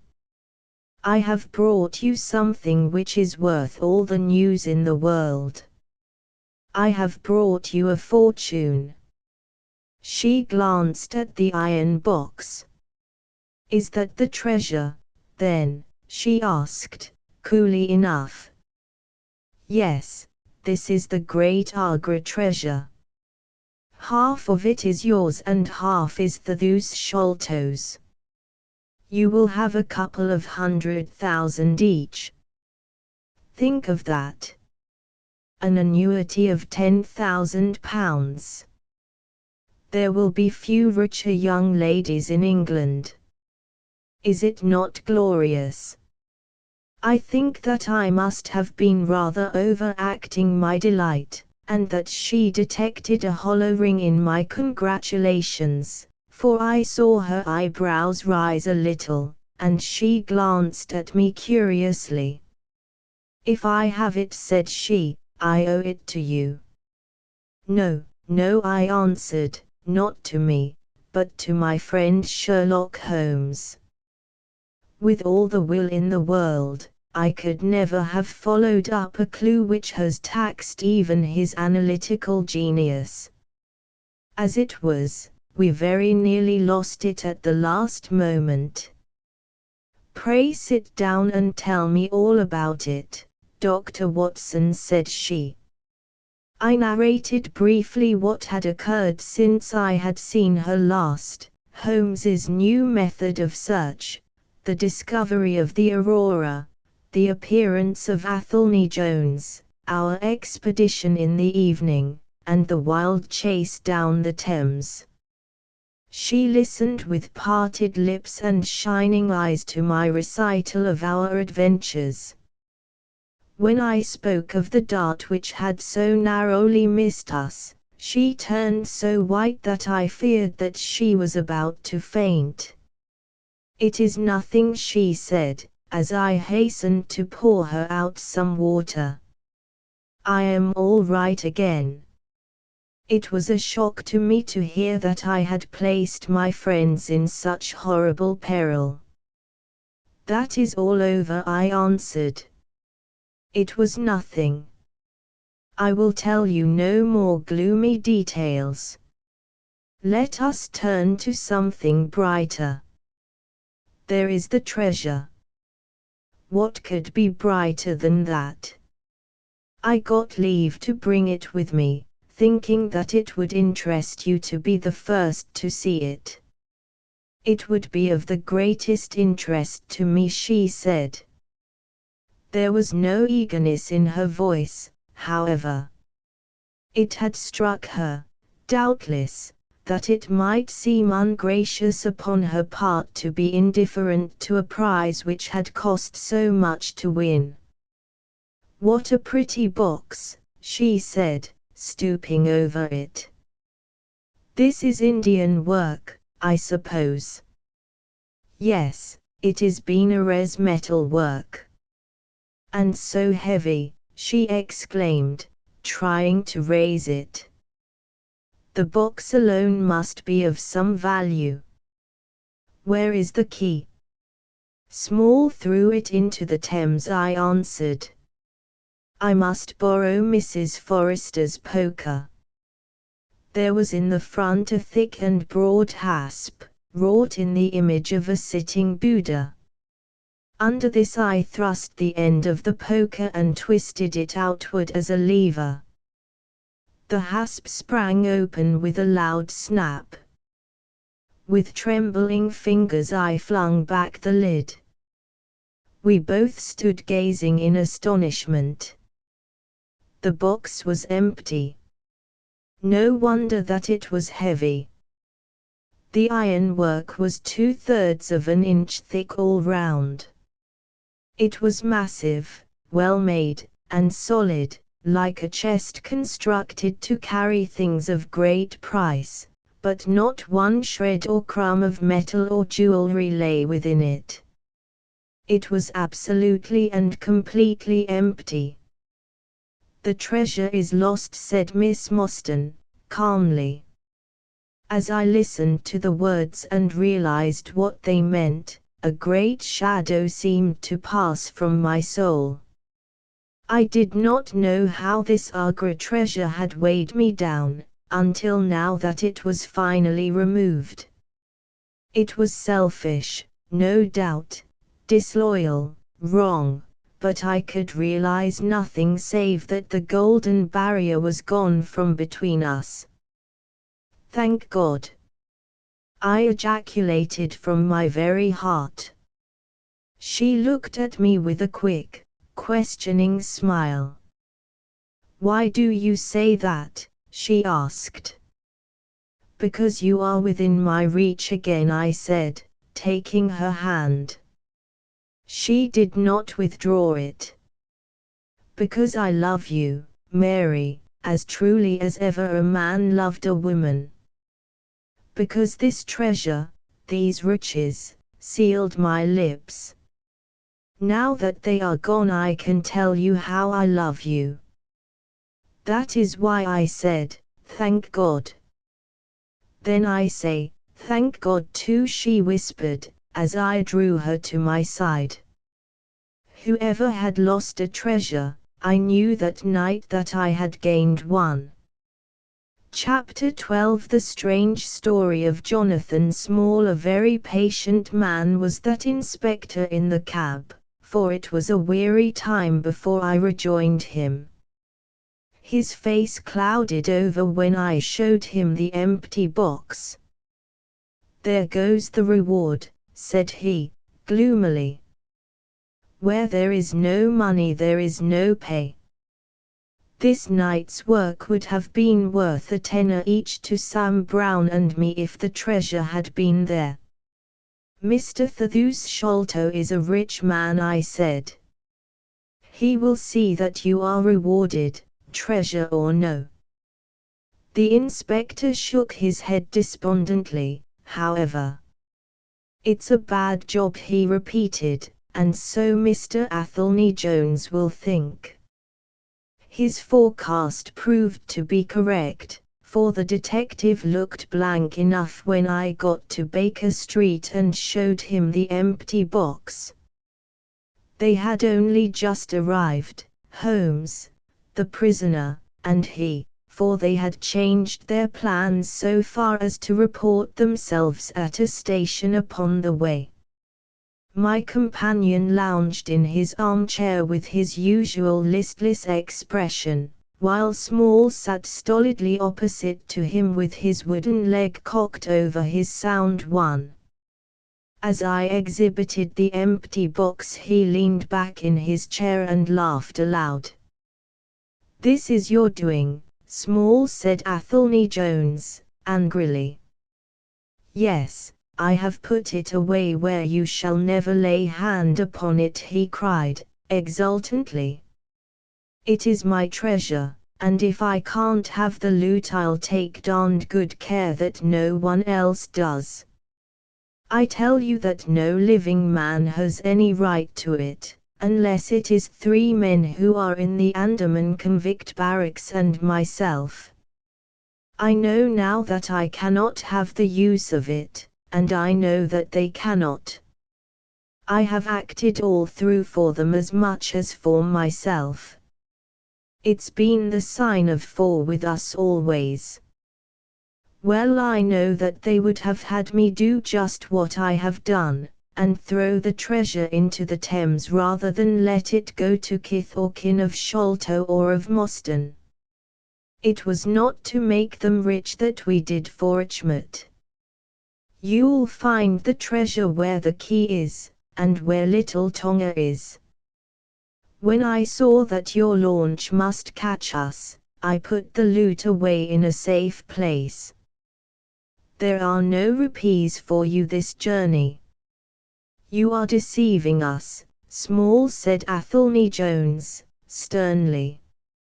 "If you had wished to throw the treasure into the Thames, it would have been easier for you to have thrown box and all." "Easier for me to throw, and easier for you to recover," he answered, with a shrewd, sidelong look. "The man that was clever enough to hunt me down is clever enough to pick an iron box from the bottom of a river. Now that they are scattered over 5 miles or so, it may be a harder job. It went to my heart to do it, though. I was half mad when you came up with us. However, there's no good grieving over it. I've had ups in my life, and I've had downs, but I've learned not to cry over spilled milk." "This is a very serious matter," Small said the detective. "If you had helped justice, instead of thwarting it in this way, you would have had a better chance at your trial." "Justice," snarled the ex-convict. "A pretty justice. Whose loot is this, if it is not ours? Where is the justice that I should give it up to those who have never earned it? Look how I have earned it. 20 long years in that fever-ridden swamp, all day at work under the mangrove tree, all night chained up in the filthy convict huts, bitten by mosquitoes, racked with ague, bullied by every cursed black-faced policeman who loved to take it out of a white man. That was how I earned the Agra treasure, and you talk to me of justice because I cannot bear to feel that I have paid this price only that another may enjoy it. I would rather swing a score of times, or have one of Tonga's darts in my hide, than live in a convict's cell and feel that another man is at his ease in a palace with the money that should be mine." Small had dropped his mask of stoicism, and all this came out in a wild whirl of words, while his eyes blazed, and the handcuffs clanked together with the impassioned movement of his hands.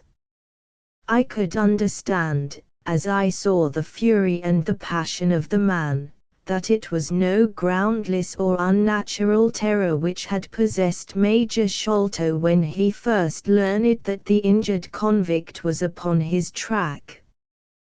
"You forget that we know nothing of all this," said Holmes quietly. "We have not heard your story, and we cannot tell how far justice may originally have been on your side." "Well, sir, you have been very fair-spoken to me, though I can see that I have you to thank that I have these bracelets upon my wrists. Still, I bear no grudge for that. It is all fair and above board. If you want to hear my story, I have no wish to hold it back. What I say to you is God's truth, every word of it." "Thank you. You can put the glass beside me here, and I'll put my lips to it if I am dry. I am a Worcestershire man myself, born near Pershore. I dare say you would find a heap of Smalls living there now if you were to look. I have often thought of taking a look round there, but the truth is that I was never much of a credit to the family, and I doubt if they would be so very glad to see me. They were all steady, chapel-going folk, small farmers, well known and respected over the countryside, while I was always a bit of a rover. At last, however, when I was about 18, I gave them no more trouble, for I got into a mess over a girl, and could only get out of it again by taking the Queen's shilling and joining the 3rd Buffs, which was just starting for India. I wasn't destined to do much soldiering, however. I had just got past the goose step, and learned to handle my musket, when I was fool enough to go swimming in the Ganges. Luckily for me, my company sergeant, John Holder, was in the water at the same time, and he was one of the finest swimmers in the service. A crocodile took me, just as I was halfway across, and nipped off my right leg as clean as a surgeon could have done it, just above the knee. What with the shock and the loss of blood, I fainted, and should have drowned if Holder had not caught hold of me and paddled for the bank. I was 5 months in hospital over it, and when at last I was able to limp out of it with this timber toe strapped to my stump, I found myself invalided out of the army and unfitted for any active occupation. I was, as you can imagine, pretty down on my luck at this time, for I was a useless cripple though not yet in my 20th year. However, my misfortunes soon proved to be a blessing in disguise. A man named Abel White, who had come out there as an indigo planter, wanted an overseer to look after his coolies and keep them up to their work. He happened to be a friend of our colonel's, who had taken an interest in me since the accident. To make a long story short, the colonel recommended me strongly for the post and, as the work was mostly to be done on horseback, my leg was no great obstacle, for I had enough knee left to keep good grip on the saddle. What I had to do was to ride over the plantation, to keep an eye on the men as they worked, and to report the idlers. The pay was fair, I had comfortable quarters, and altogether I was content to spend the remainder of my life in indigo planting. Mr. Abel White was a kind man, and he would often drop into my little shanty and smoke a pipe with me, for white folk out there feel their hearts warm to each other as they never do here at home. Well, I was never in luck's way long. Suddenly, without a note of warning, the Great Mutiny broke upon us. 1 month India lay as still and peaceful, to all appearance, as Surrey or Kent. The next there were 200,000 black devils let loose, and the country was a perfect hell.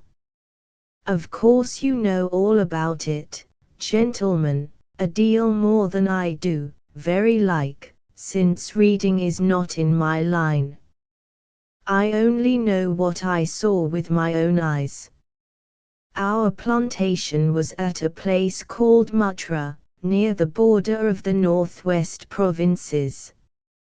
Night after night the whole sky was alight with the burning bungalows, and day after day we had small companies of Europeans passing through our estate with their wives and children, on their way to Agra, where were the nearest troops. Mr. Abel White was an obstinate man. He had it in his head that the affair had been exaggerated, and that it would blow over as suddenly as it had sprung up. There he sat on his veranda, drinking whiskey pegs and smoking cheroots, while the country was in a blaze about him. Of course we stuck by him, I and Dawson, who, with his wife, used to do the bookwork and the managing. Well, one fine day the crash came. I had been away on a distant plantation, and was riding slowly home in the evening, when my eye fell upon something all huddled together at the bottom of a steep nullah. I rode down to see what it was, and the cold struck through my heart when I found it was Dawson's wife, all cut into ribbons, and half eaten by jackals and native dogs. A little further up the road Dawson himself was lying on his face, quite dead, with an empty revolver in his hand and 4 sepoys lying across each other in front of him. I reined up my horse, wondering which way I should turn, but at that moment I saw thick smoke curling up from Abel White's bungalow and the flames beginning to burst through the roof. I knew then that I could do my employer no good, but would only throw my own life away if I meddled in the matter. From where I stood I could see hundreds of the black fiends, with their red coats still on their backs, dancing and howling round the burning house. Some of them pointed at me, and a couple of bullets sang past my head, so I broke away across the paddy fields, and found myself late at night safe within the walls at Agra. As it proved, however, there was no great safety there, either. The whole country was up like a swarm of bees. Wherever the English could collect in little bands they held just the ground that their guns commanded. Everywhere else they were helpless fugitives. It was a fight of the millions against the hundreds, and the cruelest part of it was that these men that we fought against, foot, horse, and gunners, were our own picked troops, whom we had taught and trained, handling our own weapons, and blowing our own bugle calls. At Agra there were the 3rd Bengal Fusiliers, some Sikhs, 2 troops of horse, and a battery of artillery. A volunteer corps of clerks and merchants had been formed, and this I joined, wooden leg and all. We went out to meet the rebels at Shahgunj early in July, and we beat them back for a time, but our powder gave out, and we had to fall back upon the city. Nothing but the worst news came to us from every side, which is not to be wondered at, for if you look at the map you will see that we were right in the heart of it. Lucknow is rather better than 100 miles to the east, and Cawnpur about as far to the south. From every point on the compass there was nothing but torture and murder and outrage. The city of Agra is a great place, swarming with fanatics and fierce devil worshippers of all sorts. Our handful of men were lost among the narrow, winding streets. Our leader moved across the river, therefore, and took up his position in the old fort at Agra.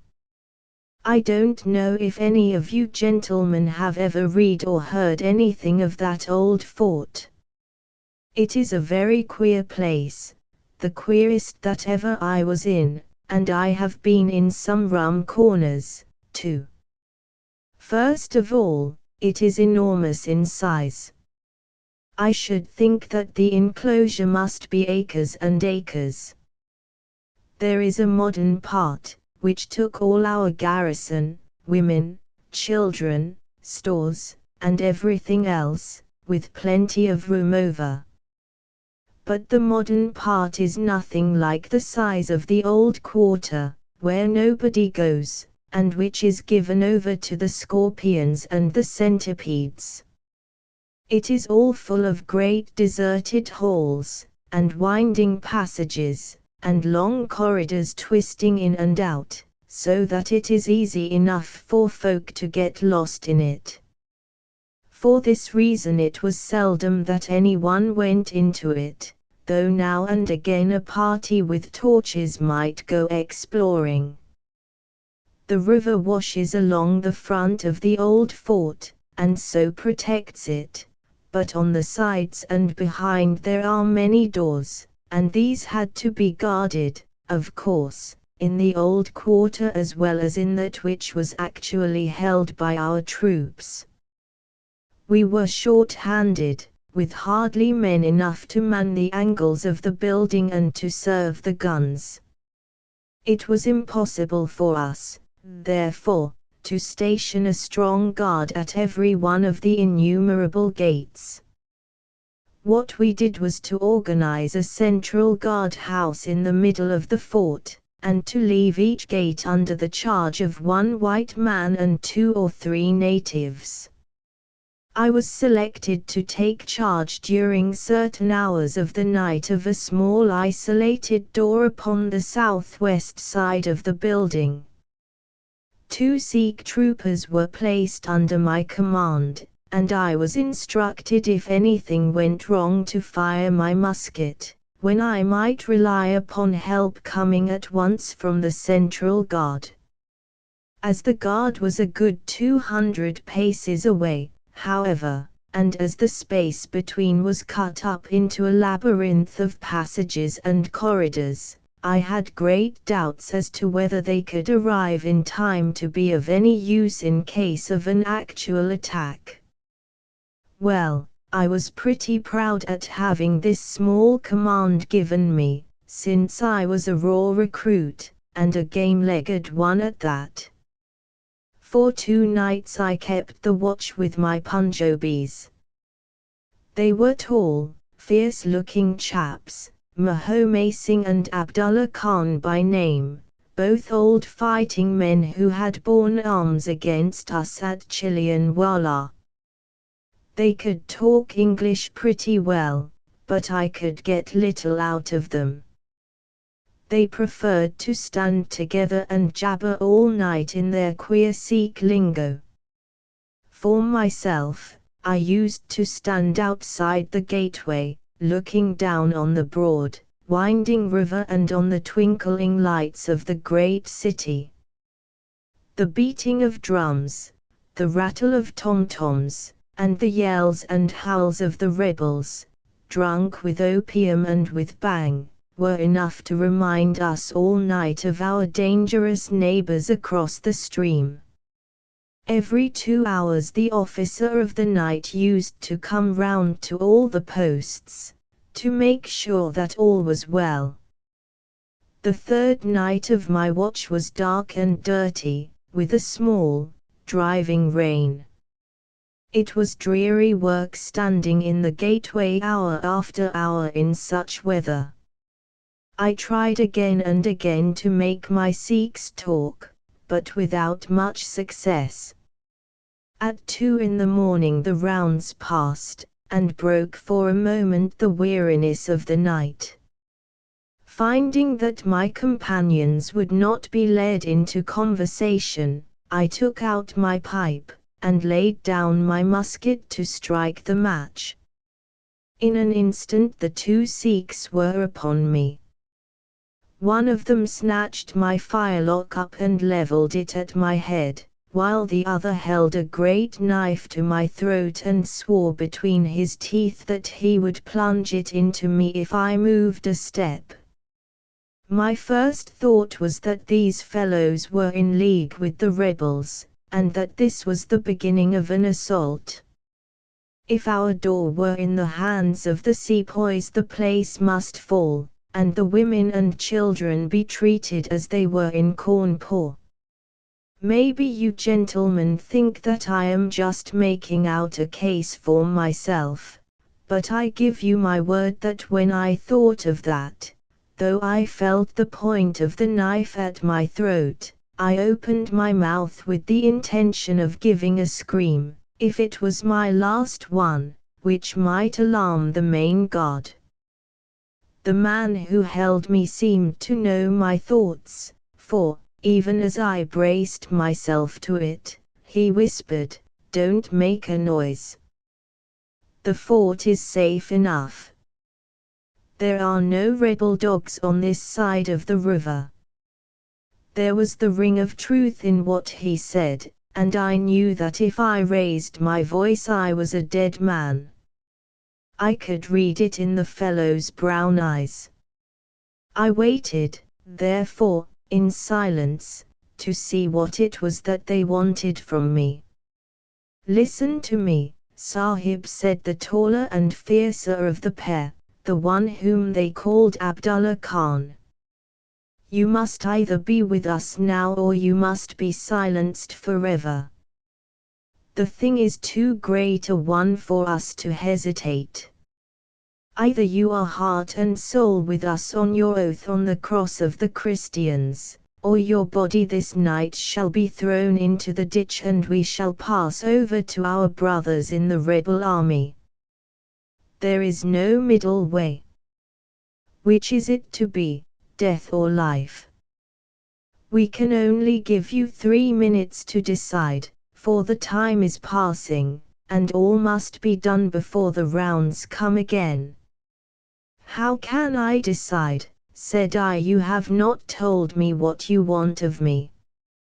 But I tell you now that if it is anything against the safety of the fort I will have no truck with it, so you can drive home your knife and welcome." "It is nothing against the fort," said he.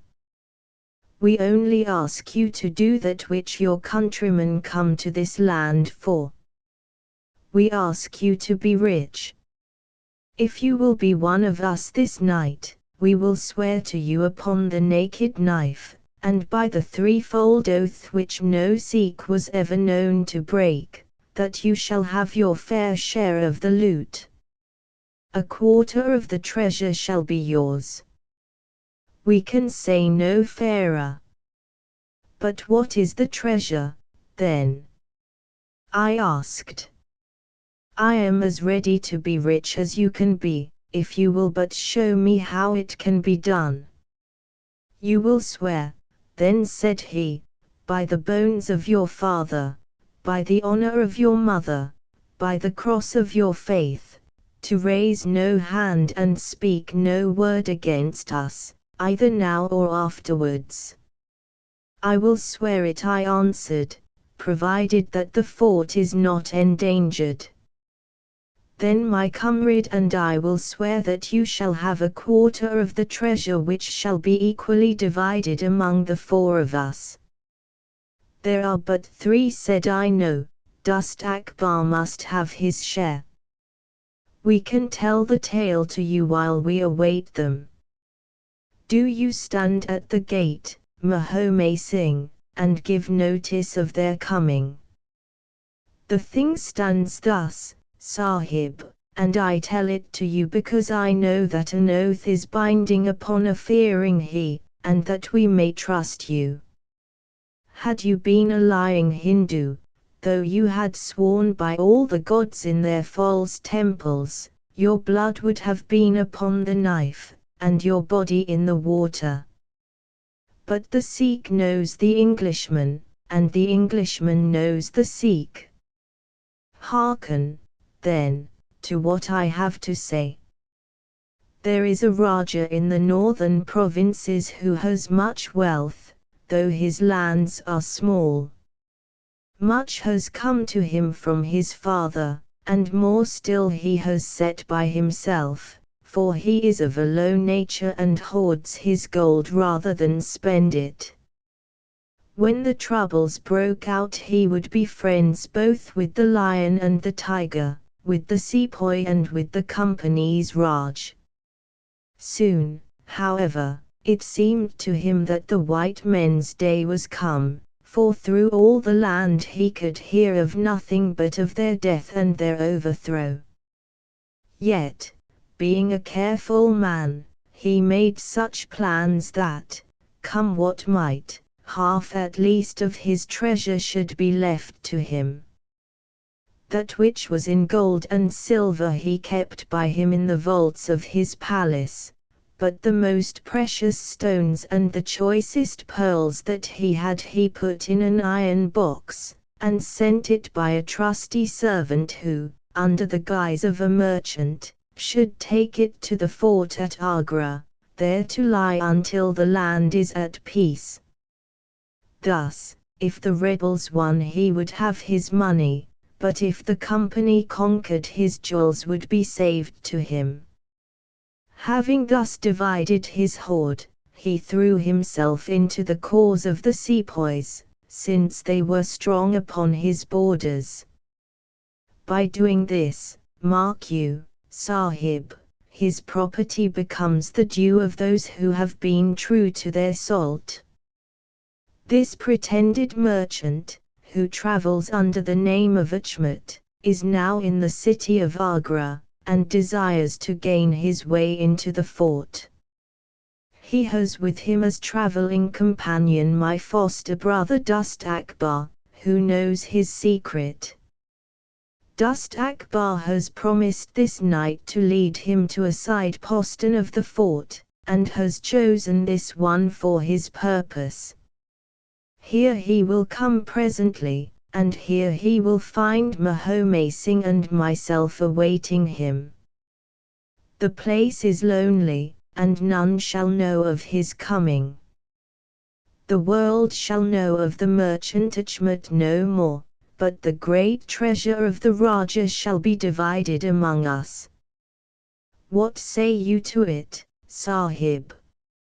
In Worcestershire the life of a man seems a great and a sacred thing, but it is very different when there is fire and blood all round you and you have been used to meeting death at every turn. Whether Achmat the merchant lived or died was a thing as light as air to me, but at the talk about the treasure my heart turned to it, and I thought of what I might do in the old country with it, and how my folk would stare when they saw their ne'er-do-well coming back with his pockets full of gold muadors.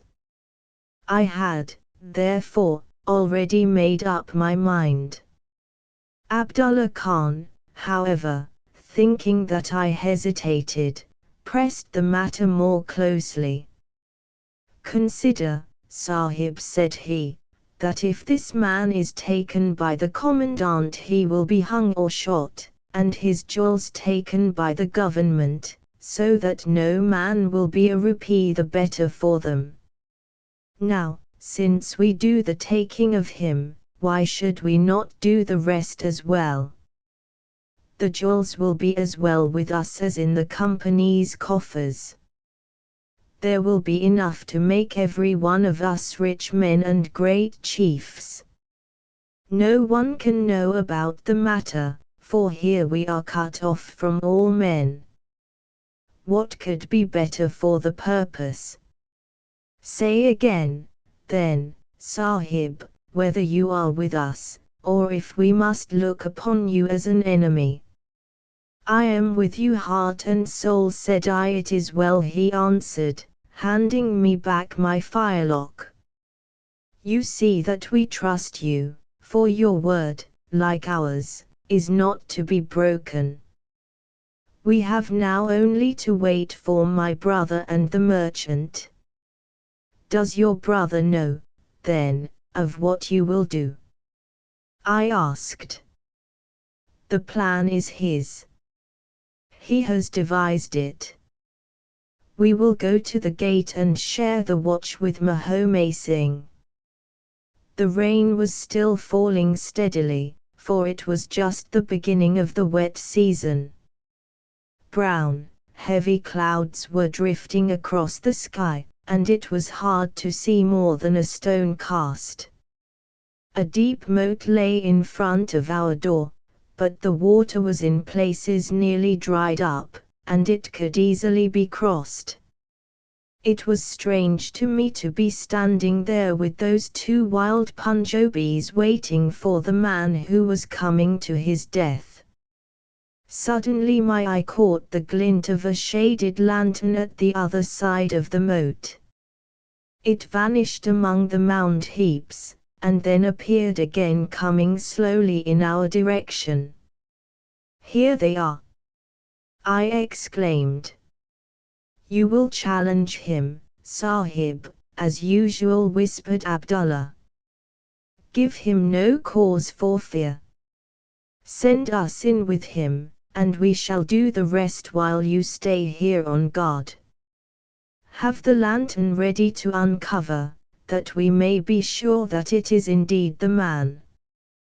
The light had flickered onwards, now stopping and now advancing, until I could see two dark figures upon the other side of the moat. I let them scramble down the sloping bank, splash through the mire, and climb halfway up to the gate, before I challenged them. Who goes there? Said I, in a subdued voice. Friends, came the answer. I uncovered my lantern and threw a flood of light upon them. The first was an enormous Sikh, with a black beard which swept nearly down to his cummerbund. Outside of a show I have never seen so tall a man. The other was a little, fat, round fellow, with a great yellow turban, and a bundle in his hand, done up in a shawl. He seemed to be all in a quiver with fear, for his hands twitched as if he had the ague, and his head kept turning to left and right with two bright little twinkling eyes, like a mouse when he ventures out from his hole. It gave me the chills to think of killing him, but I thought of the treasure, and my heart set as hard as a flint within me. When he saw my white face he gave a little chirrup of joy and came running up towards me. Your protection, Sahib, he panted, your protection for the unhappy merchant Achmat. I have travelled across Rajputana that I might seek the shelter of the fort at Agra. I have been robbed and beaten and abused because I have been the friend of the company. It is a blessed night this when I am once more in safety, I and my poor possessions. What have you in the bundle? I asked. An iron box, he answered, which contains one or two little family matters which are of no value to others, but which I should be sorry to lose. Yet I am not a beggar, and I shall reward you, young Sahib, and your governor also, if he will give me the shelter I ask. I could not trust myself to speak longer with the man. The more I looked at his fat, frightened face, the harder did it seem that we should slay him in cold blood. It was best to get it over.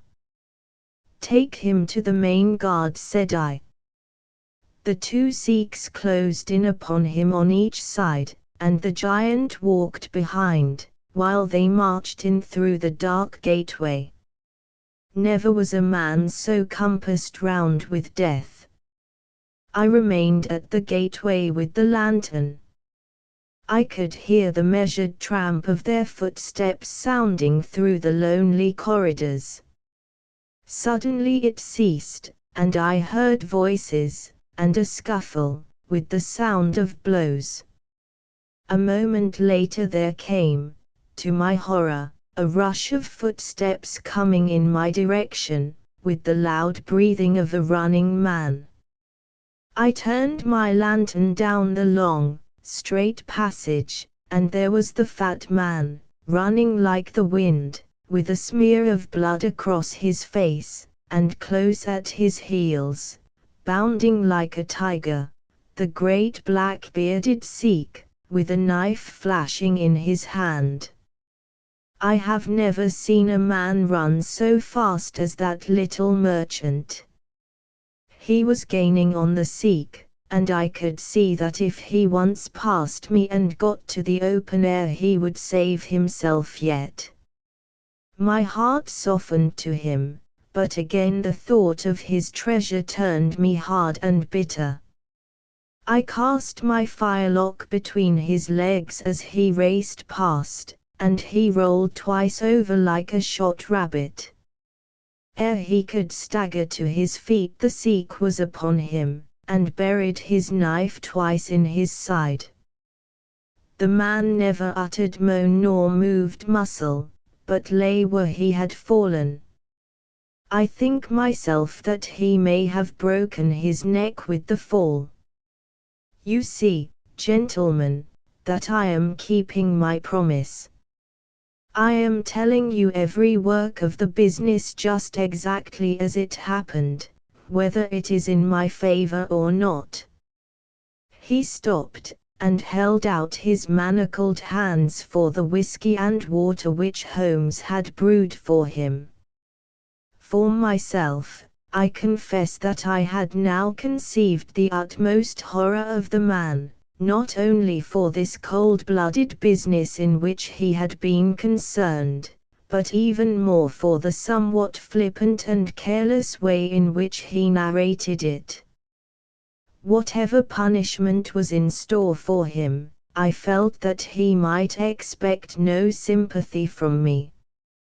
Sherlock Holmes and Jones sat with their hands upon their knees, deeply interested in the story, but with the same disgust written upon their faces.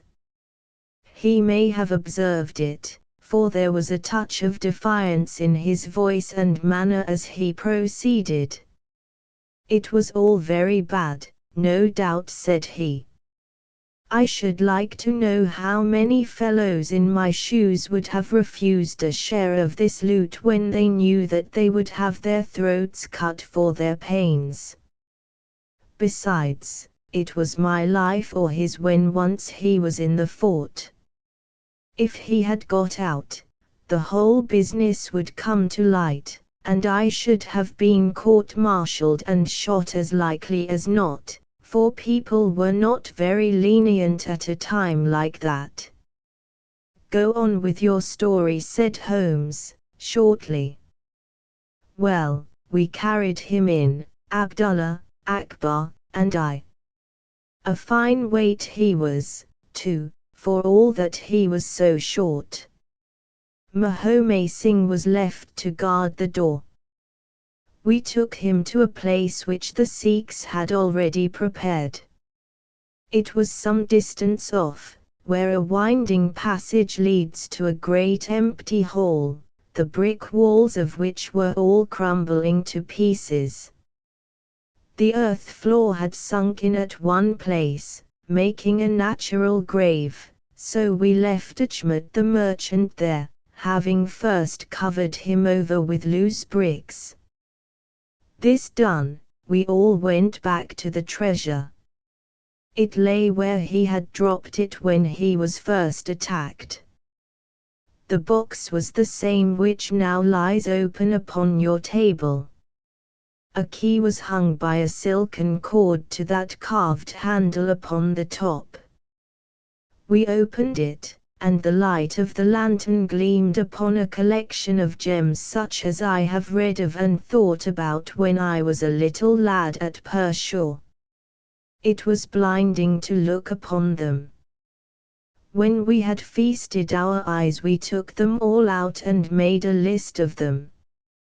There were 143 diamonds of the first water, including one which has been called, I believe, the Great Mogul and is said to be the second largest stone in existence. Then there were 97 very fine emeralds, and 170 rubies, some of which, however, were small. There were 40 carbuncles, 210 sapphires, 61 agates, and a great quantity of beryls, onyxes, cat's eyes, turquoises, and other stones, the very names of which I did not know at the time, though I have become more familiar with them since. Besides this, there were nearly 300 very fine pearls, 12 of which were set in a gold coronet. By the way, these last had been taken out of the chest and were not there when I recovered it. After we had counted our treasures we put them back into the chest and carried them to the gateway to show them to Mahomay Singh. Then we solemnly renewed our oath to stand by each other and be true to our secret. We agreed to conceal our loot in a safe place until the country should be at peace again, and then to divide it equally among ourselves. There was no use dividing it at present, for if gems of such value were found upon us it would cause suspicion, and there was no privacy in the fort nor any place where we could keep them. We carried the box, therefore, into the same hole where we had buried the body, and there, under certain bricks in the best preserved wall, we made a hollow and put our treasure. We made careful note of the place, and next day I drew 4 plans, one for each of us, and put the sign of the 4 of us at the bottom, for we had sworn that we should each always act for all, so that none might take advantage. That is an oath that I can put my hand to my heart and swear that I have never broken. Well, there's no use my telling you gentlemen what came of the Indian Mutiny. After Wilson took Delhi and Sir Colin relieved Lucknow, the back of the business was broken. Fresh troops came pouring in, and Nana Sahib made himself scarce over the frontier. A flying column under Colonel Greathed came round to Agra and cleared the Pandis away from it. Peace seemed to be settling upon the country, and we 4 were beginning to hope that the time was at hand when we might safely go off with our shares of the plunder. In a moment, however, our hopes were shattered by our being arrested as the murderers of Achmet. It came about in this way. When the Rajah put his jewels into the hands of Achmet, he did it because he knew that he was a trusty man. They are suspicious folk in the East, however, so what does this Rajah do but take a second even more trusty servant and set him to play the spy upon the first. This second man was ordered never to let Achmet out of his sight, and he followed him like his shadow. He went after him that night and saw him pass through the doorway. Of course he thought he had taken refuge in the fort, and applied for admission there himself next day, but could find no trace of Achmet. This seemed to him so strange that he spoke about it to a sergeant of guides, who brought it to the ears of the commandant. A thorough search was quickly made, and the body was discovered. Thus at the very moment that we thought that all was safe, we were all four seized and brought to trial on a charge of murder, 3 of us because we had held the gate that night, and the 4th because he was known to have been in the company of the murdered man. Not a word about the jewels came out at the trial, for the Raja had been deposed and driven out of India, so no one had any particular interest in them. The murder, however, was clearly made out, and it was certain that we must all have been concerned in it. The 3 Sikhs got penal servitude for life, and I was condemned to death, though my sentence was afterwards commuted into the same as the others. It was rather a queer position that we found ourselves in then. There we were all 4 tied by the leg and with precious little chance of ever getting out again, while we each held a secret which might have put each of us in a palace if we could only have made use of it. It was enough to make a man eat his heart out to have to stand the kick and the cuff of every petty jack in office, to have rice to eat and water to drink, when that gorgeous fortune was ready for him outside, just waiting to be picked up. It might have driven me mad, but I was always a pretty stubborn one, so I just held on and bided my time. At last it seemed to me to have come. I was changed from Agra to Madras, and from there to Blair Island in the Andamans. There are very few white convicts at this settlement, and, as I had behaved well from the first, I soon found myself a sort of privileged person. I was given a hut in Hope Town, which is a small place on the slopes of Mount Harriet, and I was left pretty much to myself. It is a dreary, fever-stricken place, and all beyond our little clearings was infested with wild cannibal natives, who were ready enough to blow a poisoned dart at us if they saw a chance. There was digging, and ditching, and yam planting, and a dozen other things to be done, so we were busy enough all day, though in the evening we had a little time to ourselves. Among other things, I learned to dispense drugs for the surgeon, and picked up a smattering of his knowledge. All the time I was on the lookout for a chance of escape, but it is hundreds of miles from any other land, and there is little or no wind in those seas, so it was a terribly difficult job to get away. The surgeon, Dr. Somerton, was a fast, sporting young chap, and the other young officers would meet in his rooms of an evening and play cards. The surgery, where I used to make up my drugs, was next to his sitting room, with a small window between us. Often, if I felt lonesome, I used to turn out the lamp in the surgery, and then, standing there, I could hear their talk and watch their play. I am fond of a hand at cards myself, and it was almost as good as having one to watch the others. There was Major Sholto, Captain Mostyn, and Lieutenant Bromley Brown, who were in command of the native troops, and there was the surgeon himself, and 2 or 3 prison officials, crafty old hands who played a nice sly safe game.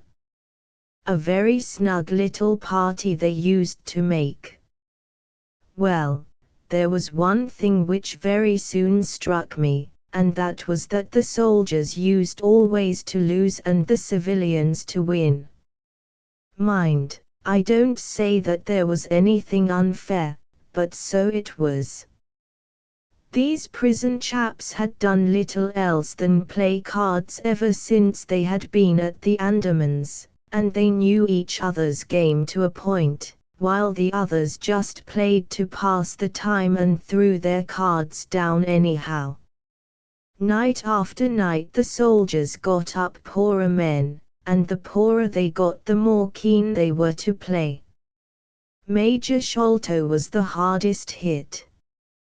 He used to pay in notes and gold at first, but soon it came to notes of hand and for big sums. He sometimes would win for a few deals, just to give him heart, and then the luck would set in against him worse than ever. All day he would wander about as black as thunder, and he took to drinking a deal more than was good for him. One night he lost even more heavily than usual. I was sitting in my hut when he and Captain Mostyn came stumbling along on the way to their quarters.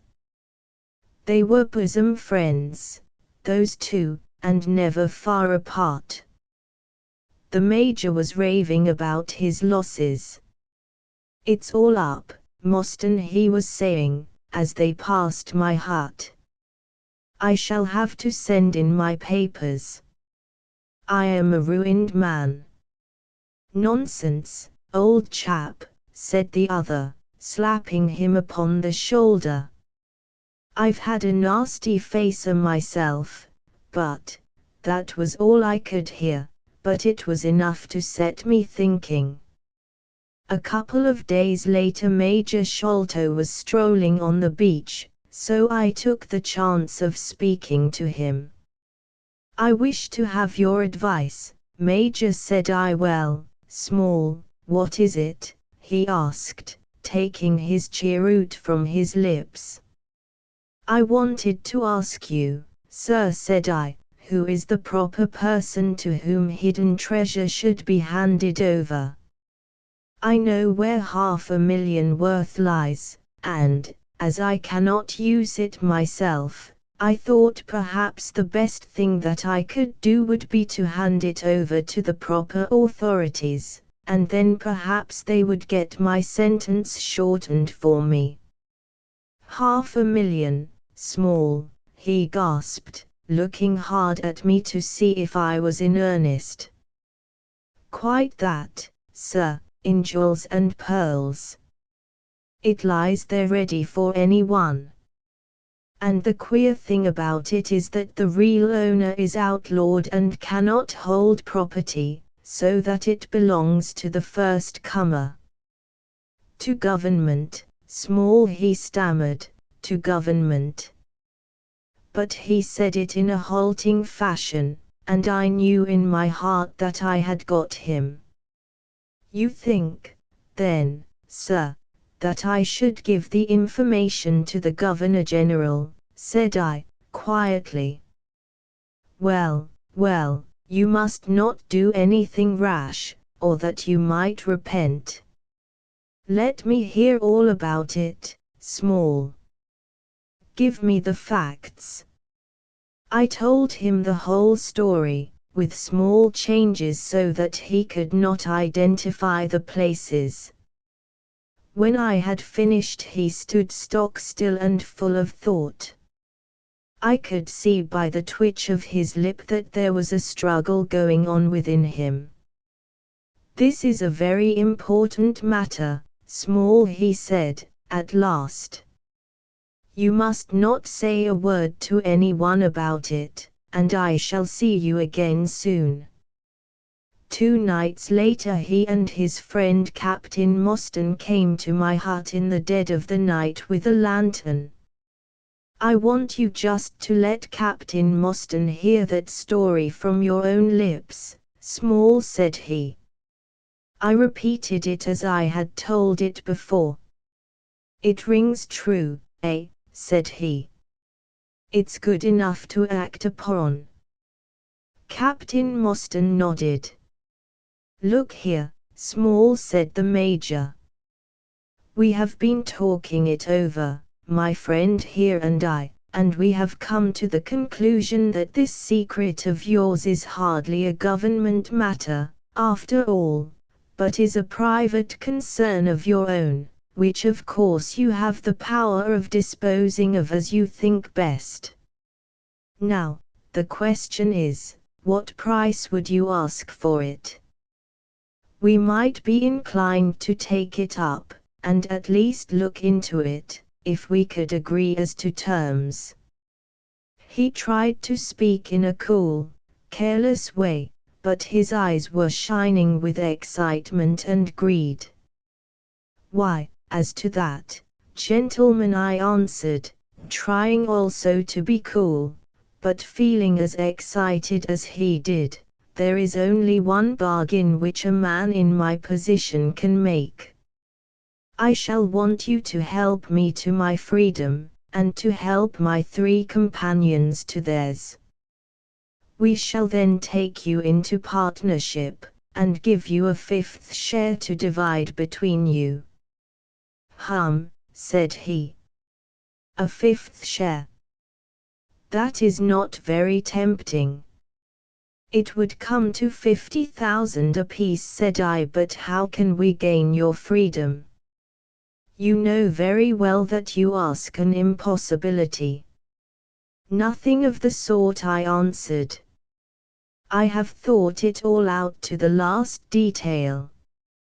The only bar to our escape is that we can get no boat fit for the voyage, and no provisions to last us for so long a time. There are plenty of little yachts and yawls at Calcutta or Madras which would serve our turn well. Do you bring one over? We shall engage to get aboard her by night, and if you will drop us on any part of the Indian coast you will have done your part of the bargain.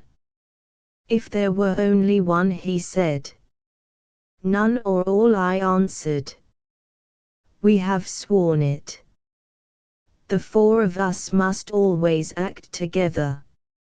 You see, Mostyn, said he, Small is a man of his word. He does not flinch from his friend. I think we may very well trust him. It's a dirty business, the other answered. Yet, as you say, the money would save our commissions handsomely. Well, Small, said the Major, we must, I suppose, try and meet you. We must first, of course, test the truth of your story.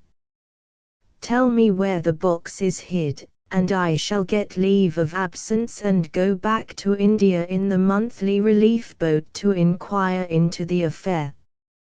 Not so fast, said I, growing colder as he got hot. I must have the consent of my 3 comrades. I tell you that it is 4 or none with us. Nonsense, he broke in. What have 3 black fellows to do with our agreement? Black or blue, said I, they are in with me, and we all go together. Well, the matter ended by a second meeting, at which Mahomey Singh, Abdullah Khan, and Dust Akbar were all present. We talked the matter over again, and at last we came to an arrangement. We were to provide both the officers with charts of the part of the Agra fort and mark the place in the wall where the treasure was hid. Major Sholto was to go to India to test our story. If he found the box he was to leave it there, to send out a small yacht provisioned for a voyage, which was to lie off Rutland Island, and to which we were to make our way, and finally to return to his duties. Captain Mostyn was then to apply for leave of absence, to meet us at Agra, and there we were to have a final division of the treasure, he taking the Major's share as well as his own. All this we sealed by the most solemn oaths that the mind could think or the lips utter. I sat up all night with paper and ink, and by the morning I had the 2 charts all ready, signed with the sign of 4, that is, of Abdullah, Akbar, Mahomey, and myself.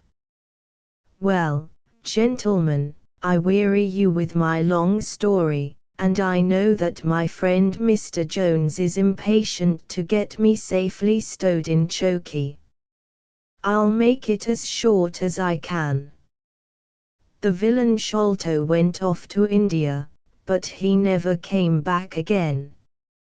Captain Mostyn showed me his name among a list of passengers in one of the mailboats very shortly afterwards.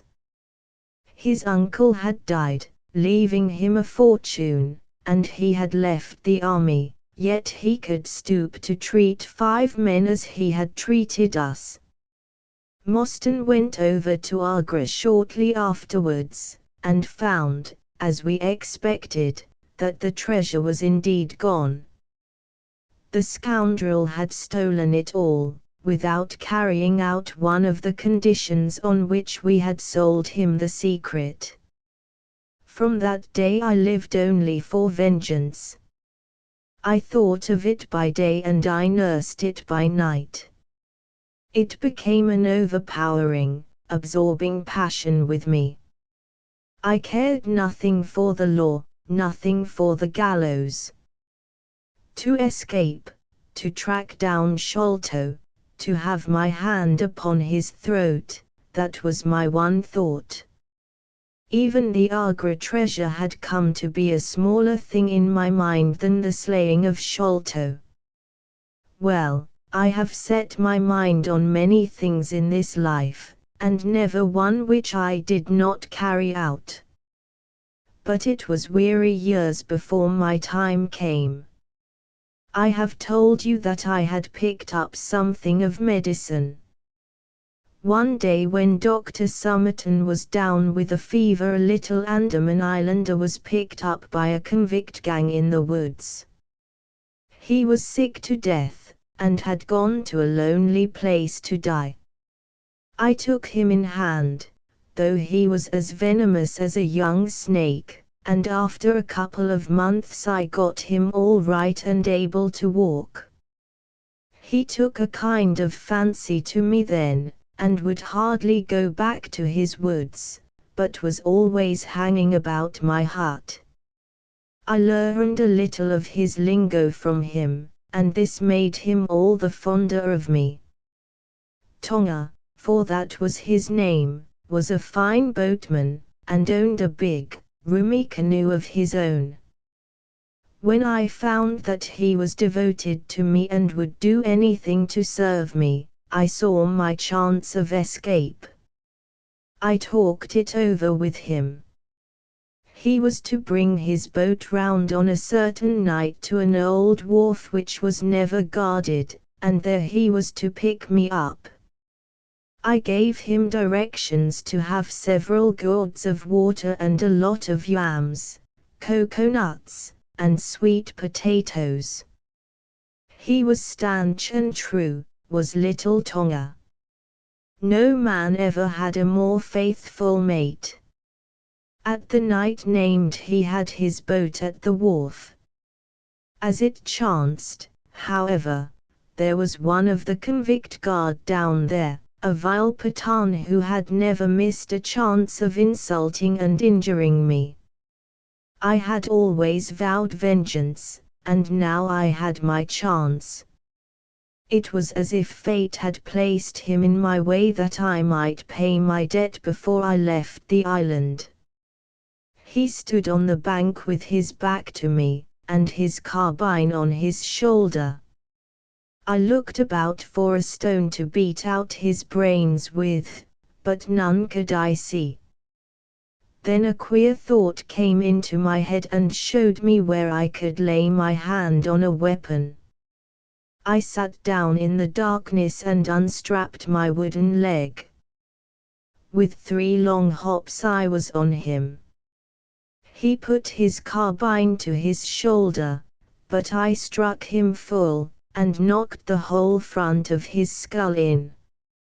You can see the split in the wood now where I hit him. We both went down together, for I could not keep my balance, but when I got up I found him still lying quiet enough. I made for the boat, and in an hour we were well out at sea. Tonga had brought all his earthly possessions with him, his arms and his gods.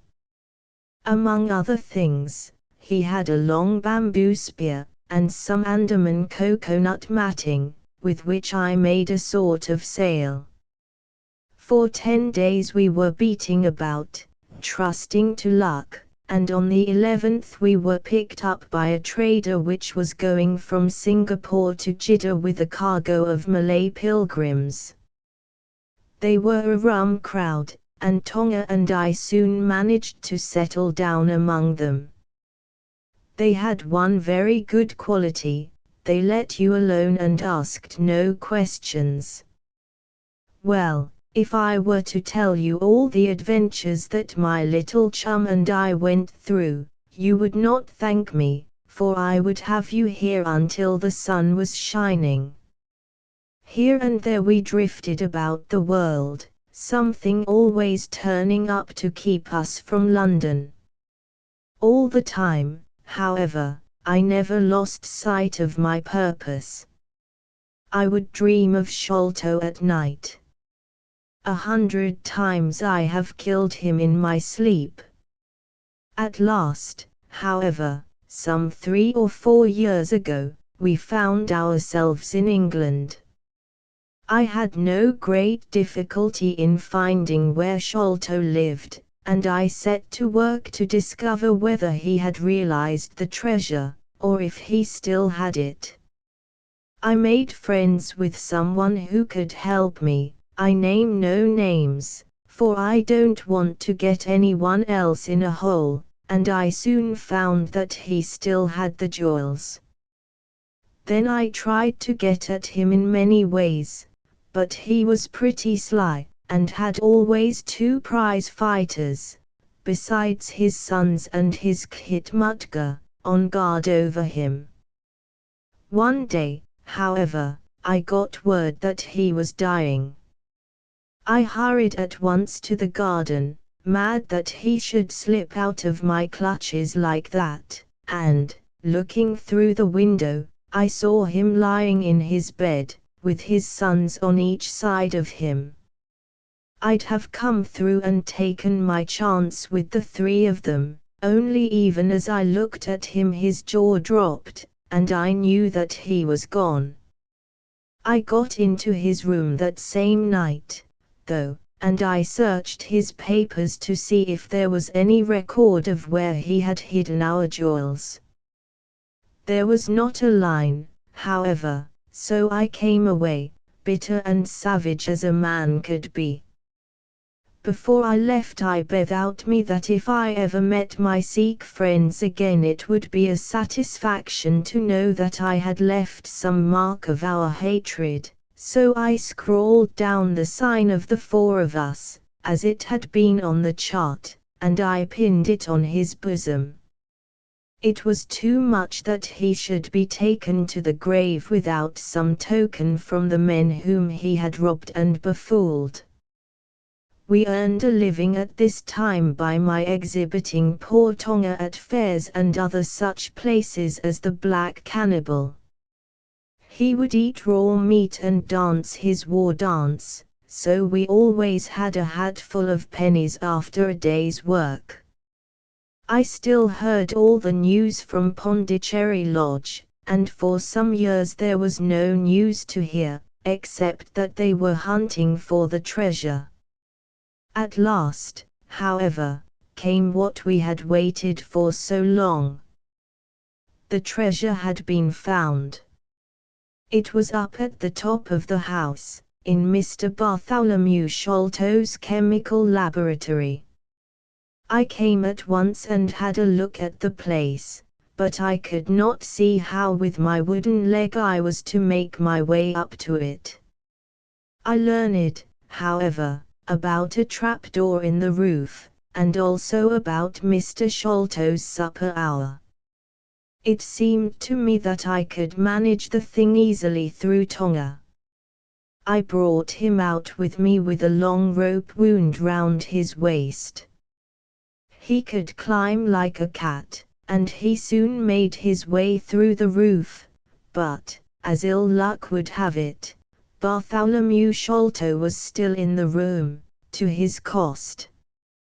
Tonga thought he had done something very clever in killing him, for when I came up by the rope I found him strutting about as proud as a peacock. Very much surprised was he when I made at him with the rope's end and cursed him for a little bloodthirsty imp. I took the treasure box and let it down, and then slid down myself, having first left the sign of the 4 upon the table, to show that the jewels had come back at last to those who had most right to them. Tonga then pulled up the rope, closed the window, and made off the way that he had come. I don't know that I have anything else to tell you.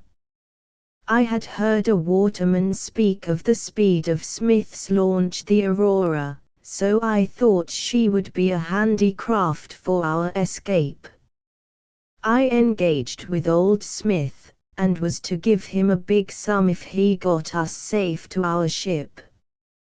He knew, no doubt, that there was some screw loose, but he was not in our secrets. All this is the truth, and if I tell it to you, gentlemen, it is not to amuse you, for you have not done me a very good turn, but it is because I believe the best defense I can make is just to hold back nothing, but let all the world know how badly I have myself been served by Major Sholto, and how innocent the first am of the death of his son. A very remarkable account, said Sherlock Holmes. A fitting wind-up to an extremely interesting case. There is nothing at all new to me in the latter part of your narrative, except that you brought your own rope. That I did not know. By the way, I had hoped that Tonga had lost all his darts, yet he managed to shoot one at us in the boat. He had lost them all, sir, except the one which was in his blowpipe at the time. Ah, of course, said Holmes. I had not thought of that. Is there any other point which you would like to ask about? Asked the convict, affably. I think not, thank you, my companion answered. Well, Holmes, said Athelney Jones, you are a man to be humoured, and we all know that you are a connoisseur of crime, but duty is duty, and I have gone rather far in doing what you and your friend asked me. I shall feel more at ease when we have our storyteller here safe under lock and key. The cab still waits, and there are 2 inspectors downstairs. I am much obliged to you both for your assistance. Of course you will be wanted at the trial. Good night to you. Good night, gentlemen both, said Jonathan Small. You first, Small, remarked the wary Jones as they left the room.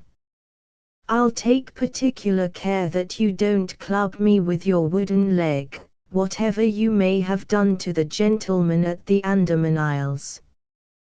Well, and there is the end of our little drama, I remarked, after we had sat some time smoking in silence. I fear that it may be the last investigation in which I shall have the chance of studying your methods. Miss Mostyn has done me the honor to accept me as a husband in prospective. He gave a most dismal groan. I feared as much, said he. I really cannot congratulate you. I was a little hurt. Have you any reason to be dissatisfied with my choice? I asked. Not at all. I think she is one of the most charming young ladies I ever met, and might have been most useful in such work as we have been doing. She had a decided genius that way. Witness the way in which she preserved that Agra plan from all the other papers of her father. But love is an emotional thing, and whatever is emotional is opposed to that true cold reason which I place above all things. I should never marry myself, lest I bias my judgment. I trust, said I, laughing, that my judgment may survive the ordeal. But you look weary. Yes, the reaction is already upon me. I shall be as limp as a rag for a week. Strange, said I, how terms of what in another man I should call laziness alternate with your fits of splendid energy and vigor. Yes, he answered, there are in me the makings of a very fine loafer and also of a pretty spry sort of fellow. I often think of those lines of old Goethe, Shade das die Natur nur einen Mensch usdi ausgif, den zum verdigen man war zum Skelman der Stoff. By the way, apropos of this Norwood business, you see that they had, as I surmised, a confederate in the house, who could be none other than Lal Rao, the butler. So Jones actually has the undivided honor of having caught one fish in his great haul. The division seems rather unfair, I remarked. You have done all the work in this business. I get a wife out of it, Jones gets the credit. Pray, what remains for you? For me, said Sherlock Holmes, there still remains the cocaine bottle. And he stretched his long white hand up for it. Asterisk asterisk asterisk end of the Project Gutenberg ebook. The sign of the 4 asterisk asterisk asterisk updated editions will replace the previous one, the old editions will be renamed. Creating the works from print editions not protected by U.S. copyright law means that no one owns a United States copyright in these works, so the Foundation, and you, can copy and distribute it in the United States without permission and without paying copyright royalties. Special rules, set forth in the general terms of use part of this license, apply to copying and distributing Project Gutenberg trademark symbol electronic works to protect the Project Gutenberg trademark symbol concept and trademark. Project Gutenberg is a registered trademark, and may not be used if you charge for an ebook, except by following the terms of the trademark license, including paying royalties for use of the Project Gutenberg trademark. If you do not charge anything for copies of this ebook, complying with the trademark license is very easy. You may use this ebook for nearly any purpose, such as creation of derivative works, reports, performances and research. Project Gutenberg ebooks may be modified and printed and given away. You may do practically anything in the United States with ebooks not protected by U.S. copyright law. Redistribution is subject to the trademark license, especially commercial redistribution. Start. Full license. The full Project Gutenberg license. Please read this before you distribute or use this work to protect the Project Gutenberg trademark symbol mission of promoting the free distribution of electronic works. By using or distributing this work, or any other work associated in any way with the phrase Project Gutenberg, you agree to comply with all the terms of the full Project Gutenberg trademark symbol license available with this file or online at www.gutenberg.org/license. Section 1. General Terms of Use and Redistributing Project Gutenberg Trademark Symbol Electronic Works 1.0. By reading or using any part of this Project Gutenberg trademark symbol electronic work, you indicate that you have read, understand, agree to and accept all the terms of this license and intellectual property, trademark/copyright, agreement. If you do not agree to abide by all the terms of this agreement, you must cease using and return or destroy all copies of Project Gutenberg trademark symbol electronic works in your possession. If you paid a fee for obtaining a copy of or access to a Project Gutenberg trademark symbol electronic work and you do not agree to be bound by the terms of this agreement, you may obtain a refund from the person or entity to whom you paid the fee as set forth in paragraph 1.e.8. 1.b Project Gutenberg is a registered trademark.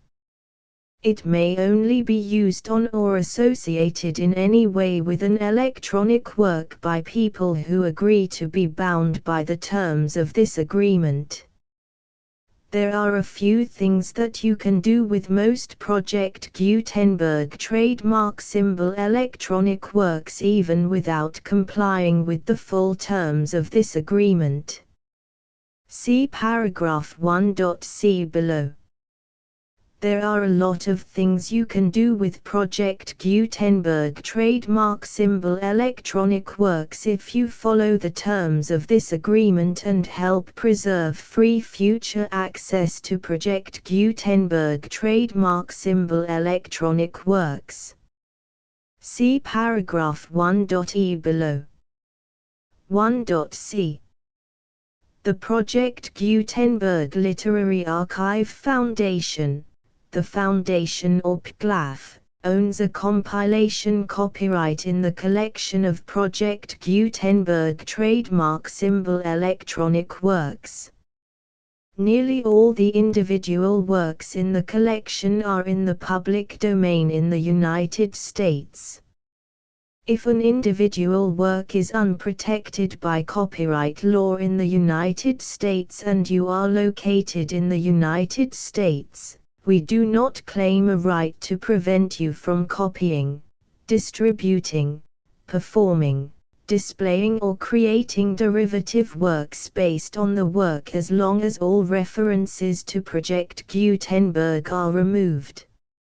Of course, we hope that you will support the Project Gutenberg trademark symbol mission of promoting free access to electronic works by freely sharing Project Gutenberg trademark symbol works in compliance with the terms of this agreement for keeping the Project Gutenberg trademark symbol name associated with the work. You can easily comply with the terms of this agreement by keeping this work in the same format with its attached full Project Gutenberg trademark symbol license when you share it without charge with others. 1.d. The copyright laws of the place where you are located also govern what you can do with this work. Copyright laws in most countries are in a constant state of change. If you are outside the United States, check the laws of your country in addition to the terms of this agreement before downloading, copying, displaying, performing, distributing or creating derivative works based on this work or any other Project Gutenberg trademark symbol work. The Foundation makes no representations concerning the copyright status of any work in any country other than the United States. 1.e unless you have removed all references to Project Gutenberg. 1.e.1. The following sentence, with active links to, or other immediate access to, the full Project Gutenberg trademark symbol license must appear prominently whenever any copy of a Project Gutenberg trademark symbol work, any work on which the phrase Project Gutenberg appears, or with which the phrase Project Gutenberg is associated, is accessed, displayed, performed, viewed, copied or distributed.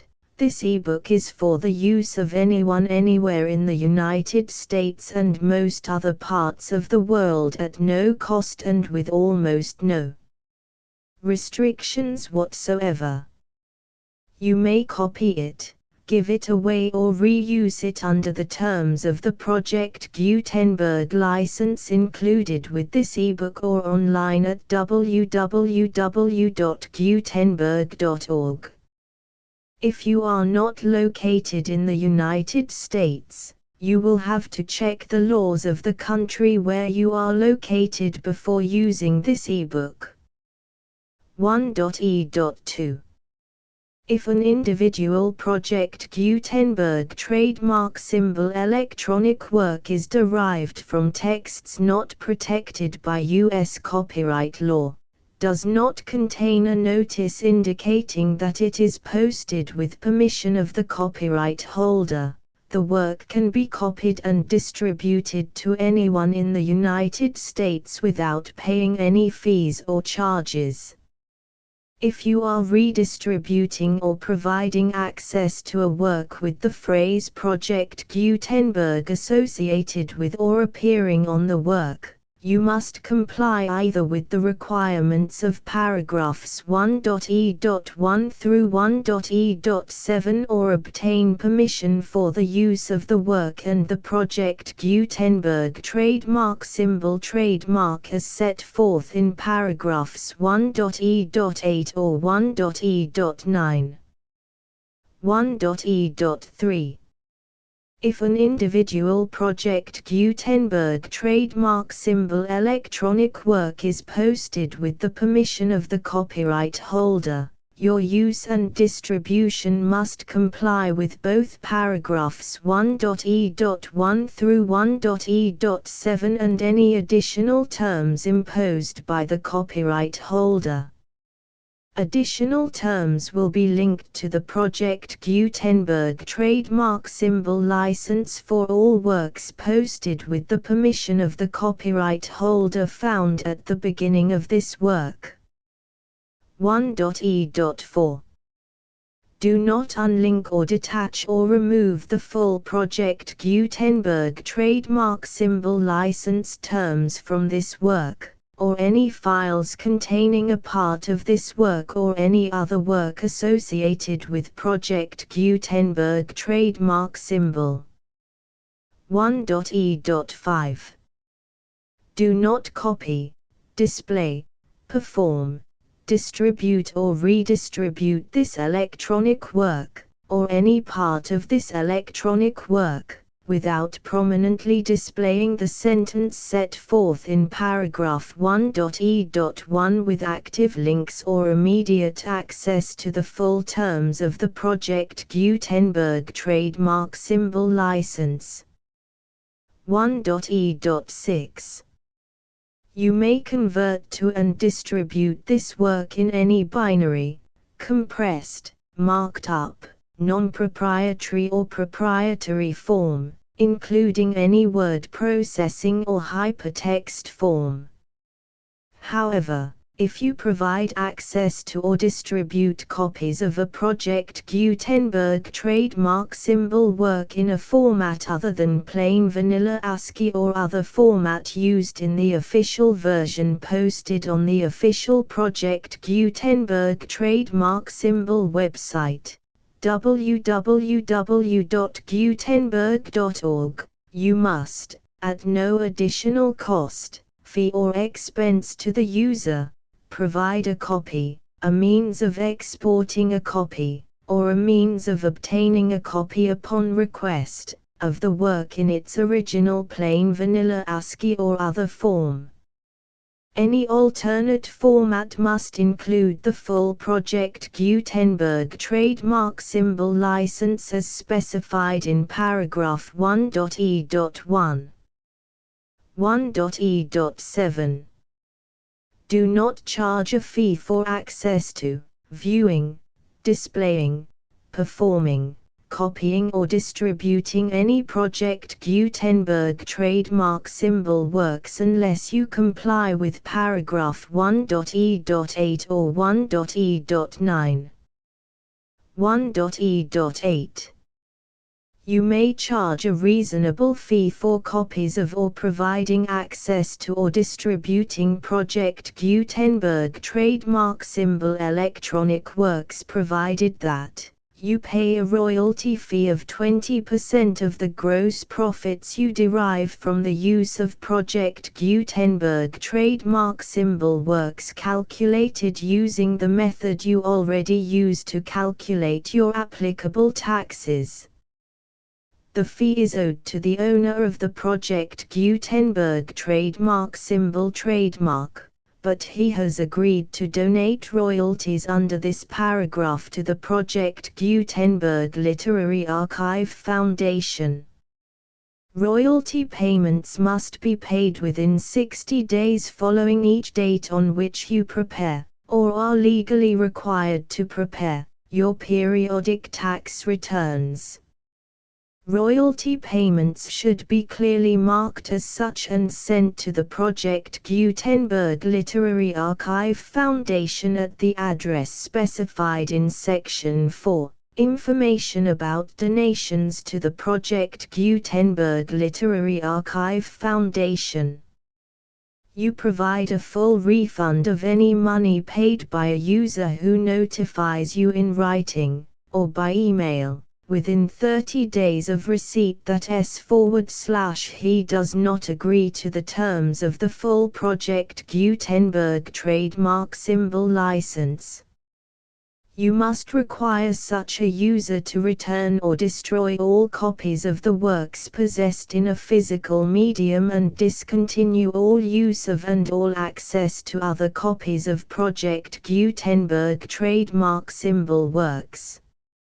You provide, in accordance with paragraph 1.f.3, a full refund of any money paid for a work or a replacement copy, if a defect in the electronic work is discovered and reported to you within 90 days of receipt of the work.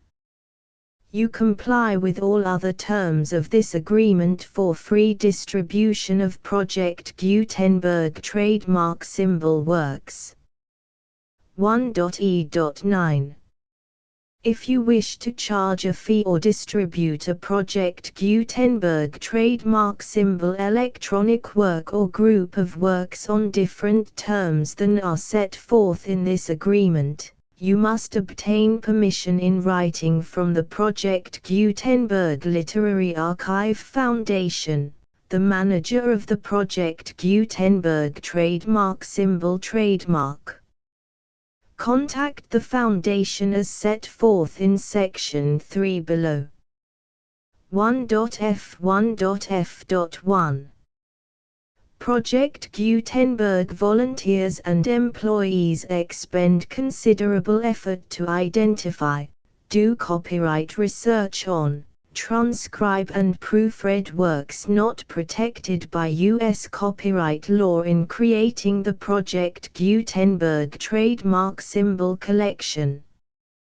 Despite these efforts, Project Gutenberg trademark symbol electronic works, and the medium on which they may be stored, may contain defects such as, but not limited to, incomplete, inaccurate or corrupt data, transcription errors, a copyright or other intellectual property infringement, a defective or damaged disk or other medium, a computer virus, or computer codes that damage or cannot be read by your equipment.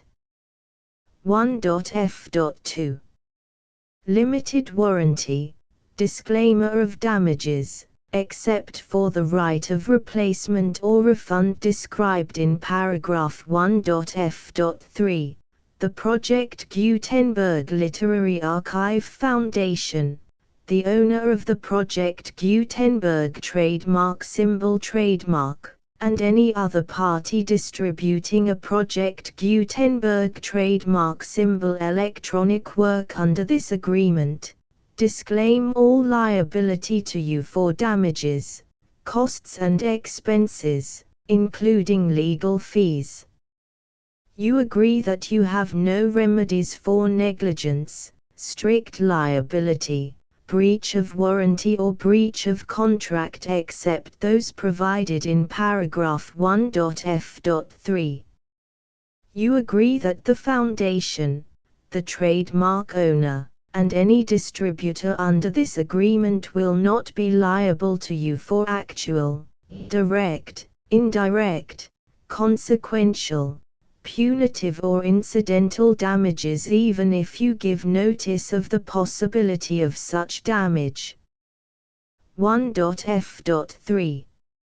Limited right of replacement or refund. If you discover a defect in this electronic work within 90 days of receiving it, you can receive a refund of the money, if any, you paid for it by sending a written explanation to the person you received the work from. If you received the work on a physical medium, you must return the medium with your written explanation. The person or entity that provided you with the defective work may elect to provide a replacement copy in lieu of a refund. If you received the work electronically, the person or entity providing it to you may choose to give you a second opportunity to receive the work electronically in lieu of a refund. If the second copy is also defective, you may demand a refund in writing without further opportunities to fix the problem. 1.f.4. Except for the limited right of replacement or refund set forth in paragraph 1.f.3, this work is provided to you as is, with no other warranties of any kind, express or implied, including but not limited to warranties of merchantability or fitness for any purpose. 1.f.5. Some states do not allow disclaimers of certain implied warranties or the exclusion or limitation of certain types of damages. If any disclaimer or limitation set forth in this agreement violates the law of the state applicable to this agreement, the agreement shall be interpreted to make the maximum disclaimer or limitation permitted by the applicable state law. The invalidity or unenforceability of any provision of this agreement shall not void the remaining provisions. 1.f.6. Indemnity. You agree to indemnify and hold the Foundation, the trademark owner, any agent or employee of the Foundation, anyone providing copies of Project Gutenberg trademark symbol electronic works in accordance with this agreement, and any volunteers associated with the production, promotion and distribution of Project Gutenberg trademark symbol electronic works, harmless from all liability, costs and expenses, including legal fees, that arise directly or indirectly from any of the following which you do or cause to occur. A. Distribution of this or any Project Gutenberg trademark symbol work. B. Alteration, modification, or additions or deletions to any Project Gutenberg trademark symbol work, and C. Any defect you cause. Section 2. Information about the mission of Project Gutenberg trademark symbol. Project Gutenberg trademark symbol is synonymous with the free distribution of electronic works in formats readable by the widest variety of computers, including obsolete, old, middle-aged and new computers. It exists because of the efforts of hundreds of volunteers and donations from people in all walks of life. Volunteers and financial support to provide volunteers with the assistance they need are critical to reaching Project Gutenberg trademark symbol's goals and ensuring that the Project Gutenberg trademark symbol collection will remain freely available for generations to come. In 2001, the Project Gutenberg Literary Archive Foundation was created to provide a secure and permanent future for Project Gutenberg trademark symbol and future generations. To learn more about the Project Gutenberg Literary Archive Foundation and how your efforts and donations can help, see sections 3 and 4 and the Foundation information page at www.gutenberg.org. Section 3. Information about the Project Gutenberg Literary Archive Foundation. The Project Gutenberg Literary Archive Foundation is a non-profit 501(c)(3) educational corporation organized under the laws of the state of Mississippi and granted tax-exempt status by the Internal Revenue Service. The Foundation's IN or Federal Tax Identification Number is 64-6221541. Contributions to the Project Gutenberg Literary Archive Foundation are tax-deductible to the full extent permitted by U.S. federal laws and your state's laws. The Foundation's business office is located at 809 North 1500 West, Salt Lake City, UT 84116. 801-596-1887. Email contact links and up-to-date contact information can be found at the Foundation's website and official page at www.gutenberg.org/contact section 4. Information about donations to the Project Gutenberg Literary Archive Foundation. Project Gutenberg trademark symbol depends upon and cannot survive without widespread public support and donations to carry out its mission of increasing the number of public domain and licensed works that can be freely distributed in machine-readable form accessible by the widest array of equipment, including outdated equipment. Many small donations, $1 to $5,000, are particularly important to maintaining tax-exempt status with the IRS. The Foundation is committed to complying with the laws regulating charities and charitable donations in all 50 states of the United States. Compliance requirements are not uniform and it takes a considerable effort, much paperwork and many fees to meet and keep up with these requirements. We do not solicit donations in locations where we have not received written confirmation of compliance. To send donations or determine the status of compliance for any particular state, visit www.gutenberg.org/donate.